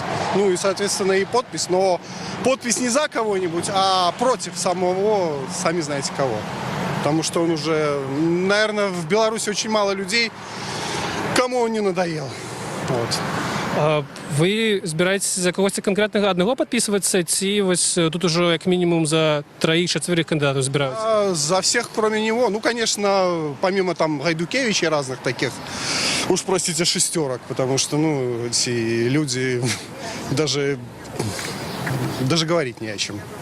Вот. За всех, за всех. Але основный, за кого вы сегодня пришли сюда? Да за кого угодно, только против него. Вот и все. Скажите, ранее на іншыя выборы вы іншых кандидатов подтримывали, так, подписывались? Да, конечно, подписывался. За Козулина подписывался, за Миленкевича тоже.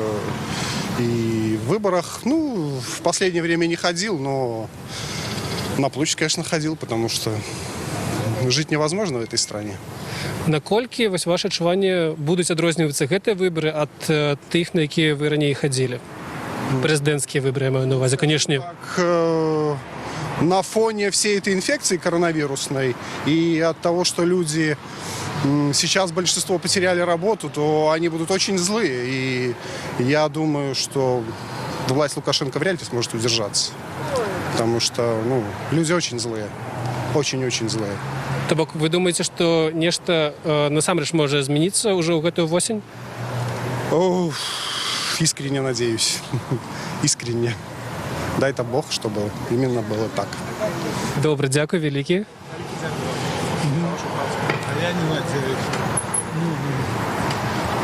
Можно хвилинку? Белорусы выскочили, як грибы, а пошля дождю. Цудоўна поглядеть, колькі собралося шмат народу. Прийти и выказать свое меркование об житті. И вот казали, что белорусы сидят у погребе и перебирают бульбу. Бульбу посадили, и як грибы выскочили, и идут уперед. Верим, можем, переможем. Дякую. Дякую. Ось так доволі вобразно люди выказваюцца про тое, што тут адбываецца. Ну, бо сапраўды некалькі сотень людзей у чарзе, прынамсі, ўжо 3 гадзіны стаяць, гэтая чарга не сканчаецца. Вось мы хвілін 5 таму абышлі яе разам з мужам кандыдаткі ў прэзідэнты Сергеем Ціхановскім. Вось.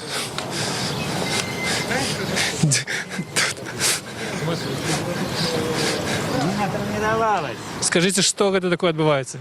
Таракана лупим. Уже усы отбили даже, видишь, уже не страшный стал. Давай поверну. Хороший таракан. Чего? Щелбана. Сложная щелбана, да. Ну, в целом, душить надо паразитов, которые за наш счет питаются. Но еще мало. В России больше.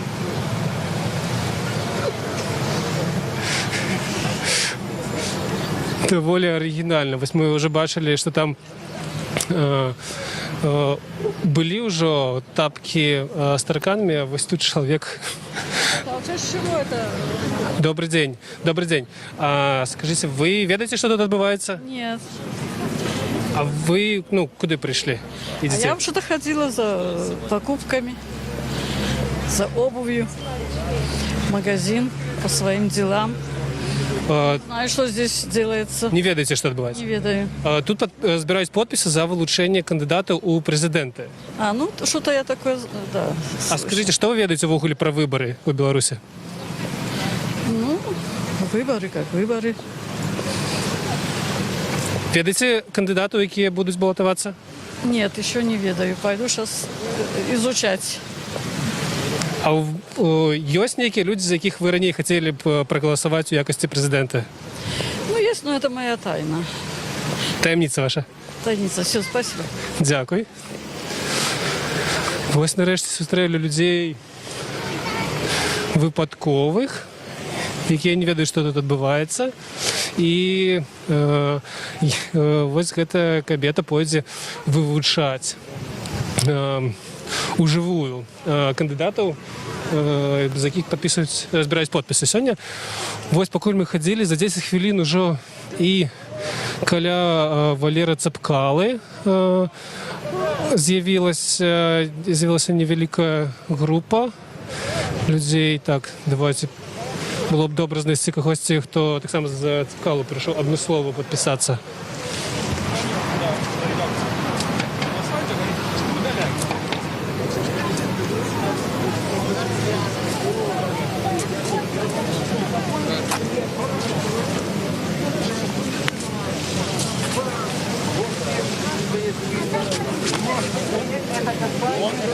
Добрый день. Добрый день. Гэта Радыё Свабода, жывая трансляцыя. Скажыце, вы прыйшлі сюды падпісацца таксама за кагосьці з кандыдатаў ці... За Лукашенко подписаться. Только президентка был только Лукашенко. Больше мне никто не надо. А скажите, чему? Потому что мы теперь живем хорошо, пенсию получаем вовремя. На улицу не боимся выходить ни мы, ни наши дети. И не боимся, что кто-то нас пробьет или что-то. А я хочу, чтобы поменялась власть. Потому что если не будет меняться власть, будем жить все время как в болоте. Яким чином яна мусить поменяться? Но только выборами, если только порядочные выборы. А нехта з кандыдатаў, якія сёння тут збіраюць подпісы, яны прадстаўляюць ваши интересы? Вы знаете, можно сказать, мне нравится. Нравится, которые идут сейчас на выборы. Что нравится? Которые идут на выборы. Люди? Люди. Так у нас же выборов нету. Будут? Откуда не будут? При Лукашенко выборов нет, он же сам сознается по телевидению, что он фабрикует. Конечно. А сейчас тем более. А я так надеюсь. Ну, надеюсь. А я так надеюсь на выборы, порядочность. Ну, так как? 25-6 лет, у него нет порядочности, сейчас появится? Я уже, наверное, со своей порядочностью, наверное, уже не вписываюсь. 65 лет не было порядочности, 65 лет у него появилась порядочность. А наоборот усугубляется с годами. Да, я за, я так. Поэтому только выборы, только без него. Объединять людей, чтобы он сошел. Да, но он же, наверное, обманывает, что говорил, что если только кто-то скажет... Конечно, обманывает. Сколько вам лет? Мне 73. Конечно, обманывает. Ну вот, поняли. 73 года и все верю в какую-то порядочность. Ну, это вы, да. Вернее, хочу верить. Ну, да. Поэтому я, ребята, за вас и очень довольна, что вы так все поднялись. Дай Бог. Ну, мы журналисты, мы просто осветляем подеи. Они только сейчас. А вы пришли за кого-то подписать? Это Радио Свобода, живая трансляция. Да, я за Тихановского, ну, это жена, сейчас не помнящая вот шукаю, за непомнящего, мой земляк с Гомеля. И потом хотела бы поразмовлять, вот оставила свой телефон с Цапкала. І він сам тут? Я думаю, його гроші є, і з цим банкіром. Розумієте вони, що вибори будуть тільки без Лукашенки. Тільки вибори треба тоді проводити, коли не буде Лукашенка. А щоб убрати Лукашенка, треба гроші. Я хочу спитати, у них же гроші вроді є. У Цапкала і Бабарика. Ось такий план день. Так у вас своя кампанія політична є? У мене лично, у Лагацької Галини Івановни. Я сама по собі. Я вы пропановываете. На площади была, с 10 года хожу и на митинги, и за марш недормоедов 10 суток отсидела, и невыездная, и фабрикуют на меня протоколы, не скрывают милиция. То есть беспредел полнейший. Суды зависимы. Так что сказать? Коротко, Конституция не працує. Якою он подмял под себе, и он и не скрывает это. Тут только один выход. Людей вывести на улицу. Не на площадь, не надо, на Майдан. Просто выйти и сказать, люди, много людей как бы вышло, чтобы милиция с нами не справилась, или милиция перешла на бок народа. Лукашенко сыходит, и все. Думаете, Перейдет. Милиция тоже называет ситуацию. Очень недовольны. Они просто им некуда деться. Куда они пойдут працевать, як вони кажуть. Можуть перевести, можуть. думаете, у 2020 году такое максима? У 20-м еще непредсказально, настолько еще непредсказально, поэтому только надежды умирают последней. Тут еще коронавирус этой, и тоже, да, так все это серьезно, и он и карантин не зробил. Ну, вот видите, сколько людей. После марша «Не дармоеду» 2017 года я вот это другая хваля. А так мало людей выходило на митинги, мирные протесты. Так ви ходили на всі протести, але стільки людей ви не бачили раніше? Да, вот як 17 года. Ну, интересно, як в регионах там, вот не ведаю. Это надо потом в Facebook поглядеть в интернете. Ну, пока болото, болото расшевеливается. Что вас у 10-м году вымушало выходить на площадь, у 17-м и зараз? Нечто отрознивается? В смысле отрознивается? Чему у 10-м году вы выходили на площадь? Потому я была у штабе Санникова. Я с 2003 года сутыкнулась з этой системой. Суди у меня почались, переписка з прокуратурою, моє питання не вирішалося. І адвокати, прокурори, які працювали раніше при комуністах, казали, безпредел. Ми живемо в правовій державі. Так мені казали адвокати з 20-летним, 30-летним стажем. О чому було? Я сама сутыкнулась з этим. Конституція порушається. Открываю Конституцию, все правильно, добро написано, она порушается. О чем речь? Вот поэтому я попала в штаб Санникова и стала в этих выборах, в назиральники стала ходить, на площади была. И не люблю хлушни, вот эта хлушня невыносна просто.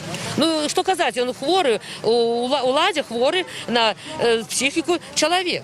Другого не скажешь. А эти зависимые правоохранные органы, вот участковому сказали, Галина Ивановна, ну что мы сделаем? Вот в приказном порядке на вас протокол сказали составлять. Да, это порушение кодекса. Ну что я могу? Приказ, меня уволят, у меня сын, у меня семья, куда я пойду працевать? Так мне и признался, извинился, выбачался. О чем казать? Можно и сумленные ходят, вот с милиции сумленно, ну их вот козлов тоже, их единицы. Ну я и разумею где-то и милиции. Тяжко працевать у органах, якщо є сумління. А куди їм діватися? Діти на роботі. Скажіть, будь ласка, ось у 10-му году так само було шмат кандидатів зареєстрованих, і у 2020 году. Вот это плохо, вот это мне не подобается. И жук, и жаба лезут к Ладе. Это настолько, как Калинкина выразилась, настолько надо дискредитировать эту Ладу, чтобы и жук, и жаба уже лезут в эту Ладу. Ну, посмешище. То було як це дренно, що зараз шмат кандидатів? Конечно, дренно. Конечно, дренно. Конечно, дрянно. И вообще выборы только без Лукашенко. Хай там 20, но без Лукашенко. То будет. Главное, чтобы выборы были, чтобы действительно были. Зараз нема. Я назиральником хожу постоянно с 10-го года. И хлусят, и не скрывают это, наставники. А что мы можем сделать, Галина Ивановна? А вот не состоятся выборы, а деньги с бюджета берут, а зарплату нам надо выплачивать. Так, а хлусить это добро, тем более вы наставники, вы учите подрастающее поколение. Добре, дякую вам велике. Решает все. Мы начинаем у него списывать. Он все свалит. Ему вообще это не интересно.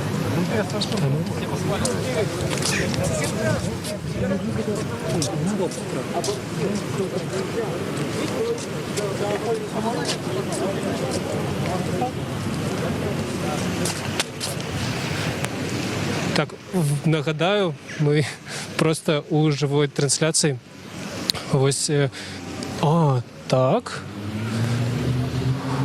Нарешті ми знайшли збір підписів за Віктора Бабарику.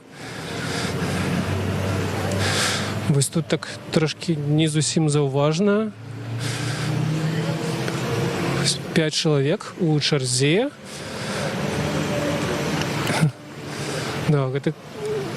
Але не було на початку тут ось представника штабу Віктора Бабарики. Так, зараз люди підпишуться і поговоримо з ними, спитаємо, чому за гэтага кандидата яны підписуються, за вилучення гэтага кандидата. Докладні кажучи, тому що зараз тільки, гэта ще не кандидати. 15 чоловік – це ті, хто збирає підписи, і коли яны зберуть 100 тисяч підписів, тільки в такому разі яны зможуть стати кандидатами у президенти.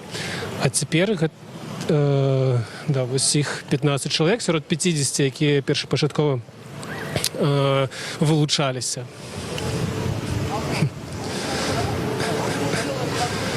Так,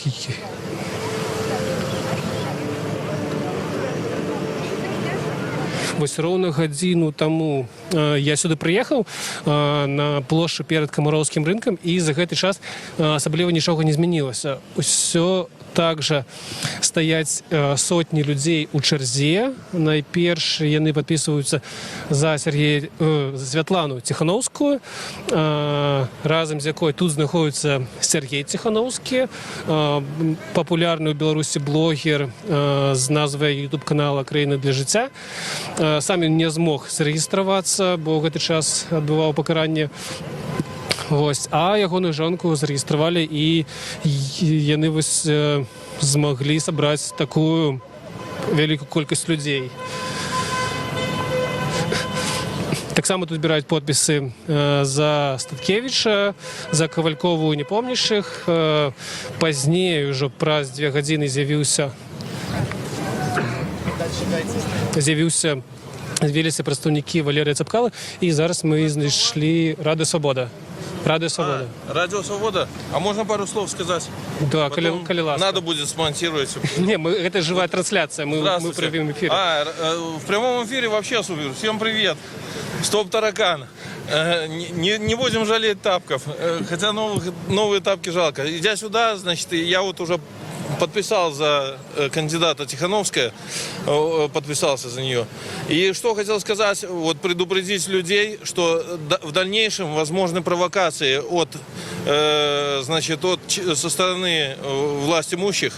Вот. В каком плане? Могут звонить людям под видом проверки, значит, могут угрожать, могут запугивать людей. Значит, не пугайтесь вот этих вот звонков, но подтверждайте, что вы проголосовали за какого-то кандидата только в случае, если идентифицирован, верифицирован номер входящего звонка. Вот. Если не верифицирован, значит, у вас полное право есть, значит, не отвечать на вопросы, которые вам задают по телефону неизвестно кто. Приглашайте, пускай приходят и задают лично. А вы так ведаете все эти детали, потому что выходите в группу когось? Нет, я никуда в группу не вхожу. Я просто раньше работал с документами на одном из на заводе холодильников города Минска достаточно долго. Связан был с системой менеджмента качества, поэтому знаю, что такое сертификация, верификация документов. И вот знаю, как этим можно воспользоваться. Скажите, вы рассказывали про Святлану Ціхановскую, за якую сьогодні підписувалися. Чим вона приваблює вас як магчимий кандидат у президенти? Честно говоря, она меня привлекает только как альтернативный кандидат, как временный на переходный период. Я сейчас проголосовал бы с таким же успехом за любого другого, в котором я уверен, что он не провластный кандидат. Вот. Что он потом, опять-таки, после перевыборов новых не передаст власть другим людям. Вот. Поэтому вот как-то так. Тільки за його одного, тільки за її підписувалися, чи за інших кандидатів так само тут? Я даже, честно говоря, не знал, можно и за других подписываться тоже одновременно. Ну, вы так рассказывали про документы. А? Вы рассказывали про... Не заборонено подписываться. То есть можно за разных. Я тогда с удовольствием пойду подпишусь за других, которых знаю, что они не провластные. Але ви прийшли сюди найперш, бо Святлана Ціхановська, а нехто з інших кандидатів вам так само імпонує, ці ось найбільш менавіта гэты? Я, к сожалению, не успел посмотреть всех перечень кандидатов, я не знаю, вот знаю вот эту историю с Сергеем Тихановским, вот, но мне очень импонирует, очень нравится, как ведет канал Москон Владимир Цыганович. Он очень грамотно все рассказывает с подтверждением документов, всего. Вот. Ну, как-то вот пока вот так вот. Не насторожив вас, що гэта блогеры, які не мають ніякого політичного досвіду, і ці змогуть вони бути ефективними менеджерами, як керівники держави? По поводу Тихановского и Тихановской застороживает. По поводу Цыгановича я уверен, что он сможет на начальном этапе, то, что не знает, он сможет обучиться. Вот, он очень, я уверен в этом, что он грамотный человек очень, и что он сможет вести страну. Вот. Но он, к сожалению, по-моему, не является кандидатом. Добре, дякую велике вам. Вам тоже спасибо, всем привет, за свободу. Стоп, таракан! Так, гэта быў яшчэ адзін з падпісантаў за Святлану Ціхановскую. Так, вось там стало трошечки болей людзей, якія прыйшлі падпісацца за Віктора Бабарэку. Пакуль яны стаяць у чарзе, давайте паспрабуем з імі таксама пагаварыць.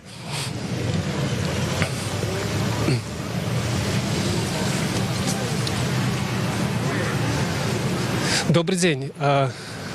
Рады Свободы, жывая трансляцыя. Ці маглі б распавесці, чаму вы прыйшлі і ці толькі за Віктора Бабарэку збіраецеся падпісвацца тут? Собираюсь подписывать за нескольких кандидатов. Як даўно сюды прыйшлі, ці ўжо падпісаліся за кагосьці? Першы. Чаму за Бабарэку першага? Внушает доверие. Не знаю, как-то. А сярод усіх кандыдатаў, найбольш ваш фаварыт пакуль гэта хто? Бабарыка. А дык, што яго адрознівае ад іншых?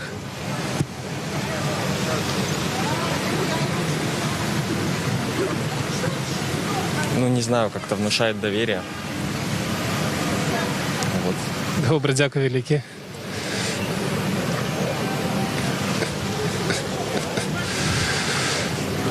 Так, глядзім, тым часам вось ізноў жа я налічыў быў 4 столікі, за якімі падпісваюць, з якімі збіраюць подпісы за Святлану Ціхановскую. Вось вельмі... Ага, гэта толькі столікі, а яшчэ колькі людзей менавіта запаўняюць гэтыя лісты. То бок, можна сказаць, прынамсі, з які тузін чалавек, каб, відаць, паспець апрацаваць такі вялікі натоўп. Кто там еще? Минский район за Светлану Тихановскую есть? Да, есть. Подходите, пожалуйста. А скажите, прикладно вядома, колькі людзей падпісалася сёння? Очень много. Не знаю, но для меня это много. Много. Сотни, тысячи? Я думаю, 1000, наверное, подписались. Что? Я думаю, 1000 подписались. А колькі адначасова людзей збірае гэтыя подпісы? Усе не могуць напісаць. 10.02. Гэта вось усе, што сядзяць, гэта ўсе подпісы за Ціхановскую, так? Человек, может, 10 собирают. Я точно так не могу сказать.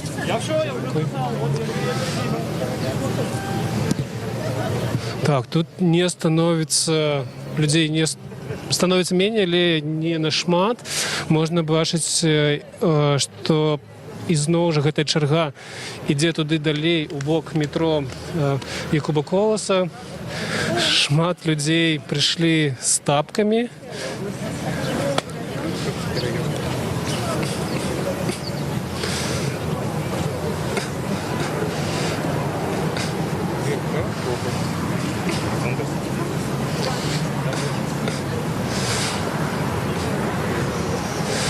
Добрый день. Рады Свободы, живая трансляция. Могли б распавесці, прыйшлі як даўно? Час, полтора назад, да. Больше, да? Больше, наверное, часа 2 уже назад. Стоим от импульса в самой очереди. То бок 2 гадзіны стаіце, каб паставіць свой подпіс? Мы не стоим, чтобы поставить свою подпись, у нас нет такой цели. Стоим, чтобы показать, что мы есть, что мы протест против нынешней власти. Подписи пока непонятно, за кого ставить, потому что я против и тех блогеров, которые выступают, потому что они считают, что они могут быть президентами. Я считаю, что пока нет достойного кандидата, нужно бойкотировать эти выборы и делать просто другие, дать людям, которые действительно хотят, которые умные, которые хотят себя показать, и чтобы они выступили, нам показали, что они есть, и тогда только выбирать из кого-то, потому что это просто фарс. То бок вы не сярод тых людзей, якія прыйшлі адмыслова падтрымаць Святлану Ціхановскую? Я из тех людей, которые перемены пришел подтримать. А я еще подумаю, у нас еще будет время отдать подписи за кого-то из... Ну, пока стоим к Светлане Тихановской, самое, скажем так, это кого из всех поддерживаю я. Скажите, вы кажете, что бойкот, это вы думаете, что была правильная тактика для этих выборов? Я считаю, что да. Нам нужно показать других кандидатов. Нам нужно, чтобы свободная пресса нам показала других людей, которые достойны. Это должно продолжаться хотя бы каких-нибудь полгода, чтобы они нам показали, что они делали. Мы понимаем то, что многие люди, которые умные, могли бы в Беларуси сделать перемены, их задушили, им не дали ничего, ни слова сказать, потому что мы же видим, как все происходит в наших реалиях белорусских. Поэтому мы считаем, что нужен бойкот, нам нужно время, хотя бы полгода, год, временный какой-то президент, парламентская республика, и чтобы президент был только, который ездит по разным странам и жмет руки, а решал народ и парламент. А мы, это вы представляете некую компанию, политичный рух? Нет, я человек, я представляю свою семью, своих родителей, бабушек, дедушек, если они у меня увидят привет им, и я представляю весь свой круг знакомых, которых, ну, я знаю. И яны с такой самой позиции выступают? Все по-разному, у всех разная позиция. У отца моего, наоборот, позиция, он за Лукашенко в каком-то смысле. Но он понимает то, что за 26 лет в нашем поселке ничего не поменялось, ничего не сделалось. Одна больница была построена, которую 25 лет строили, и все. Поэтому, ну, как бы он тоже это все понимает прекрасно. Молодежь вся за перемены, молодежь по-любому за перемены. Вот. Старшее поколение немножко они все-таки боятся. Они понимают, что они сделали ошибку когда-то, но, как видите, народ пришел, понял, что ошибка была, и этот народ пришел эту ошибку исправить эту ошибку. Спасибо, что подсказали. Скажите, некие, ну, з чим особисто, ну, персонально вы сутыкаетесь, что вас не задовольняє в вашем житті сьогодні? Что, ну, вы готовы подтримать любого кандидата сюда пришедшего? Что персонально?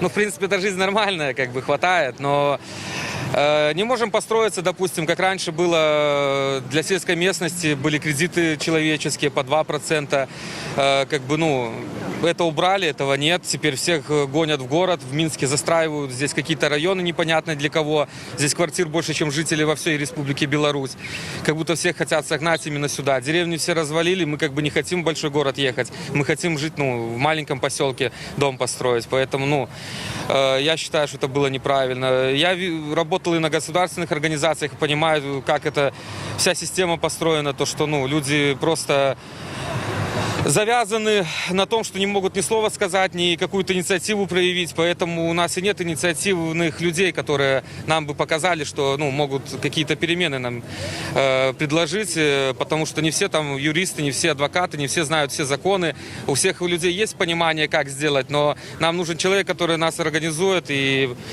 скажем так, по закону нам покажет, как это все должно делаться. І ось серед 15, аж 15 людей, які зараз збирають підписи на вилучення, нема того, кого б ви бачили. Это мое сугубо мое мнение, я не вижу, потому что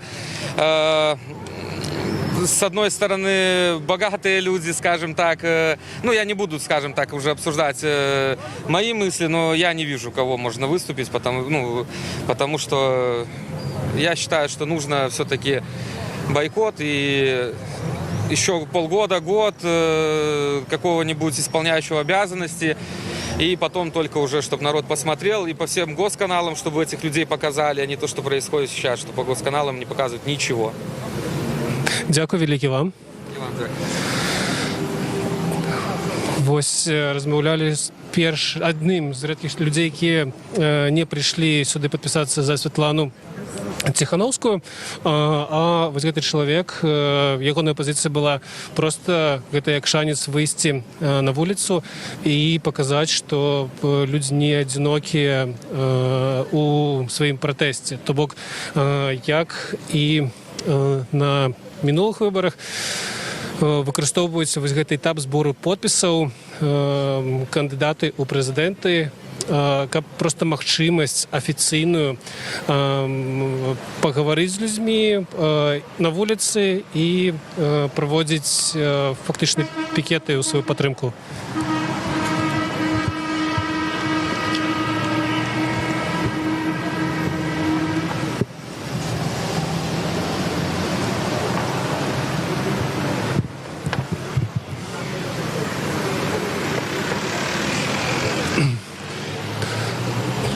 Так.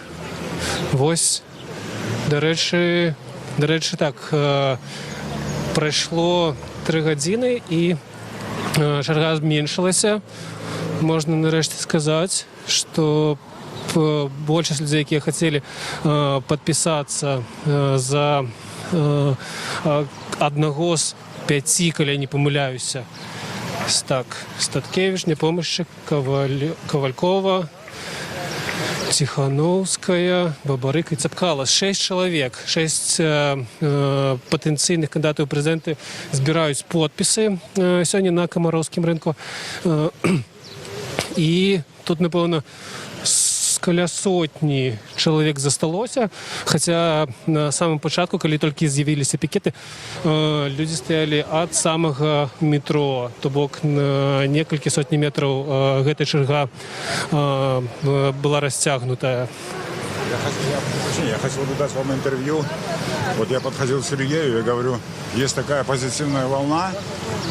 Беларусь находится под гипнозом, что Беларусь бедное государство. Вот я работаю на стройке уже 16 лет в Минске на больших объектах. Это реконструкция улиц, там развязки. И мне хотелось бы обратить внимание, что на самом деле Беларусь очень богатое государство. Это одно из богатейших государств Европы по ресурсам. Но люди об этом не знают. Эта информация, она скрыта, она всячески скрывается. Вот, например, взять земельный ресурс, у нас 2,6 гектара, Великобритания, Бельгия, 0,3 гектара. У нас получается на каждого человека земли в 10 раз больше, чем в отдельных европейских государствах, там, в 10 там, или в 5 раз больше. Вот. Что касается полезных ископаемых, у нас есть там железная руда, каменный бурый уголь, мировые запасы соли, европейские запасы воды. У нас своей нефти белорусской на 30 лет своей нефти, 1/4 нефти перерабатывалась даже в советское время, 1/4 была белорусской. Но вся эта информация замалчивается. О том, что нашли крупное месторождение в Припятском прогибе, новость прошла один только раз. Прошла, и я сказал, больше эта новость не пройдет. Так оно и получилось. И получается, что по человеческим ресурсам Беларусь богатейшее государство. Сколько у нас умнейших людей на стройке, прорабы, мастера, умнейшие люди. Ну как может государство не использовать такой ресурс, как человеческий энтузиазм? И люди даже не знают, что энтузиазм человеческий – это ресурс государства. Например, государство должно быть построено не на страхе, как у нас. Государство должно быть построено на энтузиазме. И этот ресурс, он совершенно для людей неизвестен. Вот. Я еще хочу сказать, что время страха закончилось. Время гопников, оно сломалось. И сейчас приходит время романтиков. И только романтики создадут условия для развития в Беларуси и создадут страну для жизни.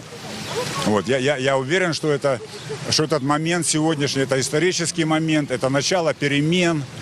Вот. Все произошло так быстро, благодаря молодым людям, благодаря интернету, что даже в растерянности находятся силовики. Там вот стоит автобусик с комитета, сидит дедушка в военной рубашке там и аккуратно всех там снимает. И они думают, что они еще с этим что-то сделают. А их время закончилось, их время сломалось. И пришло время наше, время романтиков, время людей, которые создадут условия для развития, и которые сделают страну для жизни. Так вы лічите, что зараз историчный момент отбывается? Конечно, конечно. Тут безусловно, что отбывается историчный момент, что события так, подеи так хутко развивались, что сегодняшний день это особый день. І як ви бачите Білорусь в ближайшие несколько месяцев? Что будет отбываться? У ближайшие несколько месяцев система, конечно, не будет сдаваться, але ж она деморализована. Они не ведают, что робить. Они не ведают, что робить за этой хвалей. И они могут выкористать административный ресурс, написать лічби со столя, написать лічби, але вже цей процес спинити немагчыма. Їх час зламався. Їх час зламався. Будуть вибори, внеочередні вибори. І і все одно перемога буде за романтиками, за людьми, які зможуть створити умови для розвиття, а не умови для страху. А майстра страха незмінний, нехай він залишається у минулому, нехай він віддаляється від нас. Його треба, як керівника штазі німці зробили, вони його відправили за кефіром, вони його не судили. Дали йому, керівнику штазі, в 89-му, вони йому дали двохкомнатну квартиру і мінімальну пенсію. І він 11 років ходив за кефіром, каб німці гляділи на його і збавлялися від страху.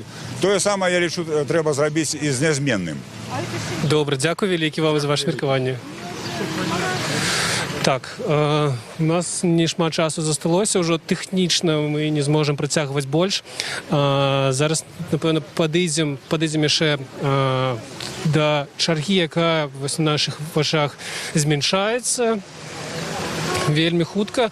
Гэта значыць, напэўна, большасць людзей, якія хацелі падпісацца сёння за 6 кандыдатаў у кандыдаты, так будзе правільна сказаць, у прэзідэнты, ўжо гэта зрабілі. 3 гадзіны сотні людзей стаялі ў чэргах, каб паставіць свой подпіс. Вось спачатку, вось апошнюю гадзіну тут нават з'явіліся яшчэ два новыя пікеты Віктора Бабарыкі і Валерыя Цапкалы. Нагадаю, гэта была жывая трансляцыя Радыё Свабоды з Менску, тут на плошчы перад Камароўскім рынкам.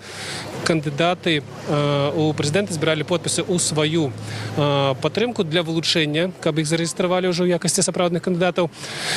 І тут здарылася вельмі адметная, я бы сказаў, падзея, тому што некалькі сотень людзей цягам 3 гадзінаў стаялі, каб падпісацца за аднаго 6 кандыдатаў. Больш за ўсё тут было прыхільнікаў Святланы Ціхановскай, якая зарэгістраваная, чыя ініцыятыўная група зарэгістраваная, але большасць ведае яе па вядомым блогеры мужы Сергею Ціхановскім, які асабіста таксама сюды прыехаў і быў просто неверагодна папулярны сярод людзей у чарзе. Так, гэта толькі пачатак палітычнай кампаніі, выбары 2020. Яны адбудуцца 9 жніўня. Яшчэ месяц таму мала хто думаў, што можа быць нешта цікавае, але апошнія 2 тыдні мы проста назіраем, як вельмі непрадказальна развіваюцца падзеі, і вось сёння былі сведкамі такога першага надзвычайнага, я бы сказаў, пікету, вельмі масавага на зборы подпісаў у вылучэнні у кандыдата прэзідэнтаў. Гэта была Радыё Свабода. Сачыце за намі на ўсіх платформах, ва ўсіх сацыяльных сетках і на сайце свабода.орг. Мы будзем асвятляць усю гэту палітычную кампанію.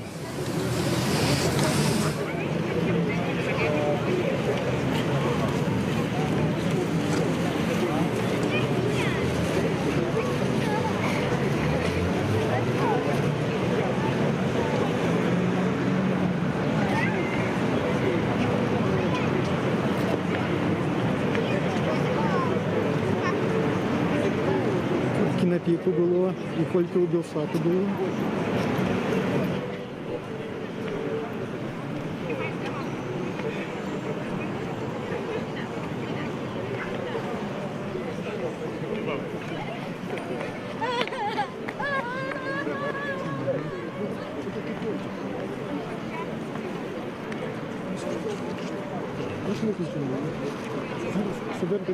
Додому зараз? Ну зараз соберемося, поїдемо разом. Да? Я скрушу трошки проводи там.